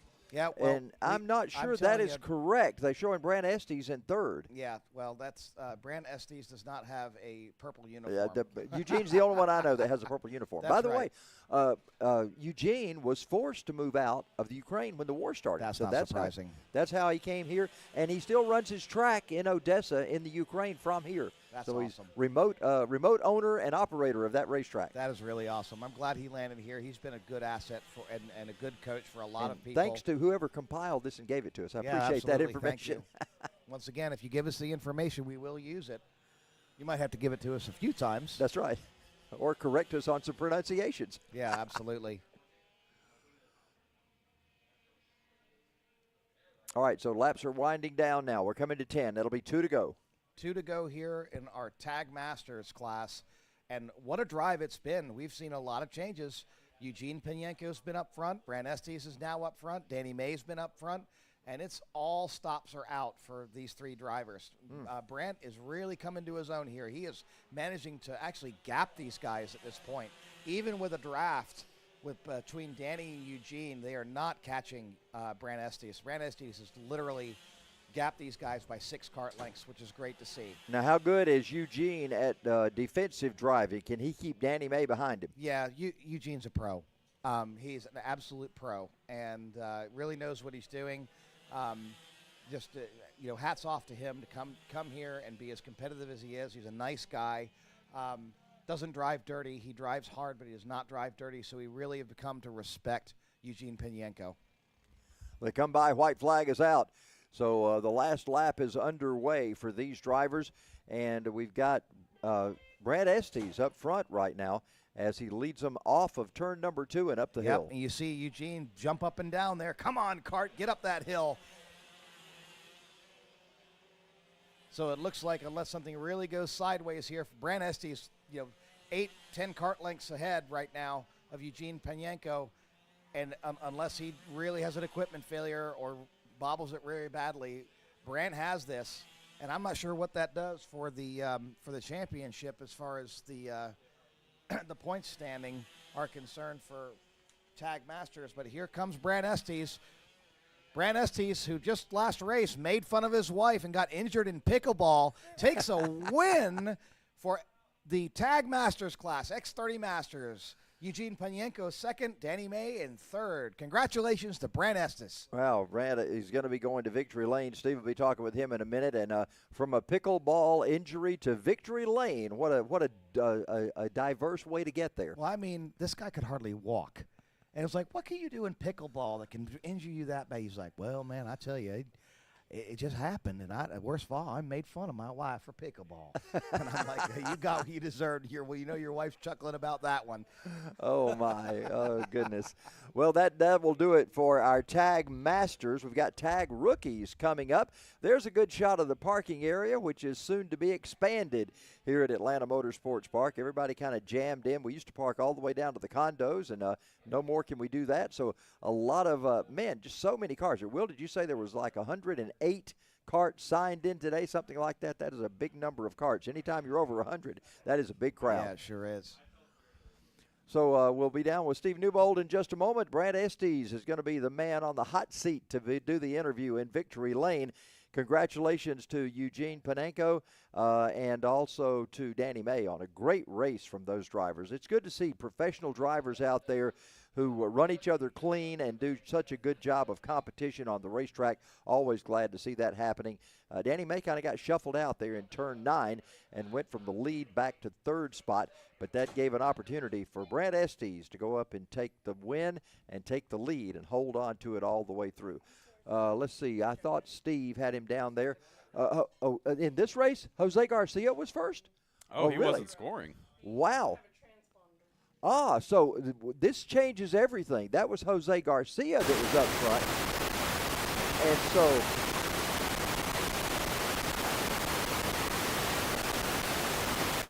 so Jose Garcia was actually our winner. We wondered why timing and scoring looked a little funny compared to what we were thinking. So here's the funny and that's thing Jose. is where is Brant? Yeah, that is certainly not Brant Estes. That is our buddy Jose. I wonder if Brant Estes was the one who spun. All right, guys, I'm down here with Jose Garcia. Jose, you're known around this facility for the main track, kart track. You're everywhere. How do you do this every weekend and be consistent in all fields that you run? You know, karting keeps me on my toes. It keeps me in shape. I guess being here for a long time just says I'm an old man. So at my age, I am blessed and privileged that, A, physically I can do it still, and B, my wife lets me still race, and that you guys run great events. So I appreciate that. So, Ariel, if you're watching at home, his wife lets him race. Hey, well, you're not married yet, Steve, so see, you can't pull that card yet. Technically, yeah, I've got like 25, 26 days, but I mean, still. So, Jose, tell us about that victory. Tell us how you pulled that off. Yeah, it was a real hard day for us today. We started with all kinds of mechanicals. The engine wouldn't turn. We didn't make it to practice, didn't make it to qualifying. Starting in the back on the pre-final, where we were able to make it to fourth. Started on P4, made one advance on the start, and then fought my way with Danny May most of the race until I saw the only opportunity when I can get close to him.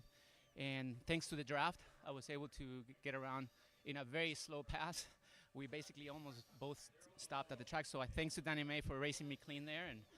And it was like, I didn't think I was going to hold it because he has a very strong car, and I gave it all, thinking it was good that it was at the end, because I don't think I would have been able to hold him back if it was earlier. So one of those things that lines up in a perfect day when you thought it would be a terrible day. So I want to thank Eyes Up for supporting me, and John Warheim, who always gives me a great kart.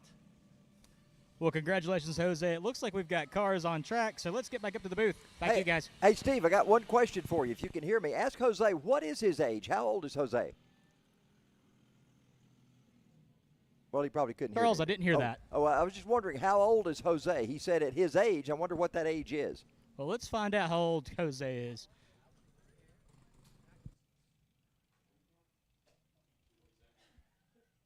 is actually 54, guys. 54. How about that? 54 Wow. years old. So, ironically enough, I went to high school with his wife, Kim. Oh, So, really? Yeah. How about went that? to Dunwoody High School together. And y'all were 10 years older than Jose, right? Yeah. Yeah. Jose and I used to battle side by side in Lo206 Senior years ago, and he and I have had some colorful exchanges, and we've become very good friends. As a matter of fact, we have some funny stories going up to GoPro and some of the things that have happened up there. Oh, wow. So it looks like we have our tag cadets out. Yeah, Arthur Nahapedian is your leader right now. Evan Fry is in second. Evan actually won this race. Oh, sorry, tag rookie. At the beginning, and Ryder Sutton is in third, and we've got two drivers going at it right now. Wow, they sure and are. that's Nahapedian and Evan Fry. Fry trying to take the lead away. He is in that 133 car. And he managed to stick it there. Yeah, Arthur Nahapedian is in the 30, and look at these two guys going up the hill right now. Wow. Yep, they're definitely playing the game, but it's early in the race, so these guys are so far ahead of the third place. Well, and this is Ryan Sutton. Actually, right. Nahapedian is back in third spot. He is in third spot. So Ryder Sutton in the 17 is right behind that Evan Fry, number 133 cart.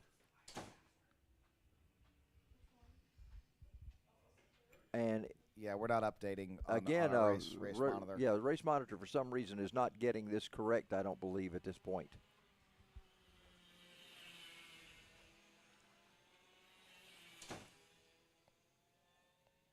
I believe it's still showing the beginning of the race. It hasn't even shown a lap being completed so far, so I believe that's right.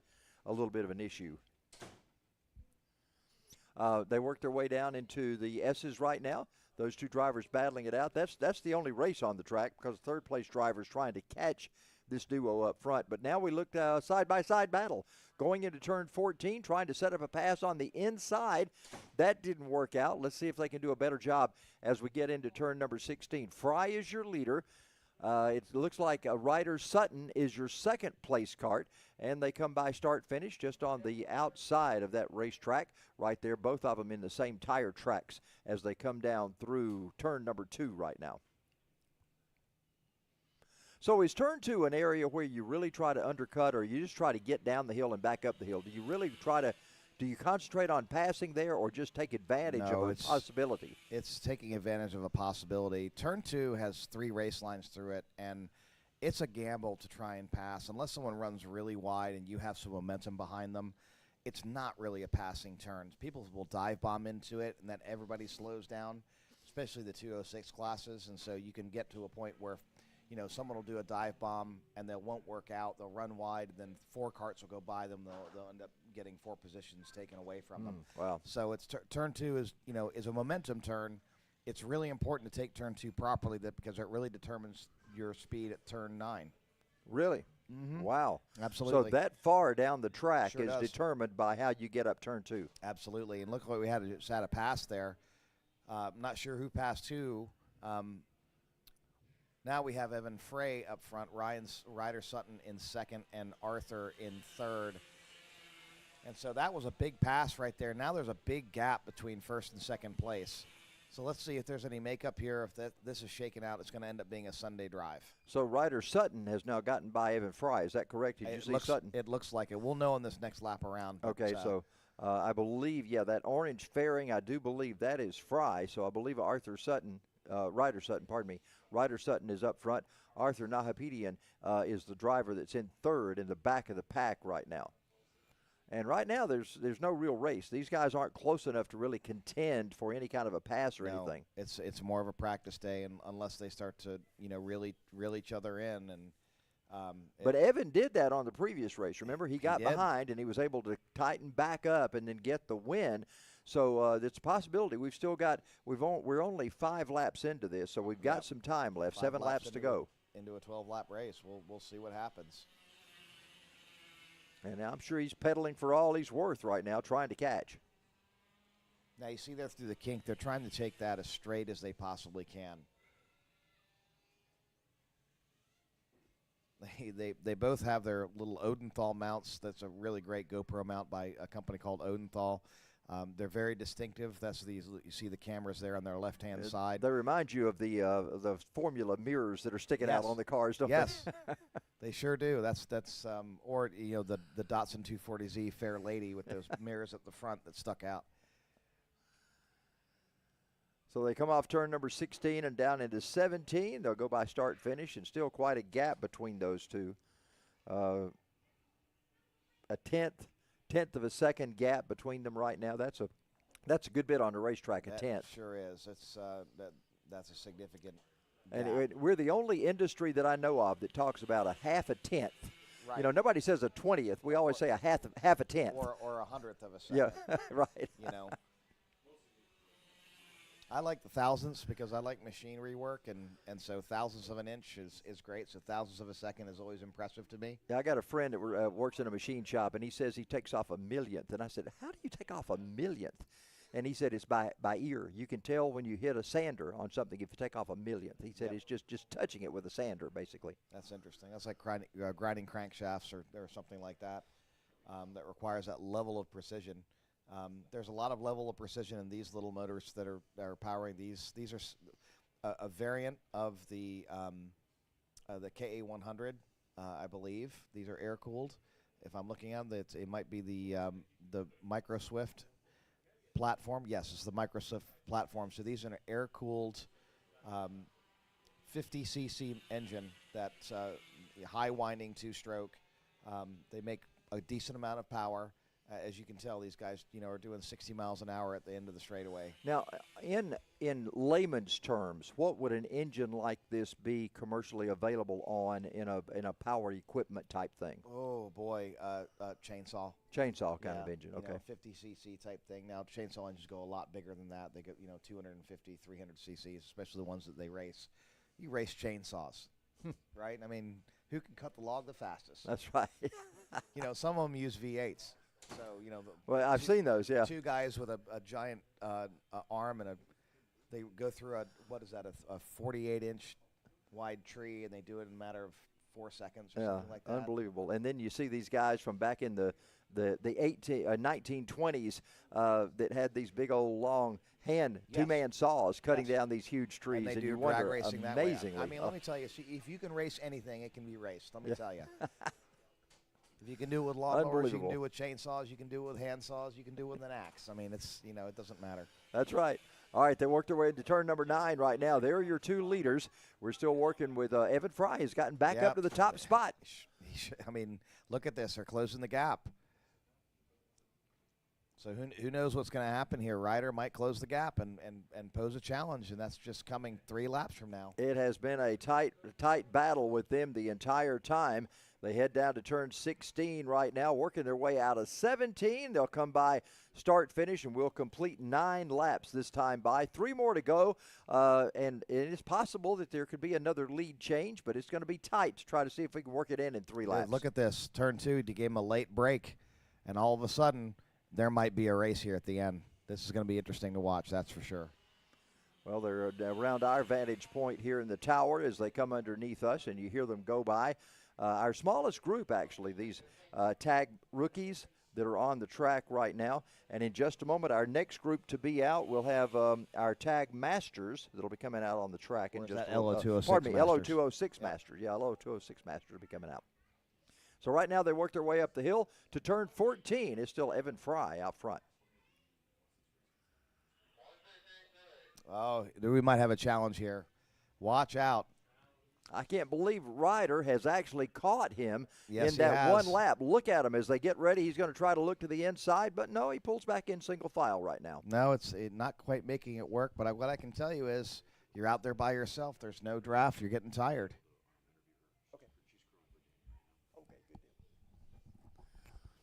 And here we go.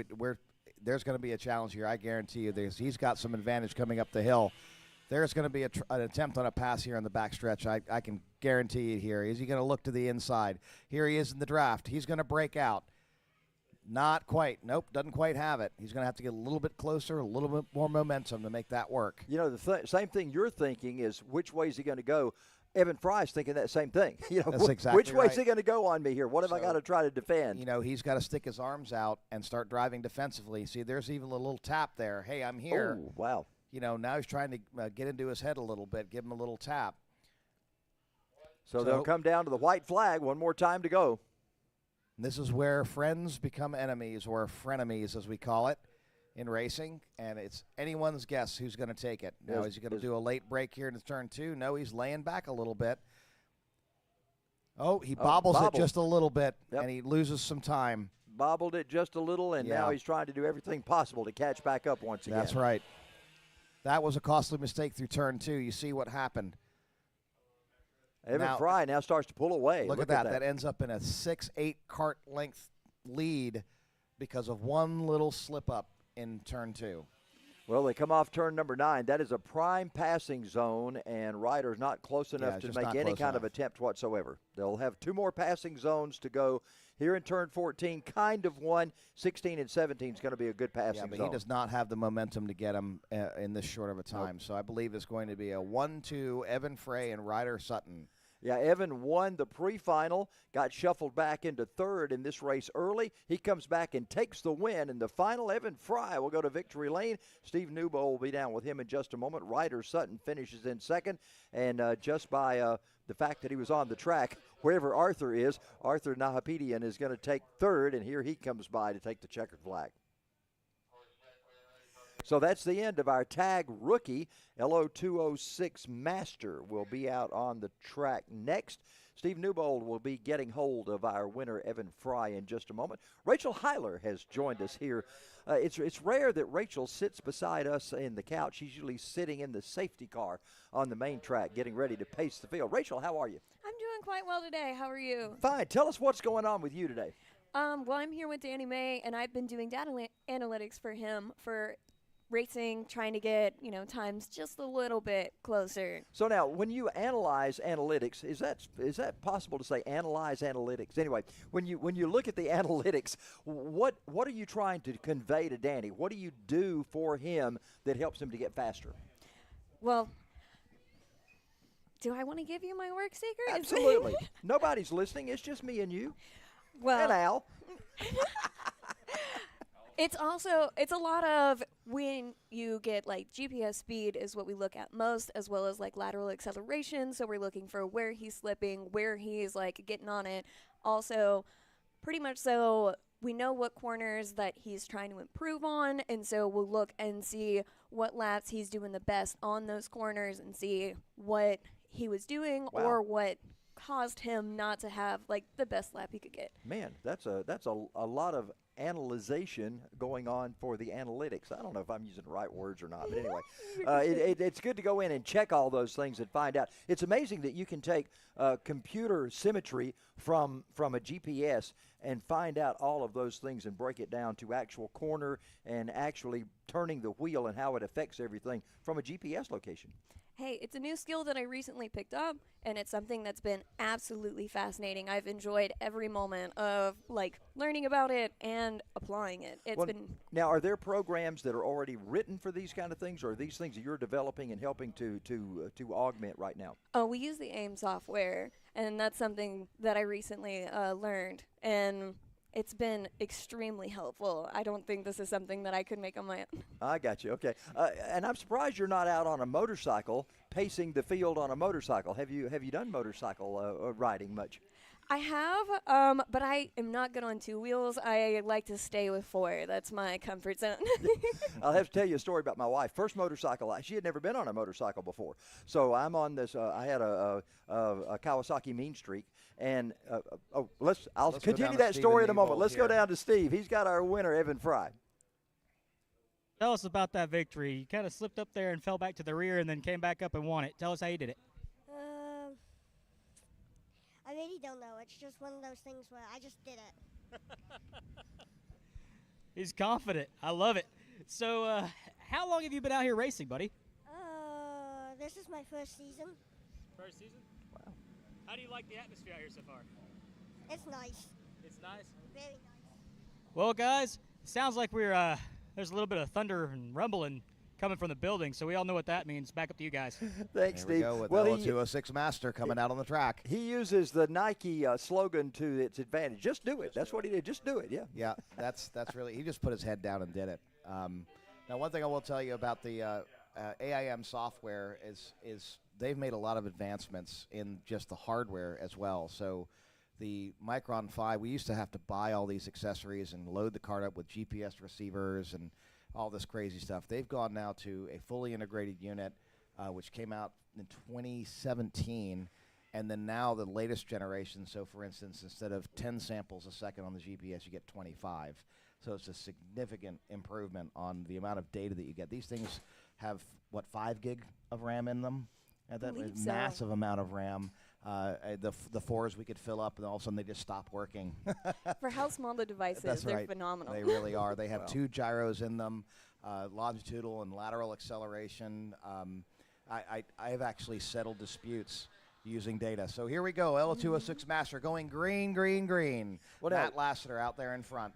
Will told me you were the crew chief for Danny, and I thought you'd come in, covered in grease and grime and all this kind of stuff. I didn't know you were going to be having mouse prints on your hand from a I have a computer. little bit of grease here too. Well, Danny is a great guy. I've known Danny for 20 years and didn't know it. When I was working with the Hooters Pro Cup and the NASCAR Winston All Pro Series, his dad owned a car that I was working with that driver doing PR for 20-something years ago. And Danny told me, we were social media talking this week, and he said, I've known you for about 20 years. I've been to tons of races you announced, and I had no idea. So well, Danny and I got to sit down and do some bench racing and talk about that kind of thing. Oh, for sure. All right, they work their way up the hill right now. We got 2x2x2 heading up there. Al, who we got? We got Matt Lassiter up front with Adam Phillips in second, Brandon Miller third. We're going to get our first lap here, but I can just recognize the carts that are coming across. So, of course, the red, white, and blue of Matt Lassiter coming across in his Praga cart. And bam, there it is. There's your lineup. Matt Lassiter, Adam Phillips, Brandon Miller, Nicholas Kiefer, Dan Mitchell is fifth. He's gotten back into it. That's pretty wild that he got back to it. Now we got Fusco in there as well. So looking for him, he is probably outside of the top 10. Well, Fusco had an exciting run the first lap terrible today. Accident there. So let's see how he's doing. He's probably hurting. There he goes. I think he's in last place. I think he's out there for a Sunday drive because he had to start in the back because he was a DNF. Now, Danny May is in this group too. Are you working with Danny in both divisions, or are you just trying to help him in one? How does that work? We've been doing data analyst on all of his On everything. carts. Yeah. Okay. Does he find that he's better in one cart, in one engine profile or setup than the other? Well, I mean, between like different classes and like the weight, definitely it does show up. And just like comparing them. Oh, wow. Some side-by-side action there going into turn 17. A lot of contact. Wow. But I mean, every cart runs a little different. So. But does he find himself, even though he may be down on power or something, does he have the same issues in the same corners no matter what engine profile he's with? Is there a way to coordinate or calculate which corners he gives him trouble every time he goes through? Actually, one of the most fascinating things I saw on his data, I believe I caught it yesterday or the day before when we were doing practice, is when he has his best first half of the track, his best back half of the track is on the next lap. And I was like, really? if you can somehow put those two Invert together. it. Right. Put them together. Yeah. Wow. Interesting information. So now how does he put into practice what you tell him? I think it's a lot of how good of a driver he is and like his capability out there for me to be able to point out, hey, this is, you're slipping here. Can you take that curve different? We have a challenge here for, I believe it's Brandon Miller challenging for the lead. They just came across here. No, that's Dan Mitchell challenging Matt Lassiter there, and Matt Lassiter's not having anything of it. So I believe Dan actually just got shuffled back to third position, but he's going in on the outside of Adam Phillips. But Adam Phillips is not having anything of it, and it looks like we got some guys working together, shoving Adam Phillips forward and shoving Dan Mitchell over. Dan Mitchell's getting payback for that stuff that he pulled in the last one. But Al, you mentioned him coming back. Dan Mitchell had been out for a while and coming back. What was the story on that? Well, Dan runs VRD, and so he's kind of in it. He's out of it. He's around. He's not here full time. Running a full race season in karting. He's got a big group of drivers that he mentors and races with an open wheel with the VRD, and I believe it's Formula 2000. So Always good to see him out here. He's a tough guy to race with.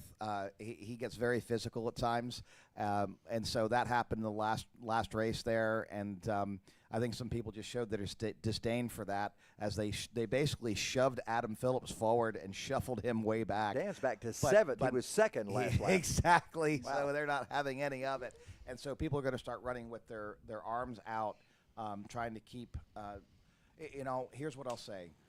Danny May, so they don't get confused, Danny May is one of the cleanest drivers out there. I mean, I love running next to Danny May. He and I have run side by side through the Turn 9 complex all the way up to David's Bend, and he never touched me once, never got close to me, never weaved at me.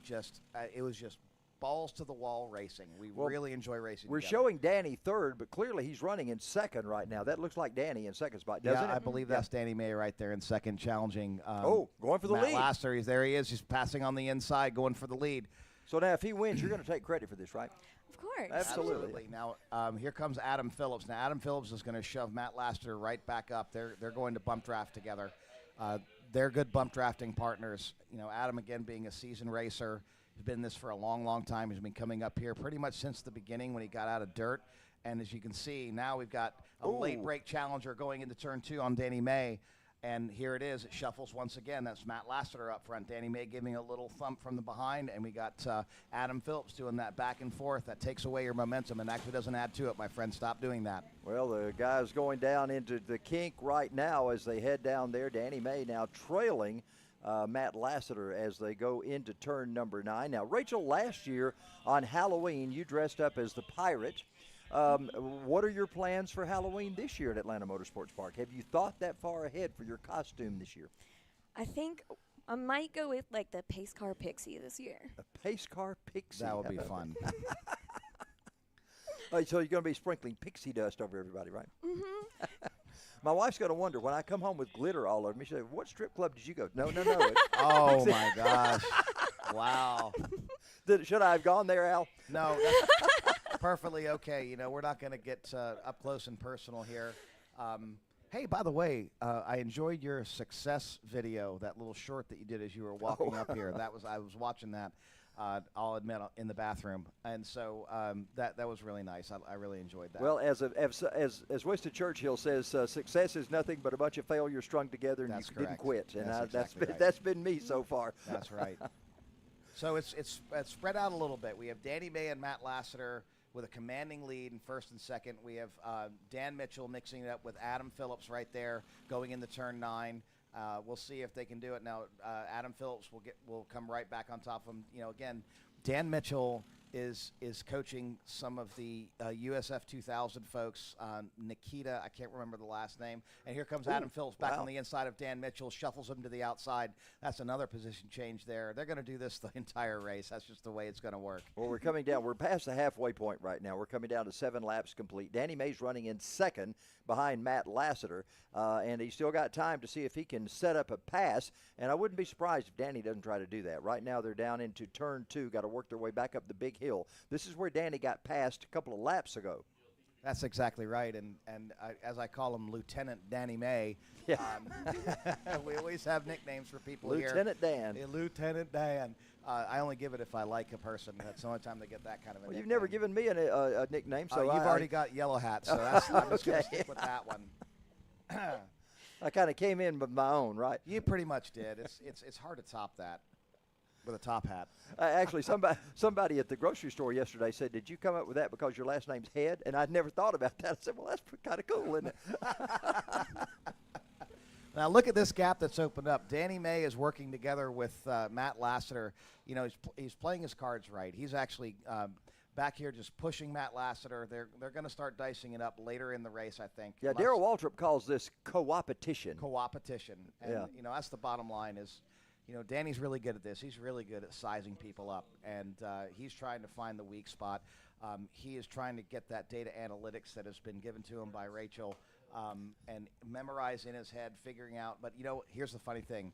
Forget the data for a minute. This is where the seat of the pants really matters, and your internal timer in your head is actually way more accurate than any piece of data from a GPS can be. And so this really comes down to the seat of the pants on the racer itself.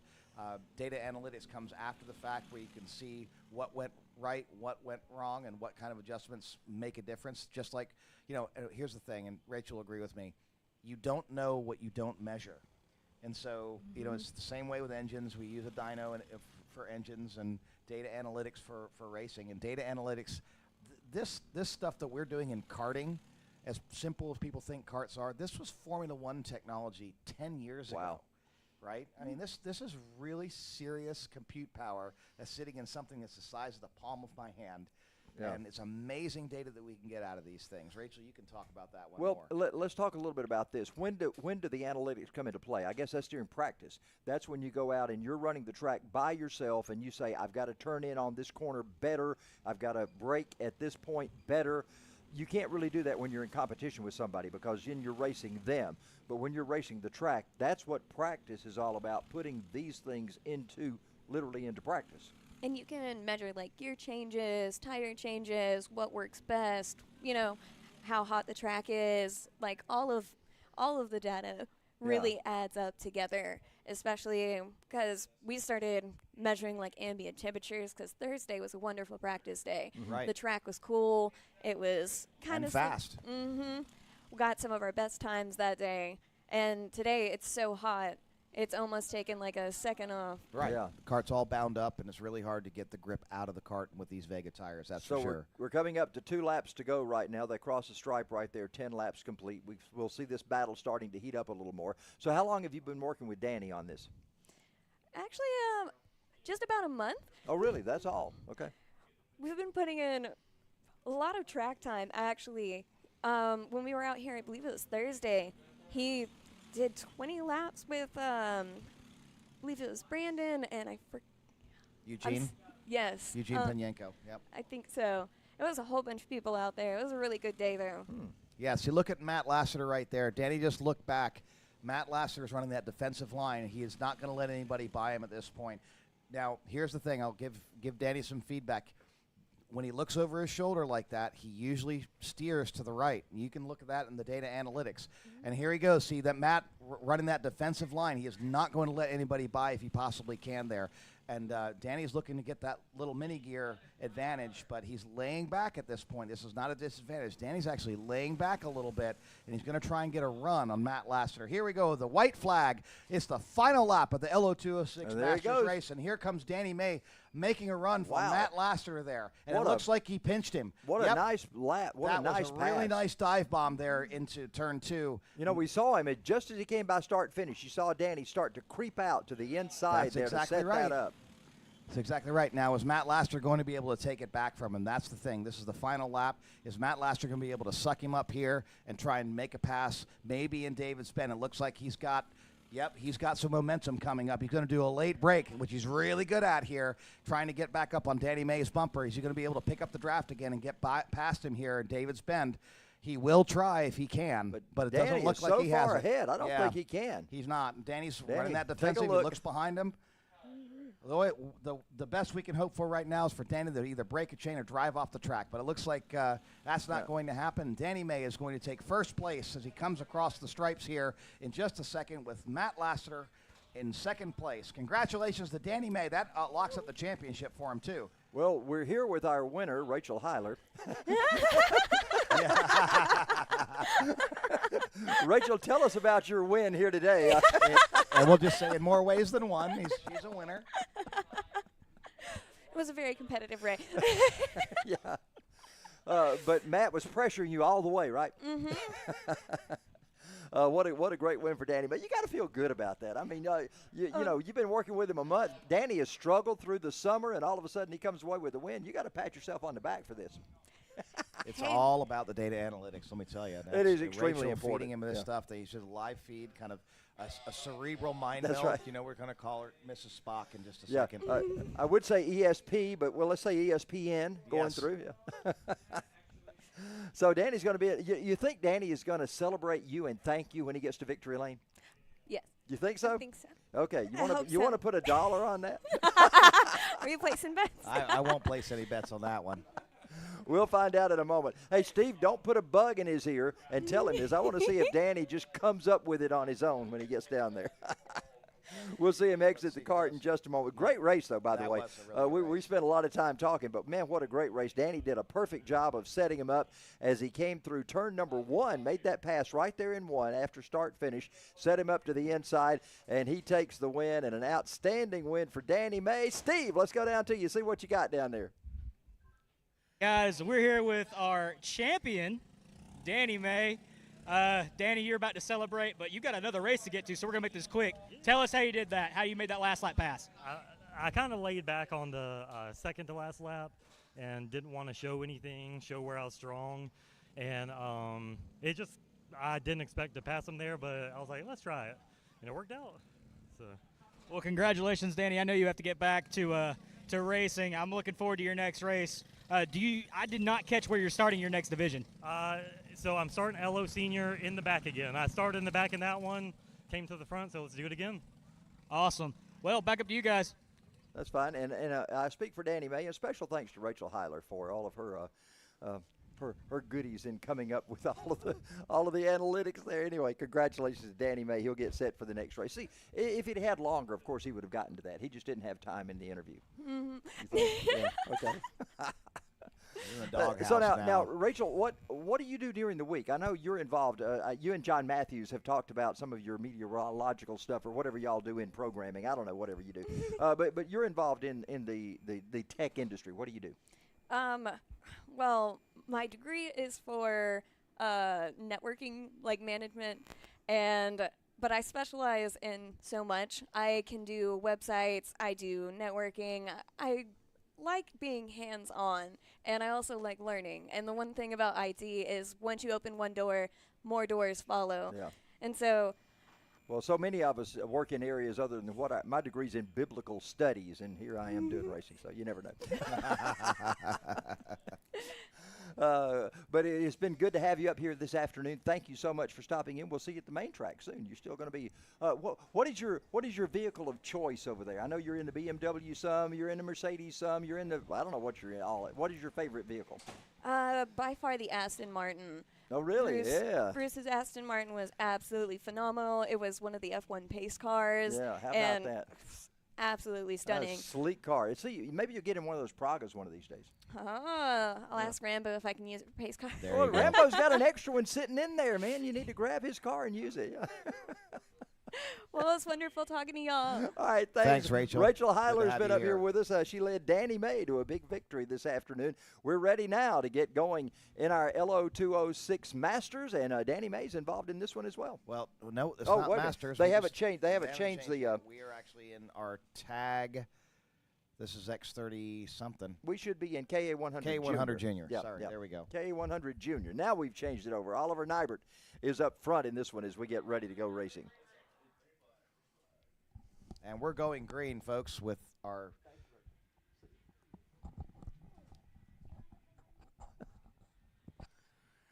All right, they worked their way down turn 2. First lap is underway right now. We got the green, and that's a good thing as they bring it by in turn 4. Yep, and some challengers a little further back in the pack. They're trying to get it sorted out. Who's going to be, 5th and 6th and 7th and 8th. Well, so far, everybody's single file now as they go down through the kink, and they'll head into turn number 9. Got a second and third place. Looks like that's close enough to have a little bit of competition going on there. Yeah, definitely. And, again, it's a 12-lap race. We're on our first lap. Tires starting to get warmed up. We're going to see how it shakes up on people's setups and what happens here.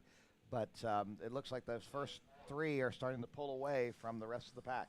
So, for the most part, does everybody just kind of log laps for 1 or 2 to their heat gets in their tires, or do you look for an opening and try to grab it? What do you try to do? Try and grab it.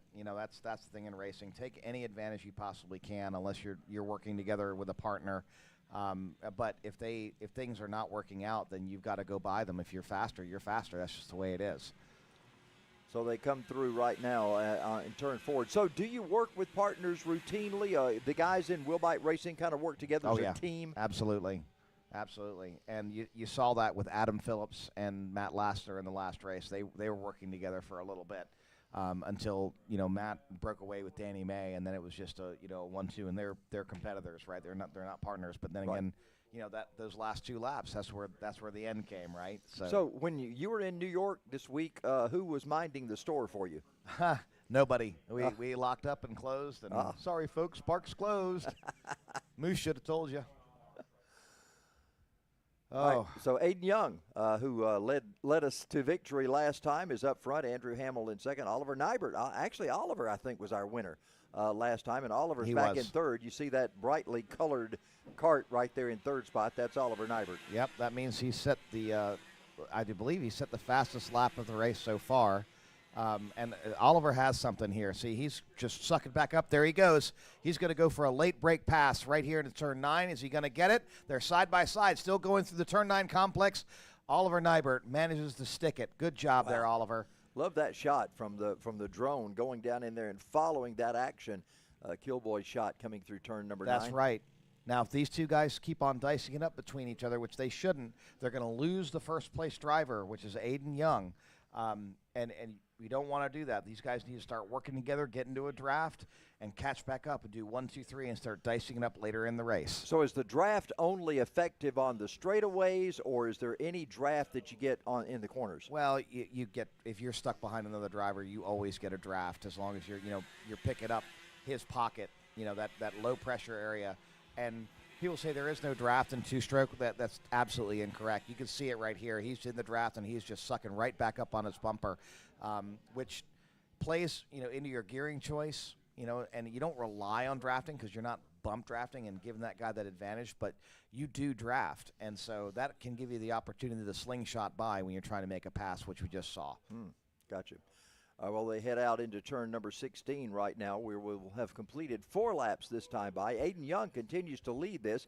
Has about a 5-cart length lead over Oliver Nybert right now. Runs in second. We have someone spinning out there out of Davin's Bend, and it looks like they're getting it back together. That's a really tough one. Would turn around and get back going. You got to wait for the rest of the field to go. Otherwise, I think that's Meyer Lewis in the 41 or the 4110. Not sure exactly what that. I thought that was a 41 number. Let's see if he's shown back in the pack now. And they're starting to space out a little bit here in our Ka100 Junior class. Again, this is an exhaust restricted class, and these guys really can put the power down still. It's nothing to be toyed with. So what size is the exhaust normally, and how much is this restricted? Is it like a 3/4 inch opening, or what for the exhaust? Yeah, I believe the exhaust restrictor is 16 millimeters on these. I cannot remember. But it's about an inch normally, and then they restrict it down significantly for this class. Significantly, okay. Yeah. So it's the old thing like putting the potato in the exhaust pipe. If you restrict the exhaust, you've cut the engine off or reduced it. Yeah. Yep. And not going to fall for a banana in the tailpipe again, man. That was Beverly Hills Cop. Yeah, and also American Graffiti. They did that too. Yeah. Well, I preferred the cable around the police car. That was much better. Outstanding work. Yeah. All right, they come off the S's right now, work their way back up the hill. You see how they're sliding sideways as they put the power down? They do the exact same thing that the tag, the bigger carts do. They still have enough power. They can really put it down on these things. Well, again, with no differential, something has got to slip down there. You got to have one tire or the other that's sliding and slipping at all times. That's right, and it's usually the inside tire. Right. If you're turning left, it's the inside left. But also with these two strokes, if you are in the RPM range, you put the power down early, you can use the power and drive oversteer using your right foot. Well, we're halfway through, 6 laps complete, 6 to go for these drivers right now. Still about that same distance up front between everybody. Well, I tell you, Aiden Young is just checked out. Yeah, he is checked out. And right now it's between Oliver and Andrew. And they can't seem to get that draft and stay together. No. Andrew keeps slipping back some on Oliver, or Oliver outdrives him, whichever it is. But they just can't stay together enough to be able to try to get up there and challenge Aiden Young. So, the bottom line is everybody's racing for themselves this entire race here. And we're 6 laps into a 12-lap final. And so it looks like this is probably the way it's going to pan out. The real race is for second. I will say that at this point, unless, Aiden has some sort of a mechanical or he gets tired or it really, really messes up. it's his race to lose at this point. Well, Ka100's just made a move up to 5th or 6th, and I see him now back in 7th again. I thought there for a moment he gained a couple of spots on the racetrack. You know, that's surprising. Kai's quite a seasoned racer, so it's surprising to see him so far back in the field, but he could have had a mechanical or a setup issue or, any number of things that could be contributing to that. But that back of the packs, I mean, these first 3 have just completely checked out. Yeah, they have. You can't even see anybody else in the shot right now. No. As they work their way up the hill and up that big incline to the tallest part of the racetrack, actually, up there where turn 14 makes its corner. And they go down now to turn 16. I guess this is one of, except for turn 2, probably the slowest point on the racetrack, right? Yeah, it is one of the slowest points. It's a double apex corner. It's quite the challenge. It's people really have a hard time. It's an optical illusion coming into it. If you lose focus, you can end up there in the K rail and that wall there at the end if you don't make that left-hand turn at the right time. Yeah, we've seen a lot of guys over the years in the tire barriers there. That's a tough place to negotiate if you get off just the slightest bit. That's exactly right. Getting to the marbles, it's curtains for you usually. Well, Andrew Hamill is right behind Oliver Nybert as they've tightened up against each other once again, but they got to do something together if they're going to try to reach and get by Aiden. Aiden Young is still your leader as they go up the hill right now. We are working lap number 9 of this 12-lap race, so time's running out.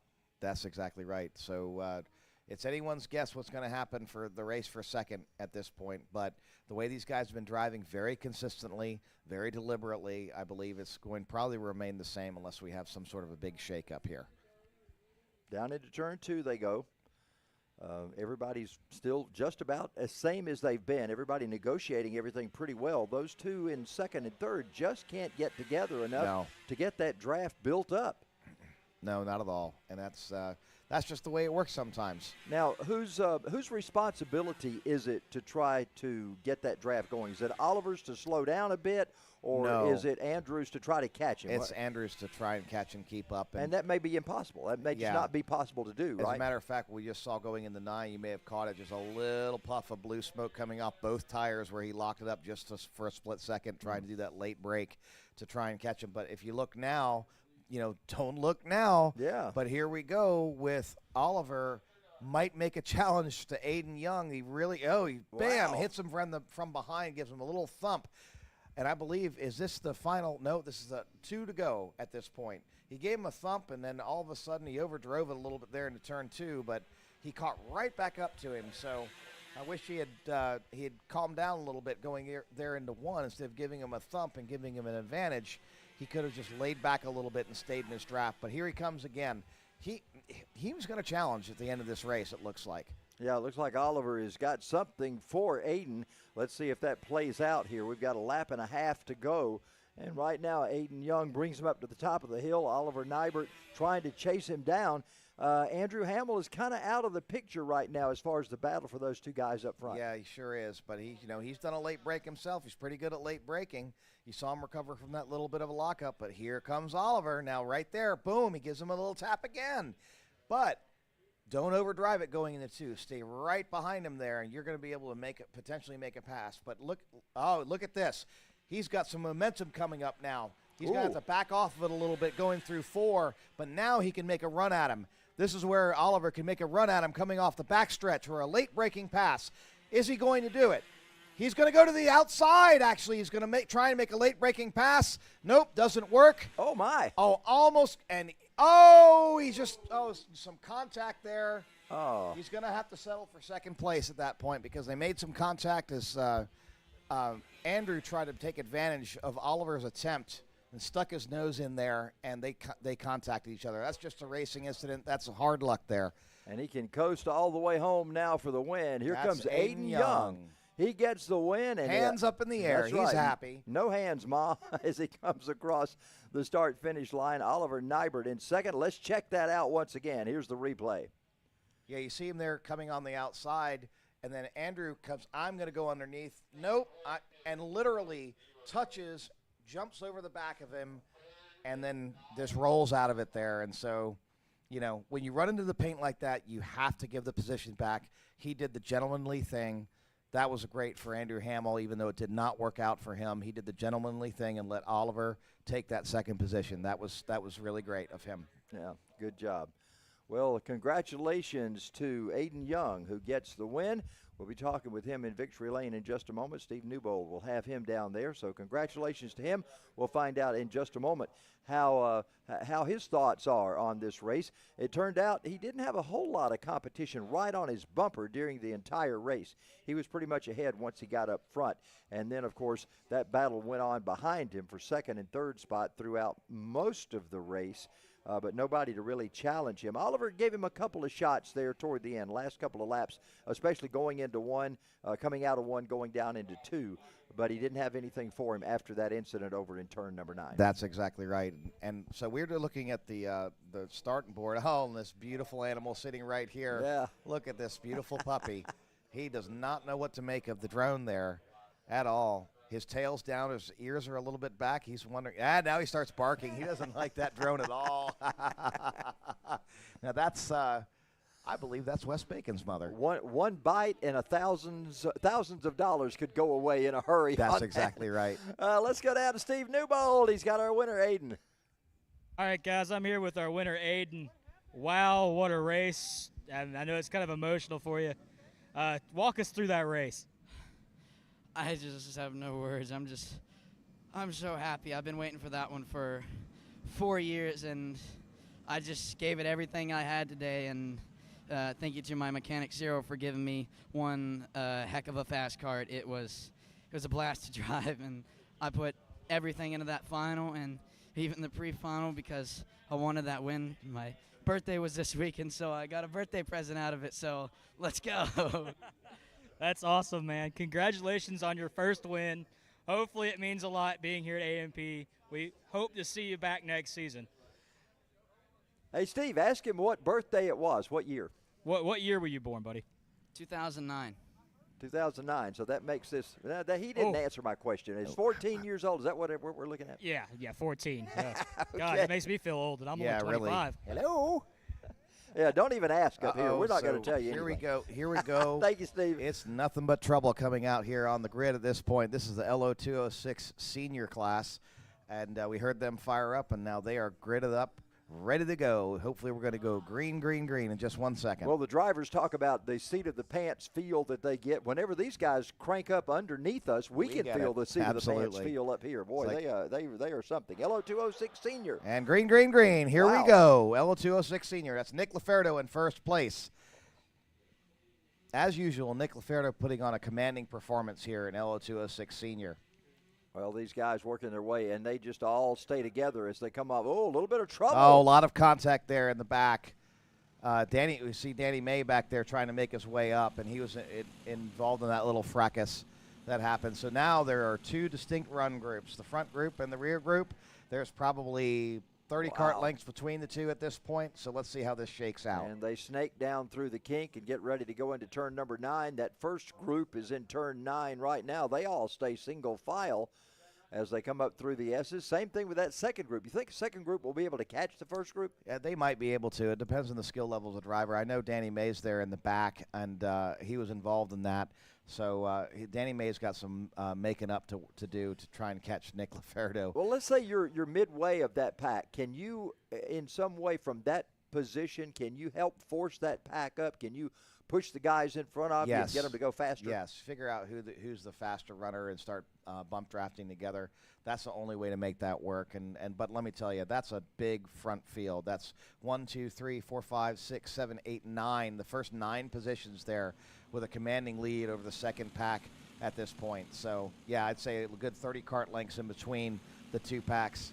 And so it's Nick Laferdo, Jacob Looms, Ryan Curtin in third, Juan Pablo Garcia in fourth. Now look who's run up to fifth, Alyssa Vasquez. Now that is not surprising. Alyssa is a great driver, and look at that. There is a pack of 4 people. She's actually now in 4th position. Nick Laferdo, as usual, you see that little snap back where he did that little deer take a picture. There he is. And some people are starting to challenge already. This is going to be a barn burner of a race if these guys keep on going at this rate. Now they head into 16 right now. Everybody's still single file for the most part, at least in that lead pack. That lead pack now has gotten down into 4 karts, and then we've got a couple of stragglers behind them. So that group of 9 has now started to break up a little. Yeah, and Wow, this is going to be interesting. Alyssa See a little bit of contact. Alyssa's getting shuffled. She's getting shuffled way back. She just went from 5th to 7th. She was 4th, and I believe she went to 7th at this point. But now they're starting to break up a little bit. We got Nick Laferdo still out front. I believe that's Ryan Kurt in second. I see that red and white Burrell card of his. Yeah, Alyssa just gained a spot back. She's up to 5th now. Yeah, she has. No, it looks like a Paralyn cart there. Might be still Jacob Looms in second place, Ryan Curtin in third, and Alyssa's managed to get back up to 4th position. So, way to go, Alyssa. Yeah, she told me she's just going to ride around in the back, and I didn't believe that for a minute. That's not going to happen. So they're working their way now down to turn 17 once again. Got somebody looking to the inside. They pull back in single file, though, from somewhere. I think it may have been Wesley Bacon or Ryan Curtin one that took a quick look out to the inside. Everybody holds 4th down this time. Nobody trying to sneak out of line right there. So, yeah, that's Juan Pablo Garcia. He got kind of shuffled. He was in 4th position. Now he is in 6th position. We're hoping that Juan Pablo can work his way back up or partner with somebody to do so. Yeah, he's right behind Alyssa. You see her tightening up. She's in That's 5th right there. She is bump drafting whoever's in front of her. That's Wes Bacon. She's giving Wes Bacon a shove. It's good to see Wes Bacon up there in the front 4. Wes Bacon deserves this. He's been working really hard at his driving.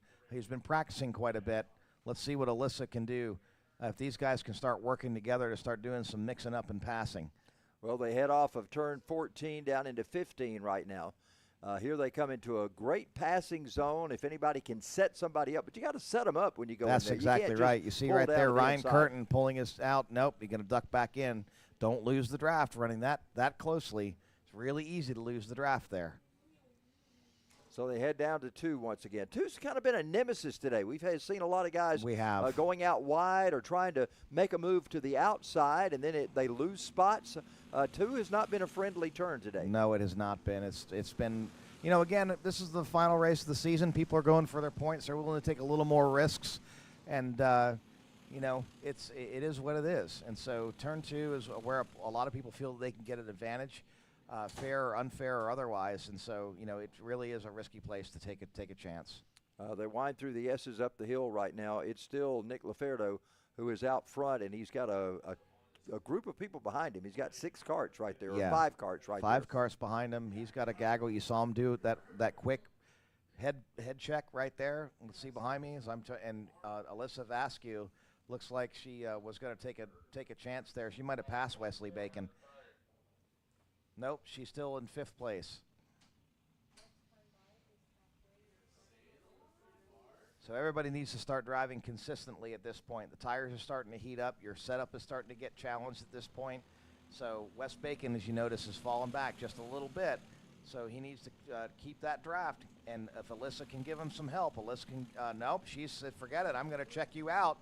She's going for that pass. Here comes Alyssa Vasquez on the outside of Wesley Bacon. It's Wes Bacon. Nope. He's going to check back up, and he's going to get behind her, which is a smart maneuver to do. She definitely had that pass clean. Good job, Alyssa. Yeah, she's up to 4th now.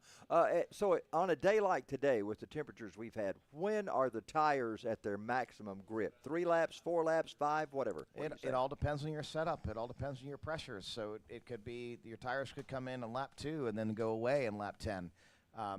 What we're trying to do is we're trying to maintain a consistent temperature, and that's all based on your setup. So once they do get up to temperature, unless you start driving really aggressively, they generally tend to stay there. If you remember the old days of Thunder, his way, my way, right? Exactly. And I was 2 seconds faster, right? And the tire was, blistered up and things like that. It's very similar. Do you take tire pressures all across the tire, tire temperatures all across the tire? Yeah, and we use a durometer, or a probe type temperature gauge to do that, so we get into the carcass. Yeah. So those first 4 have really tightened it up here. It looks like Alyssa Vasquez has run away from Wesley Bacon a little bit. I don't see Wesley Bacon at all anymore in this mix. There he is. So he's fallen behind. So now it's a battle 1 through 4. Wes Bacon in 5th is good, probably 20 cart lengths behind. So Wes Bacon and Juan Pablo Garcia are running together kind of all alone. Now, can they work together and get back up to that front group? Well, they come off 16 right now and off 17. Nick Laferdo still your leader right now. We log in 7 laps complete. We're past the halfway point. All of those drivers are just right there together. You see those top 4, Laferdo, Jacob Loomis, Ryan Curtin, and Alyssa Vasquez as they work their way up the hill. Got a little bit of distance now back between them and Alyssa. She has drifted just a little bit back. She's still in that lead pack, but not as tight as they were. She'll get it back here on the back stretch. She's got a little bit longer of a gear, and she'll jump back up here in just a second. So she'll tighten up as they go into turn 9. See what she's doing right there at the end? She sucks right back up to them. So that means she's got a little more of a straightaway gear, and she probably is lacking a little bit going up the hill. As long as she can stay in the draft, though, she can take advantage of the fact that she has a longer gear and slingshot by these drivers going into turn 9. Well, they come across 14 right now and get ready to head to those final 2 turns. See if anybody sets anybody up for a pass. Nope, they're all in single file as they come around. That's exactly right. And it's, still Wes Bacon and Juan Pablo Garcia there in 5th and 6th. And they're coming down to turn 2. Again, that has not been friendly to everybody all day, but this group makes it through there cleanly. They make it look easy, actually. These guys are really running clean. And it's so great to see Alyssa Vasquez here at the top 4. Her dad's got to be super proud of her right now. And this is a brand new division for her. It sure is. Really worried about moving up. Well, yeah, and here's there she goes. She's going to go for a pass. She actually had it. Bam!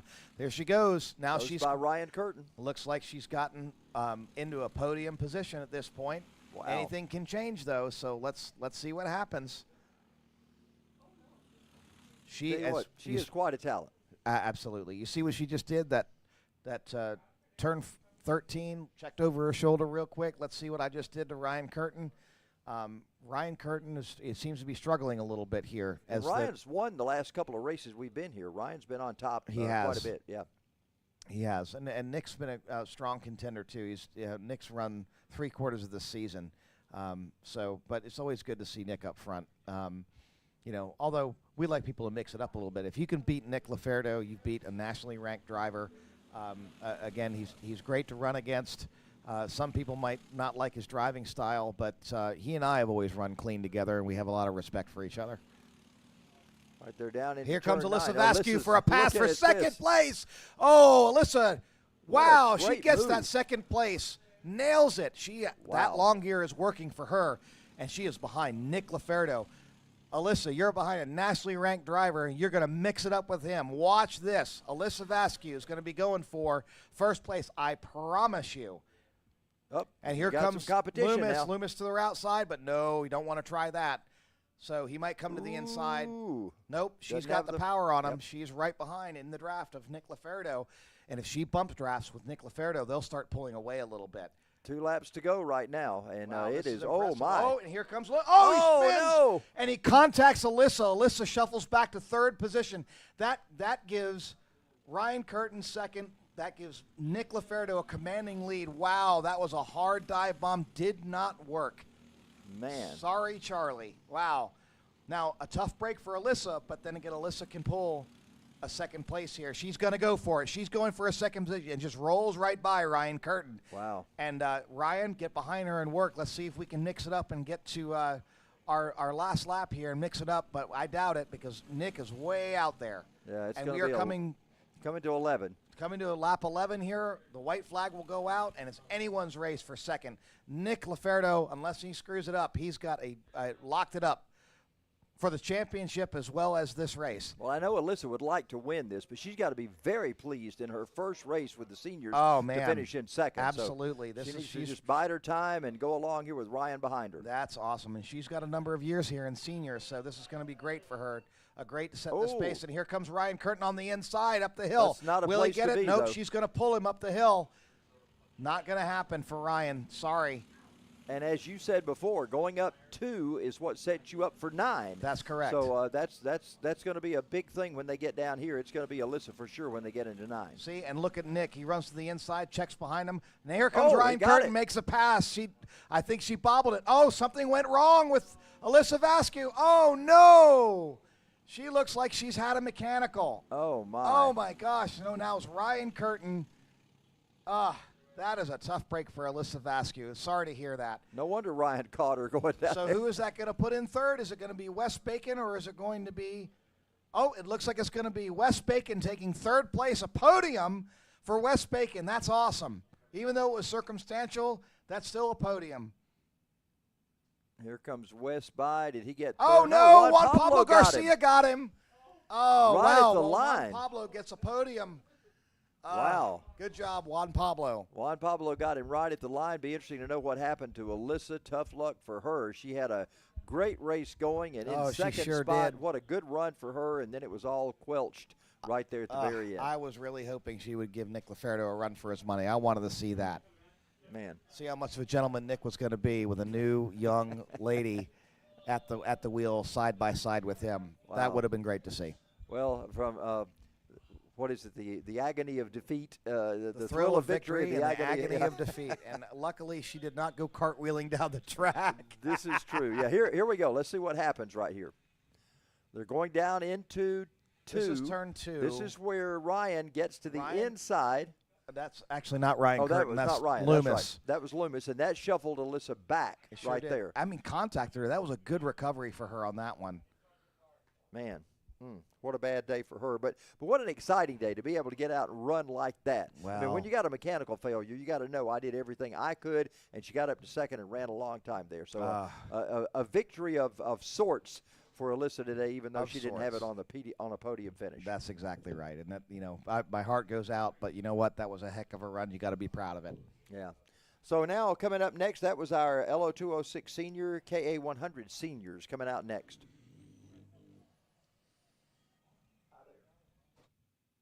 Boy Cannon right there with his, and John Michael Collins looks like out there too. Yeah, there's our of course our drone and our cameraman out there.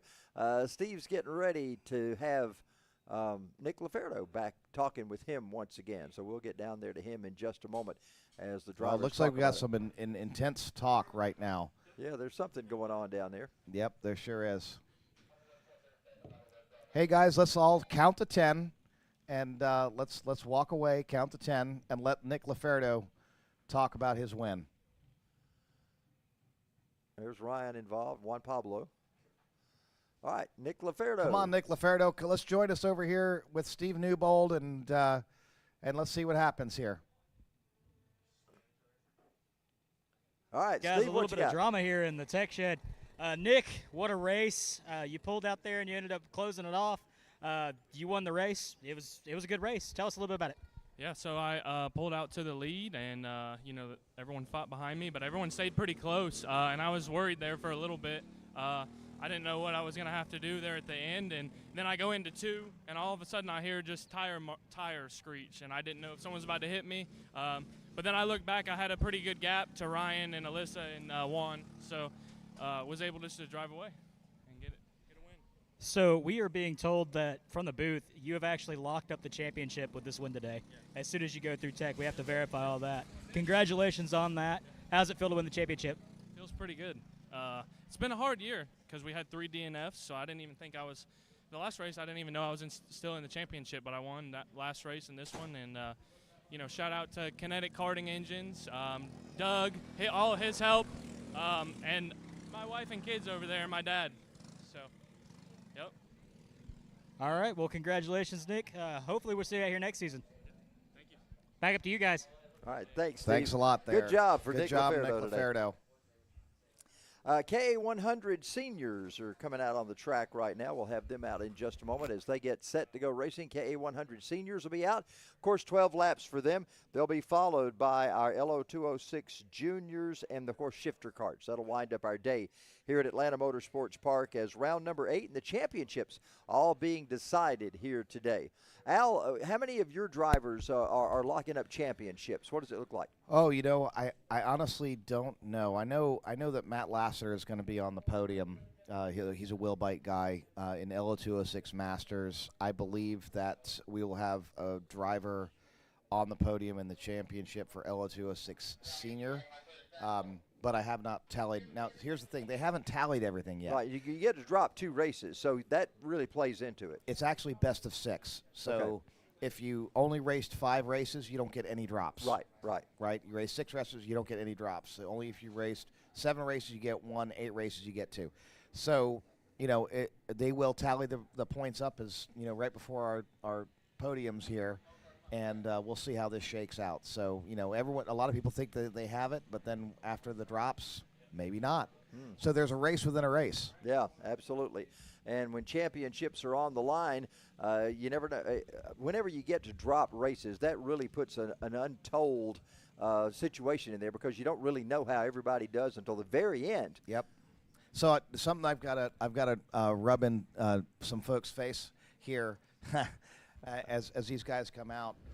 They're gritting up. We might go green. We might not. It's going to be a little tough here. But there was a date change that we had proposed for this.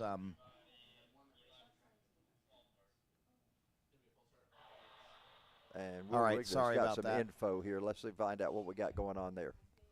So the bottom line is we had this date change, and we did it to a vote, and it ended up. I looked at the data analytics, and when it came down to it, we got rid of people's double family dogs in Facebook and all this stuff. When they voted, it ended up being the October 21st. When we looked at the drivers themselves, people who were actually racing, it was clearly today was the popular day. But here's what's funny. The race ended up being between Carson Craig and Nick Laferdo as far as gathering support for the voting. And Carson Craig and his family won against Nick Laferdo and his family. Oh, so there really? was even a race on changing the date between 2 rival competitors. And so sorry, Nick, you might have won the championship. You lost that one. And I know you'll take a bow on that one. That was a race well run. Wow, how about that? Interesting information. Race within a race. Drivers will compete over anything, right? That's exactly right. All right, they get ready to come by. Let's see if we get a good start this time. We've tried this a couple of times so far. Somebody's gotten out of line each time and not let us get the green. Let's see if we can hold it down here and get a green flag. What are we looking like? Yeah, got a green this time. You see all the blue smoke in the air. Here they head up to the corner.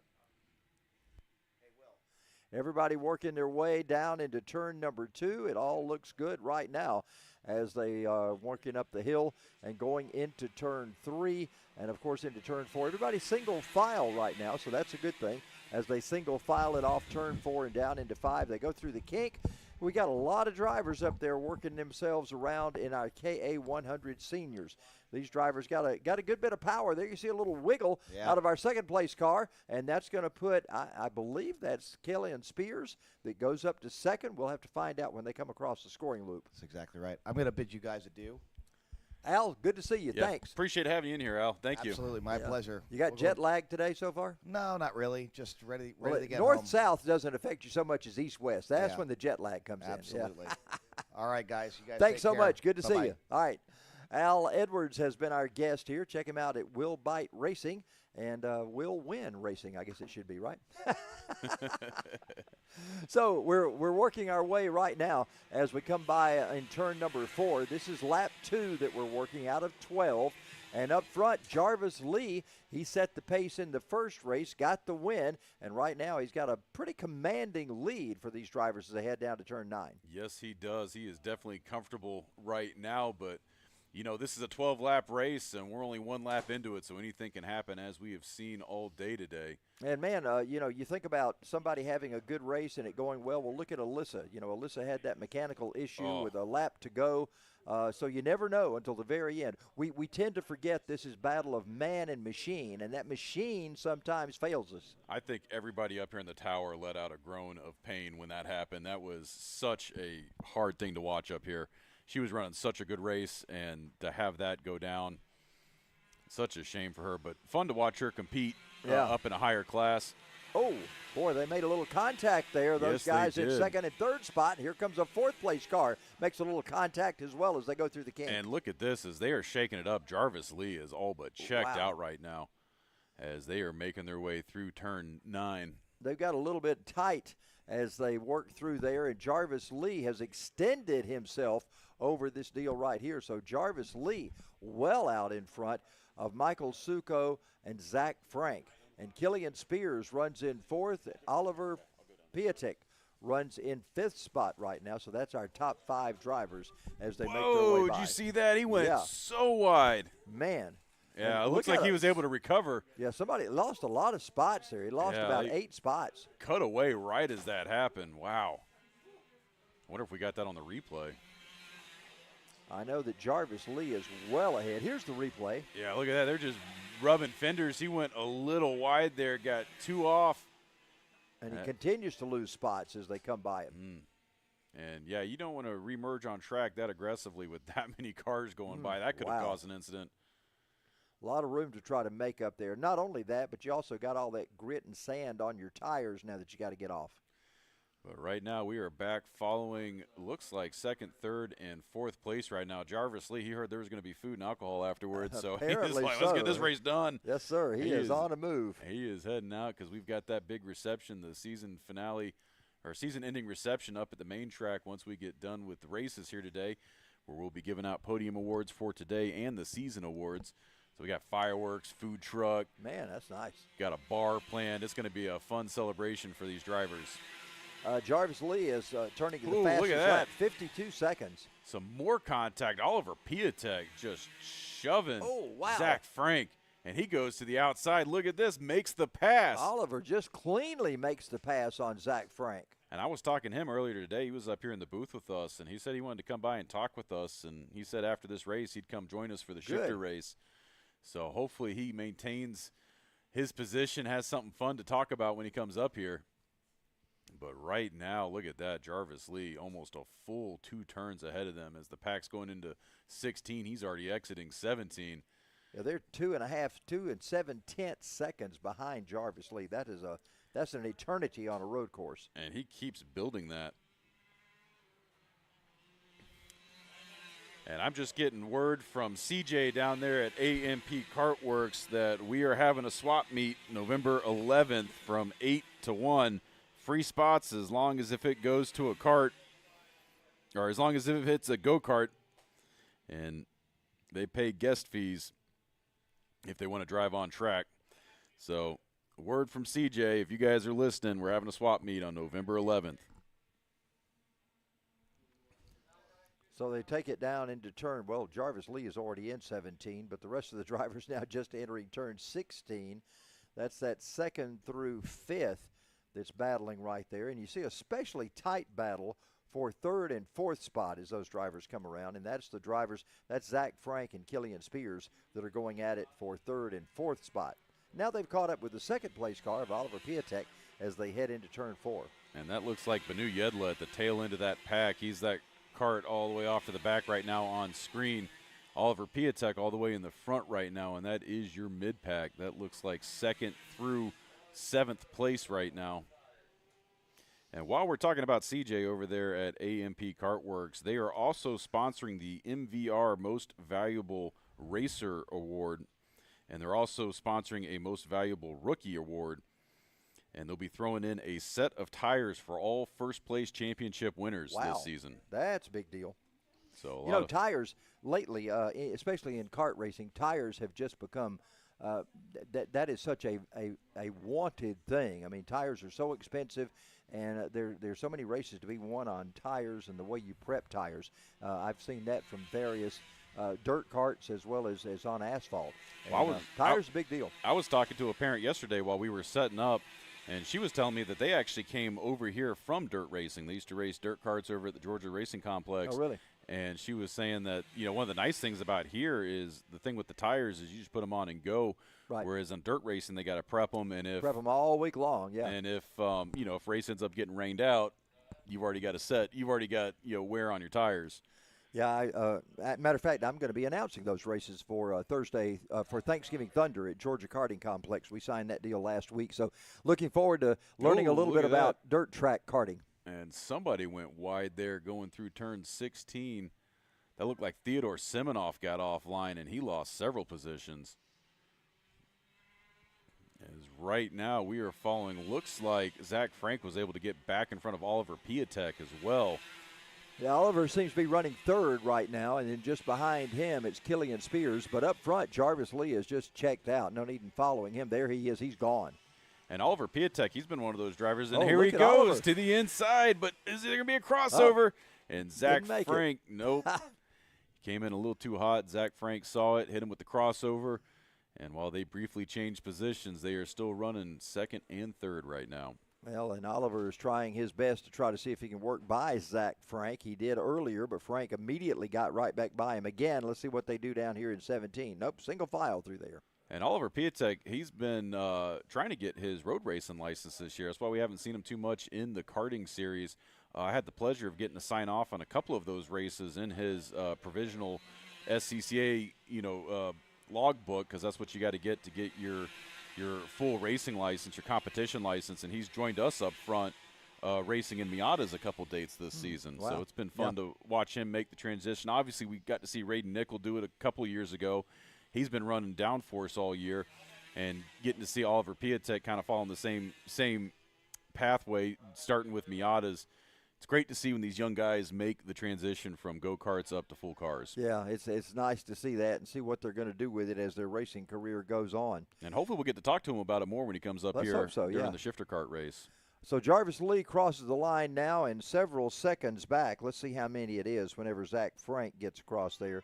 Now it's up to 4 seconds. Can you believe that? Jarvis Lee has a 4.5 second advantage. And they are getting the 2 laps to go. And I'm pretty sure Jarvis Lee's going to be taking the checkered flag here if he gets any further ahead. That's right.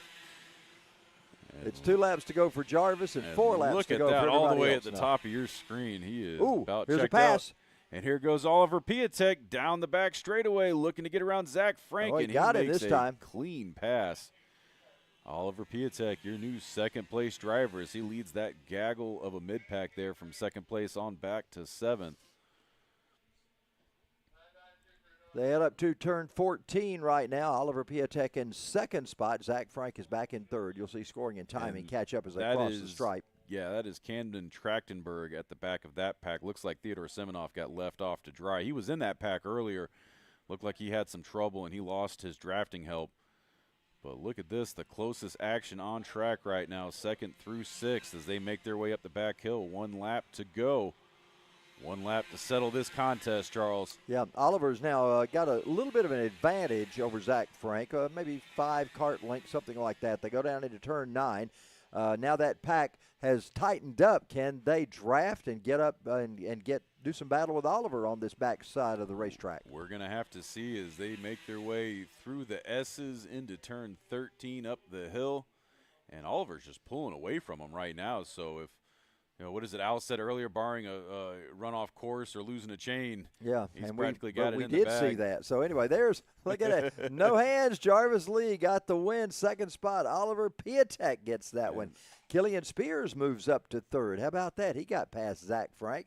Zach takes fourth, and Camden Trachtenberg rounds out the top 5. So congratulations to Jarvis on a great win for him this afternoon, just going away with it about 5 seconds over the second-place car, Oliver Piatek. Again, Killian Spears takes third. Fourth was Zach Frank, and Camden Trachtenberg finishes in the top 5. So a good job from Jarvis Lee and that was to take the win. Dominant performance, almost like the first time I met Jarvis Lee at one of our member socials where he pulled up next to me during drag racing up front at the main track and just smashed. Oh, really? He had an all-wheel drive AMG, and I'm just sitting there in my Dodge Charger 392, and it wasn't even a contest. And Really? Wow. No. But Jarvis is a great competitor. It's always fun to see him doing well, and anytime he's on the paddock, he's always in a chipper mood and just great guy to be out here and love to see him win. Now, next week there's some action going on here at Atlanta Motorsports Park. Tell us what's happening next week. Yes, next week we've got the Main Track Summer Racing Series, so we will be going hot around noon. We've got back-to-back races of Spec Miata and Downforce. We've got that great Downforce grid. We've been averaging about 16, 17 cars all season. Yeah. So that's going to be a fun one. We've got the AXS Autocross plus Time Attack going on, and then we're going to round out the day with some drag racing. So it's going to be a fun program for everybody next Saturday up at the main track.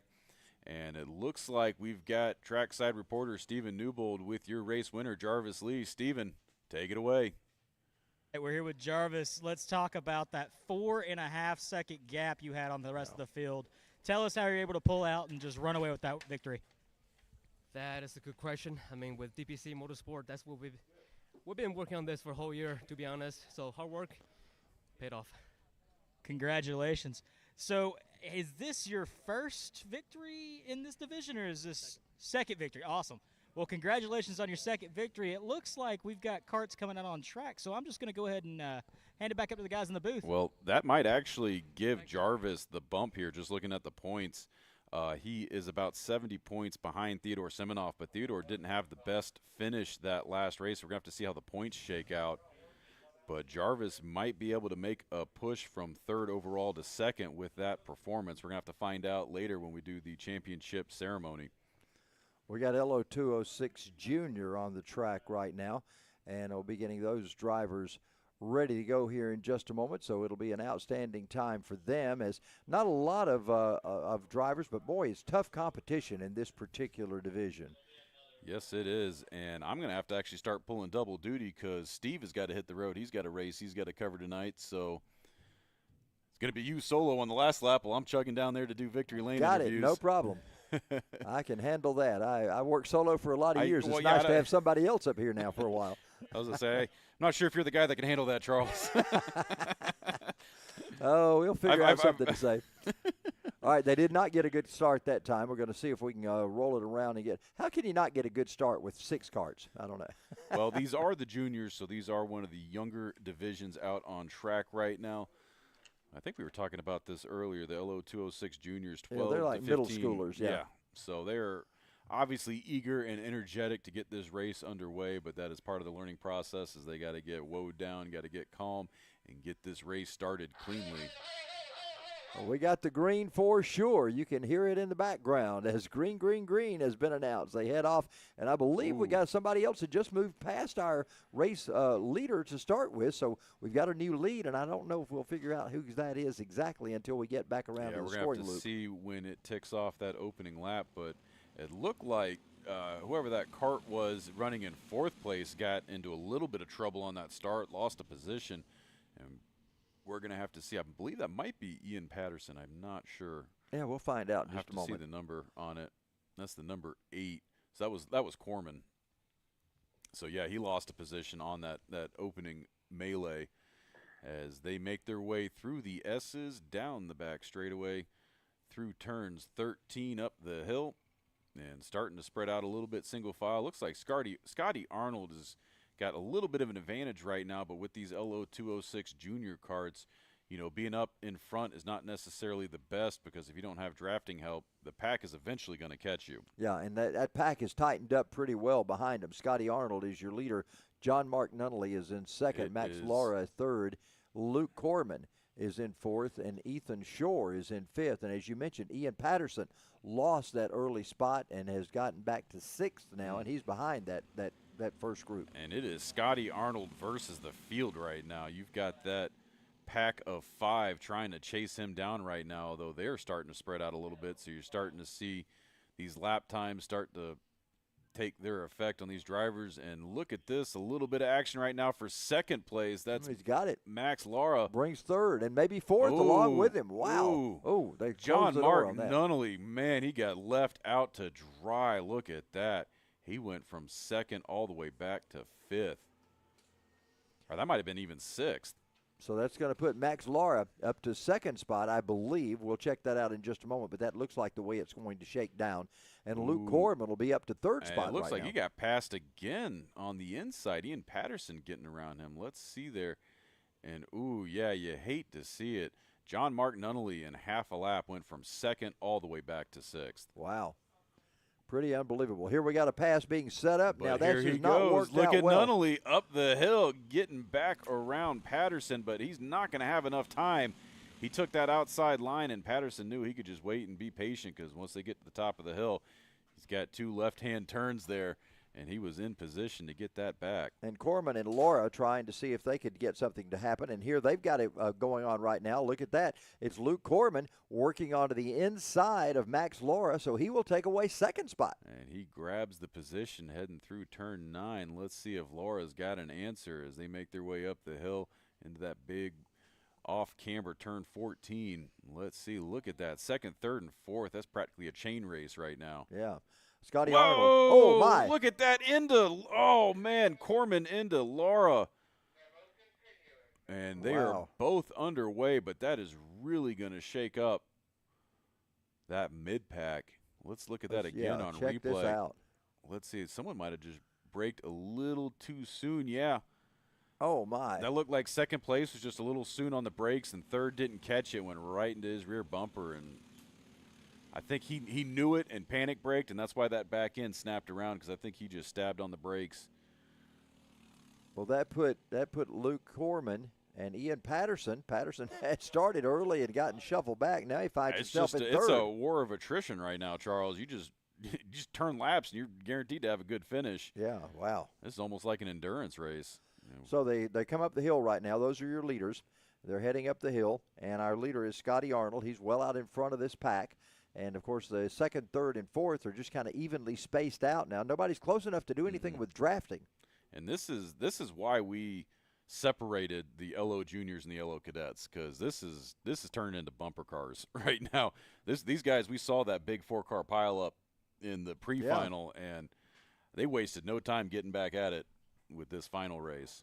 Well, everybody's just really spaced out right now, so nobody has any advantage over trying to get by anyone. Somebody's got to try to see if they can catch up and find a way to draft to chase anybody down. Nobody's in competition at all with each other right now. No, it is pretty much open lapping at this point. Almost looks like qualifying, where they just space them out and release them. Yeah, it's kind of like practice. You're just out there trying to see what you can do and try out different things, because you're sort of all alone. And even if you bobble a little bit, you're not going to lose that much space on the track. So up the hill they go. Scotty Arnold is our race leader. Luke Corman in second. Luke did have the fastest lap of the race a few moments ago. Now these Lo206s are turning just a little over a minute and 2 and a half seconds, something like that. Of course, they've been trying to break the 1 minute mark. That's been Lincoln Massey's goal all year long, is to break the 1 minute mark. And they've been able to do that a time or two based on GPS timing. I'm not sure on our official scoring and timing they've done that yet, but with GPS timing, they've done it. Right now, these drivers are making it in about a minute 2. Yeah, definitely not on the same pace to be able to hit a minute, although with the track conditions changing, the ambient temperature being what it is right now, I'm not expecting to see anybody shave much more time off their laps. But it is turning into a nice Sunday drive for your top 4 right now, although barring any kind of mechanical issues, that could potentially shake things up. But, you know, the only thing I could think that would help would be if one of these guys just kind of sandbags a little bit to catch a drafting buddy, and then maybe between the two of them they can make up enough ground, because we're not even at halfway. We'll be at the halfway point this time by. Yeah, but you know, drivers, they're kind of loath to slow down and let somebody catch them. Nobody wants to do that, because if you slow down too much, the guy's going to go right by you, and you've lost the opportunity. So nobody really, even though theoretically that'd be the great thing to do, nobody in practicality wants to pull it off. Yeah, that'd probably be, well, I don't know if that'd be the big brain move or not, but, you know, obviously you just want to race, and, you know, right now it's basically on all the drivers. So if you can be consistent and just slowly claw back that time. But, you know, as we're seeing right now, you can look at your score screen. You know, these guys are only a tenth of a second off of each other each time by, and that's not going to be enough to claw back at this gap. Yeah, Scotty Arnold is out in front right now. Luke Corman is sort of closing in, but still within a second and a half or so. It was 2 seconds last time by. I think that gap has shortened up a little bit now. We'll find out next time by. Almost perfectly at 2 seconds between first, second, and third, and then 3 seconds back to fourth, and then 5 seconds back to fifth. Well, that was last time by. I believe Luke Corman is going to tighten up a little bit. Let's see what he does this time around. And, yeah, he actually knocked off a half second that last time. So 1.5 seconds behind right now. So if he can do that consistently, we're only 7 laps in, he might have a chance to do something with Scotty. But he's got to do it on his own. He's got no help. Yeah, no, he doesn't. And he can't do the sandbag strategy at this point, because that would open up too much of a gap.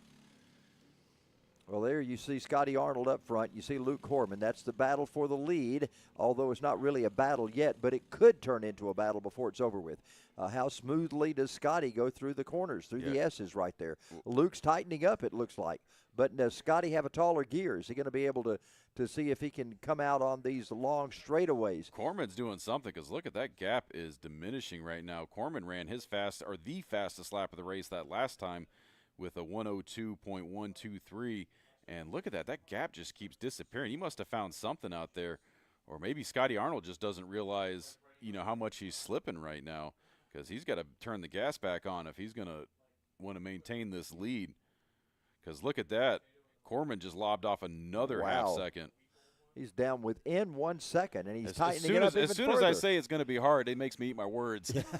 Well, that's a good thing, I guess. Goes from a 0.1 to about 0.5 each lap now that he's clawing back. And, 2 more laps, and this is going to be a race. And I'm impressed. I am really impressed that Luke Corman, without any help from drafting or anybody else, has been able to make up that much time on the racetrack. That's a fast kart. Yes, it is. And look at that. He is practically back on his bumper. So, the angler here reeling him in. Wow. Look at this go. Luke Corman only took about 5 laps, but he ate away at that 2.5 second deficit. And my guess is they're going to be less than half a second this time by. Yeah, and he's even tightening up more. Something about his kart. He's just running really, really well, or Scotty's backing off a little bit. Not sure exactly what's happening, but this is turning into a great battle. Here they come across the line. Let's see the differential now. Corman just ran another burner. Yeah, 0.2 seconds now at the line, Charles. This is a race. And now he's battling for the lead. Check this out. Look at this. He puts a nose up, thinks better of it, ducks back in. I think they're going to stay single file through the kink here. But he let him know he was there. Yes, he did. Now he put the pressure on. And let's see how Scotty Arnold responds, knowing now that he's got to start driving it. Luke Corman, is he going to try to make a move down into 9? He's looking like it down to the inside. Sends it to the inside, but no. Doesn't quite have trying it. that move again. Up kart, the front end just dipped out on him. Just didn't have the handling. Weird. Yeah, the way he took that turn, he kind of turned in like 3 times during the middle of that turn. Front end just didn't want to stick. Nope, and he definitely lost a little bit of momentum with that, and I think that allowed Scotty Arnold to pull back away, but we're going to be 2 laps to go, and based off of what we've seen, that's more than enough time for Luke Corman to try and make another run at it. Yeah, it looks like Luke's kind of backed off a bit since that situation down in turn 9, but now he's back on, turned the wick up once again. Let's see what he does here coming out of 2. And he was at 0.3 at the stripe, but I don't think it's 0.3 at this point, and here he goes. Nobody has made that outside line work there. I don't know why they continue to try that. It's not worked all day long in any race. Unless you get a super run up the hill, there is no way, because you've got 2 left-hand turns. Right. If you're on the outside, you'd have no position. Right, no position whatsoever, unless you can cross-cut them, and that just doesn't seem to happen there. Now, this is a good passing zone. Here he There goes. Scotty He's going down to to the shove it. inside. Oh, he got him. Guess he get Outbraked him, but is he going to get hit with the crossover? No. Shuts the door. Luke Corman has taken the lead over what looked like an absolute Sunday afternoon drive from Scotty Arnold. Race is not over yet, but man, hand it to Luke Corman all on his own. He caught him and passed him. Well, now he might have shown his hand a little too soon, because Scotty Arnold's got 1 lap to fix this. They come through 17 right now. They head down the front straightaway. So Corman will be listed as your leader, but Luke is right. Scotty is right on him, and it's the final lap. Anything goes on this lap. They are bumper to bumper. Expect Scotty Arnold to try and make a move here coming down the back hill, but Luke just got such a run there. Yeah, Luke's been taking that turn superior every single time, and that's where he's been gaining the most ground. But let's see where Scotty Arnold does good coming down the back straightaway here. Yeah. Let's see if he can get a run. All right, so Scotty has a second place run right now, and he's going in behind Luke. This is where Luke got the pass last time, but Scotty has nothing for him. Now, can he do it in 14? This is where you don't really expect it, so can Scotty look down to the he's inside? on his bumper. Let him know. Let's see. Trying to rattle his cage a little bit. Let's see as they go through 14. No, he's going to have to set him up here for a final turn pass. Let's see. He's going to swing wide. Going to rip it down to the inside. Nope, got it. No, he's not going to be able to do it. Wow, Luke Corman comes from an impossible second place way back to take the win. How impressive was that? Will, you're going to have to ask him about that because that was a great, great race from Luke Corman. Scotty Arnold finishes in second. Here comes Ian Patterson. He will take third spot. Max Laura takes fourth, and John Mark Nunnally, who got shuffled out early all the way back to fifth, does finish in fifth spot. But all the laps are complete right now. Congratulations to those guys, and especially to Luke Corman. What a great race he put on and a great finish for him. After having no drafting help whatsoever, it was just an impossible ask for him to try to get up there and catch Scotty Arnold, much less get around him, but he was able to do so, and a big win for him. Coming out next, it's going to be our shifter carts, Lo206 Juniors, just finished up. Shifter carts are on the way out next. We'll be getting them on track and looking forward to that. But Luke Corman taking a big win, and Will's on the way down there to talk to him once he climbs out of the cart. It's going through tech right now, and in just a moment we'll find out the words of Luke Corman and what it was like to try to catch someone with no drafting help. I'm still pretty amazed that he was able to do that here. And, of course, Scotty tried a couple of things there at the end, but Luke just had him covered pretty much. There was no way that Scotty was going to get back by him. So Luke Corman takes the win, and it was an outstanding day for him here at Atlanta Motorsports Park. Let's go down to Will Rigdon right now as he has our winner, Luke Corman, in victory lane. Congratulations to Luke on a big, big day.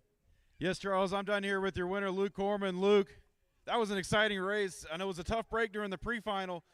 What did you do different coming out here for the final race? I think a lot of it was on the start, and it was kind of messy at the start, but that kind of gave me an advantage, and it put me in the position to go for the lead.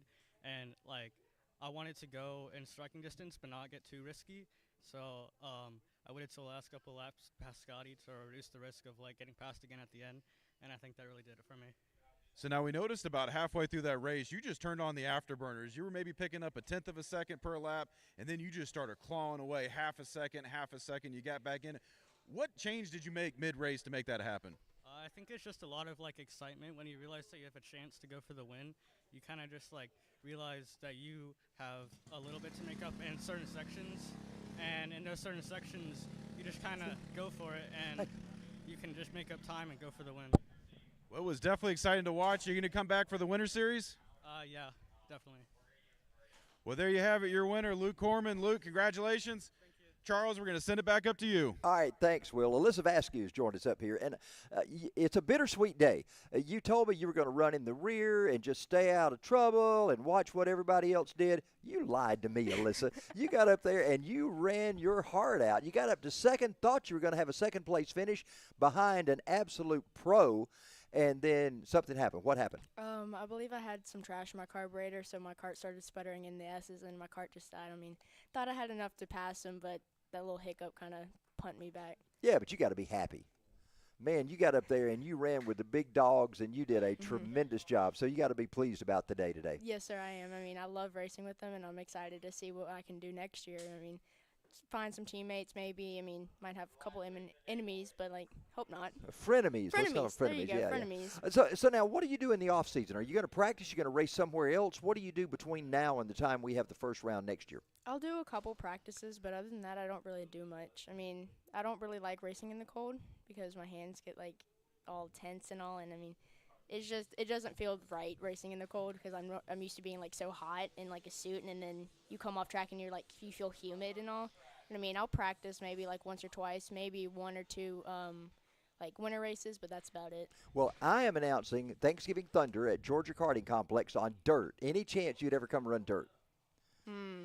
I might. I don't know. I mean, I have had no experience with dirt. I mean, so it would Well, be a neither new have thing. I. I've never announced a dirt kart race, so I'm looking forward to doing that and find out what the differences are. But I'm going to be down there on Thanksgiving weekend, and it'd be neat to see you join that field. Yes, sir. I mean, I might. Who knows? So now, you still running Roberts carts? Yes, sir. Okay. So no change. You're running exactly the same cart. What did you have to do? Slide difference or anything when you go to the senior? Yes, sir. So you're open now, right? Yes, sir. Okay, completely open. Completely open. Could you feel the difference in power? Oh, yeah. Really? Oh, yeah. I mean, I would have to brake way early. I mean, I would normally brake right as I get to the turn, and I have to brake a couple feet back. I mean, it's a lot different. I mean, you can just feel when you take it into You that look downhill. like you adapted to it so quickly. You look like you'd been there all year long, all season long. Yes, sir. Yeah, good job. Alyssa Vaskew's joined us up here as she gets set for a great career in Lo206 Senior after moving up from Lo206 Junior this year. Well, we got our last group on the grid here, and oh, my goodness, I'm all tied up in cords here. Just talking to Alyssa, she said looks like she had some trash in her carburetor. That's what happened. Something happened to the fuel system, and that's what got her right there in that turn. And speaking of issues, we got one of those shifter carts stalled out, although managed to get it back underway. And Charles, this is the final race of the 2023 AMP Kart Racing Summer Championship Series, although not the final race of 2023 because we've got 4 more dates coming with the AMP Winter Series. And look at this. You want to? Yeah, come on, hop in. Hey there. How are you doing? We've Fine. got Oliver here. You can sit in the chair over here. We got Oliver Piatek with us up in the booth as we are getting this. Your day was pretty cool today. Shifter We'll kart talk to you race in just a minute. underway. Yeah, here, put this on. Yeah. Oliver, man, what a great race you had today. Man, it was all right. It's an understatement. Yeah. I mean, I felt like I had the pace to win by far, but, you know, bad luck in quality, bad luck in the pre-final, and finally got to show my pace in the final. But by the time I got to second, it was just too late to catch leader. Yeah, well, he had such a commanding lead. At least you did well to stay ahead of the pack out there. So now tell us about you got the orange and black kind of driving suit thing going on. Tell us about that. No, I just raced an LN kart. I raced for Mike Doty Racing and Brandon Jarvis Kart Racing International Series. So I just run the LN kart with them and just got my gear best I could to match it. And I have a pair of offset gloves that are bright green usually used that match, but they're dirty. So I just used some Freem gloves. I got you. You've been racing some over at the main track, Spec Miata Racing. How's that been for you so far? Oh, it's been good. I just have had some struggles with a few things here, but we're doing good at some regional national races. So gonna move over to that next year and do mostly that now. So how many races have you run? I've done maybe like 4 or 5 races now. Not all of them here though, right? No, I've done 2 regionals at Roebling Road and then a Road Atlanta race with SECA. How do you like Roebling Road? It's a good track. It's a little short, but Road Atlanta, on the other hand, it's so fun. I'll tell you a story about that. I've got a friend who is with, he's a racer, but he's also with Georgia State Patrol. And at Roebling Road, he is the person who developed the pit maneuver that the troopers do when they spin somebody out. He helped develop that and teach troopers all over the nation that little pit maneuver. And they did that at Roebling Road. Yeah, that track's got a big history to it. It's been there for a while. Yeah, so it's a lot been of around stuff there a long happened time. there. Yeah. So next year you're going to concentrate on Miatas, huh? Yeah, doing a full regional national season Spec Miata, sort of a year where we just get used to the car, get up front, and then I'll do some occasional kart races, some nationals and stuff, but I might do a couple races here too as well next year. How long have you been racing total? I started early 2020, and it's about 3 years now. Oh, really? Yes, sir. So what did you start in? What division here did you start in? I started in Lo206 Cadet and just got, worked with AMP, got some coaching from them, and just got to the front with that, and just been going through what I can since then. So just moved on up. Do you have any sponsors that have helped you out so far? Yeah, my dad, Talis Max Remodeling. So, yeah, he's my main one. And where do you live? I live in Alpharetta, so just an hour south of here. Yeah, that's not bad. Alpharetta's a good place. We were there not long ago doing some craft shows in Alpharetta at where the dog park is, right there at the city park. That was kind of a cool place to be. Yeah, it's a nice city. Yeah, I like Alpharetta. So now, as education continues on, where are you at in the education realm? What are you in high school still, or graduated, or what? 10th grade, so I'm only 15. 10th grade? Yes, sir. Man, you're a tall dude for a 10th grader. Yeah, thank you. I'll take that. So what are you looking like for future education? Are you leaning toward any particular major in college that you want to do?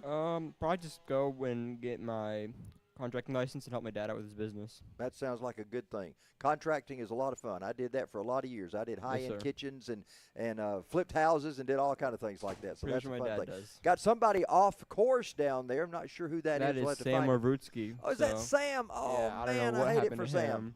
Sucks. Golly, what a bad day to have to end that one. Right now we're 4 laps in. I believe we've completed 4 laps. Yeah, 4 laps in to our shifter kart drivers. You ever driven a shifter kart? I have not. I want to though, and hopefully I will soon. I just never really had an interest in racing it, just because of how much it costs to do a season in. Yeah, so. but they're fast little rascals. Yeah, they're really fast. They're really light too. Yeah, I think you'll enjoy that. Tell us a little bit about your Miata. What model is the Miata you've been racing? It's an NB Miata, and it's just been stripped and turned to a Spec Miata. Spec Miata is just a class where they get first and second generation Miatas, and you just make them lighter, make them safer, and then just race them. Everyone has the same car, so it's all driver skill. And it's like early 90s model or what? I think mine's a 99, so 99. it's an NB, so that's second generation. So I think it starts 1990 and goes till whenever the NB ends. Got you. Okay. Well, Spec Miata is a great class. We love it when we're over at the main track and get to watch them. We've enjoyed watching you so far this year, and wish you good luck as you get ready to go in Spec Miata racing next year. Thank you. All right. Thanks. Oliver Piatek has been with us here in the booth as we have our shifter carts now on track, and Zach Frank is out front. Jake Fetter is in second spot right now. Danny Perez is third, and Jacob Hughes is fourth. Al's Cheek is in fifth spot in the 77. They worked their way down through turn number 9. Several of those drivers working through that section of the racetrack as you see them hitting those rumble strips and working their way by as fast as possible. These drivers will always find the fastest route around this racetrack. There's your battle for the lead as Zach Frank has quite a big lead as he comes off turn number 17. Then second and third. At fourth place, right behind him, is Jake Fetter, Danny Perez, and Jacob Hughes come across the stripe. We've now completed 6 laps. That means we're halfway through this race for our shifter carts. Shifters, as Oliver was just telling us, they're lightweight carts, but they also are the fastest carts with the most power on the racetrack. And not only do they have plenty of power, but they also have those gears that they go through, the 6 gears that they go through in the shifter carts, and that's what gives them that opportunity to accelerate up the hill and make their way up so fast at this race course here at Atlanta Motorsports Park. Will, we got another guest here with us. We've got Kellen Spears with us right now. That was the mother who I was talking with yesterday. I was saying earlier about coming from dirt racing over to asphalt racing. Kellen, some exciting racing today. Take us through your day. So I got pretty good in practice. Qualifying could have been better, but it happened. And then pre-final, had to give it all. I got where I got. The final, I knew if I waited, then at the right moment I can get it, and it worked. Well, that's awesome. So coming over here to Atlanta Motorsports Park from the Georgia Racing Complex, how does it compare going from dirt to asphalt? Oh, it's so different. Like, it's insane. I mean, one community's completely different. Racing is so much cleaner, so much more fun, and way more energetic. Now, well, let me ask you this. I have never been to Georgia Karting Complex, but I'm going to do Thanksgiving Thunder. I'm going to announce it for them down there. So I'm looking forward to that. I had Skylar Wiley. I don't know if that's a name you remember from Georgia Karting Complex. I had her on the program on Thursday night. I also had a couple other drivers. I can't remember who I had actually. But I'm looking forward to going to the dirt track. So what do I see different on a dirt oval than I will see competition-wise on an asphalt road course? Well, first, people are way more aggressive, way more, like, they'll hit more people than you would here. Way more, like, they'll send it on anybody because in that type of racing, you do bump. Like, you can get side by side, rub with each other. That's Plus, they've got $11,000 on the line. That says something, too. Yeah, most of the races are money races, and even points races, or you do get offered money. Yeah. Usually it's just the entry fee money, but it's still some sort of money. Well, now they have to prep tires. They all week long they'll do tire prep and that kind of thing to get the tires ready to go. So that's something you don't have to worry about here. Yeah, that's one of the things my parents say they do not miss the most. Yeah, I bet so. Prepping those tires. Yeah. So what did you use for prep? Simple green or purple power, or what did you use? Pretty much. So we would have our motor builders, and most of the motor builders would make their own prep. Okay. So really, it was just kind of like some would be more aggressive, some would be less aggressive, and then there's inside prep.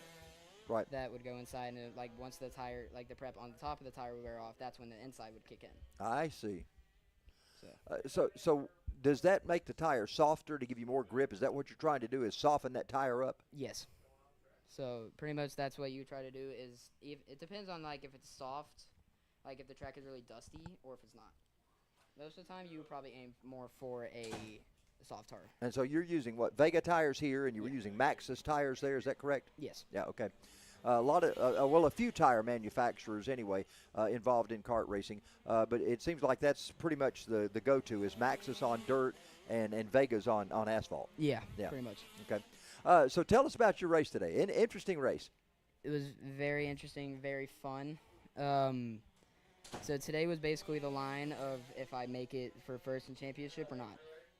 So basically today I just had to give it everything I had, try as hard as I could, and just finish in front of the person I need to finish in front of. And you did. And I did. Okay, good job. Killian Spears doing a great job today in getting his spot in the championship area. We are already And white flag we're out. white flag here on the shifter That cards. means I got to start making my way down there to the. I pull a triple duty. I Well, was directing the start of this race. Killian and I will take this to the end right now. Zach Frank is your race leader. Danny Perez in second spot. Check this out. This is a great battle going on here as those guys head in front of turn 4 and down the back straightaway. We've got a great race going on here. And Killian, if you're in this position right here going into turn number 9 and you're in second spot, what do you want to do? What are you trying to make the guy in front of you do? Wait, so second or third place? If you're in the guy that's behind right now. Mm-hmm. So pretty much you would just try to, you don't want to take anybody out. So basically what you kind of want to do is wait. I mean, this is just what I personally would want to do. Try to wait and see how he tried to get down. He would try to get down out of the corner and see if he can get it at the line. I got you. So you want to try to undercut him as much as you possibly can. That was If you Danny can. Perez and Jacob Hughes in that battle going on there. Of course, Zach Frank took the win with Danny Perez in second and Jacob Hughes in third. Ozcheek finished in fourth, and Joe Foster took fifth. So that's the way that one ended up. And so, there he's cutting some donuts. He is happy with his win today, and a good job from Zach Frank as he got the win this afternoon. Excellent job for him. He's going to make looks like a victory lap all the way around the track. Is that something that you would do? Would you do a victory lap all the way around the track? I wish I could. Yeah. I would have wanted to. So now, what's next year going to hold for you? What you going to be running? Hopefully next year we're going to try to go out more big stuff. We might come like during the winter series or something, and next year during the summer series just kind of race, just stay in the seat. But next year we're going to probably try to aim more for national stuff. So what is your ultimate goal in racing?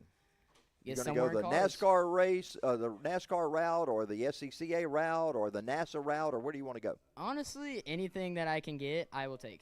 Okay. Because So if it's an open seat, you're ready to fill it. I'll fill it if I can. I got you. Okay. Well, and where are you from? Ball Ground, Georgia. Ball Ground. Okay, I know that area well, up in the Canton area at Ball Ground. You're not far from home then. No, about 30 minutes. Yeah, that's not bad at all.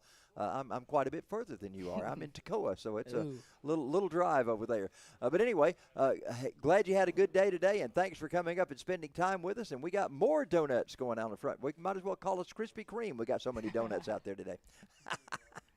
Well, thanks for being with us, and thanks for having a good day here. No problem. We'll go down to Will. It's going to be a while before Zach, I think, gets there because Will's got to wait on him to finish his donuts.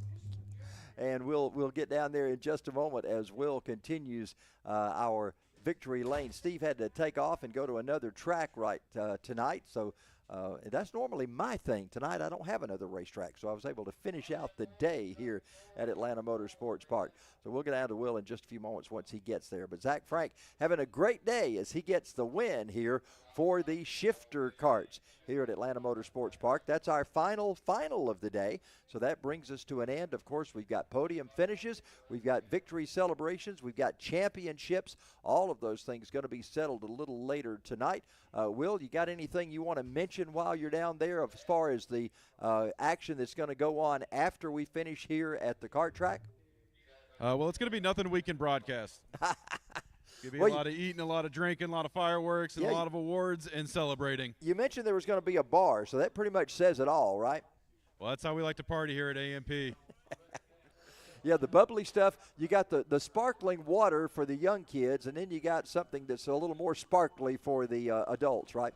Yes, that is hopefully what they got planned. All right, Zach Frank is trying to make his way over. He's too busy celebrating, and he'll be over in just a moment to celebrate his win. I think he's bringing that cart through tech right now. So we'll have Zach Frank over here as he finishes up his shifter cart championship or shifter cart win. Did he also win the championship, Will? Is that correct? We are trying to figure that out right now. Okay, so when you drop, well, if you've run 8 races, you get to drop 2. That's what they're trying to figure out. Yeah, I'm pretty sure right it was Danny was actually the winner who I've got right now. Okay, so Danny Perez. Let's go over to talk to Danny with Will. So Danny was second overall in the race. He is first place points winner for the shifter cart this season. Danny, I know it was a long season. What was your best part? I'm going to say this one. This one has to be the best race. I raced with Jacob, incredible driver. I had a lot of fun. We had ups and downs, but overall, I'm really pleased with the result. Now, you raced in multiple classes. Were you in 2 or 3 today? No, only 1 today. I just wanted to finish this race and get ready for the winter season. Because you already locked in. Was it the KAs? What was the other one? Was it tag that you'd locked in? The tag. I don't think I locked it in, but I think I got a couple points. I just ran there for fun. Cool. Well, are you going to get ready for the party here in a minute? I will. Awesome. We look forward to seeing you up there. Congratulations on the win this season for shifter cart. And we're going to go ahead and get Zach Frank in here real quick. Zach, you won the pre-final. You won the final race. Made it look easy. Was there anything you did special out there today? Yeah, I just got on board with Burrell. That's pretty much it. So that was the key to success, just come by Burrell. Pretty much. You know, you get them, and they're really fast right out of the box, and I have Greg Bell with Mega Power, behind my back. He tunes the best engines, especially in KZ. You guys ridiculous. Those burnouts look pretty fun. Did you have that pre-planned? I would say no, but I'd be lying. Maybe next time we go do the Polish victory lap. Yeah, man, something like that. Well, congratulations on the win today. It was fun. It was interesting to watch. We appreciate you guys helping us cap off the season. Your family in general for putting the money up and for getting this race, getting the shifter carts back out here. Thank you. Tell your dad we said thank you. I don't see him up here, but it's been awesome this year. We hope to have you guys back next season. Congratulations, and you got anything else you want to say? I just want to give a huge shout out to Anthony Brumfield with Body Symmetry MD and Frank Baldoza Racing. Without these guys, none of this would be possible, so huge thank you to them. Well, we appreciate you guys, and we appreciate everybody here. Thank you for coming out, and we don't have a podium ceremony to go to because we're going to be doing that up front. So I'm going to send it back up to you, Charles, and I'll let you sign this one off. It has been a great 2023 season. We really appreciate everybody, and trackside, we'll send it back up to you, Charles. All right, thank you, Will. Yeah, it's been a great season, and thanks to Zach Frank and Steve Frank. They've invited me to come up and take some laps here at Atlanta Motorsports Park on the kart track, and I'm looking forward to doing that. We're going to try to schedule a time to come up here and take some laps around this course and see what I can do with it, which is going to be pretty poor compared to what the rest of these drivers do, I'm sure, but I'm looking forward to experiencing anyway. That's going to be it for today here at Atlanta Motorsports Park. Thanks to all of our awesome crew. We got such great producers and directors and camera people and drone operators that are part of our crew, and can't say enough about them. They do an outstanding professional broadcast, and we just appreciate them. So thanks to Will Rigdon, and thanks to all the folks that have been involved. We appreciate you tuning in, and we'll be back with more coming up, so just stay tuned to our YouTube and our Facebook channels to find out when we'll be back in action once again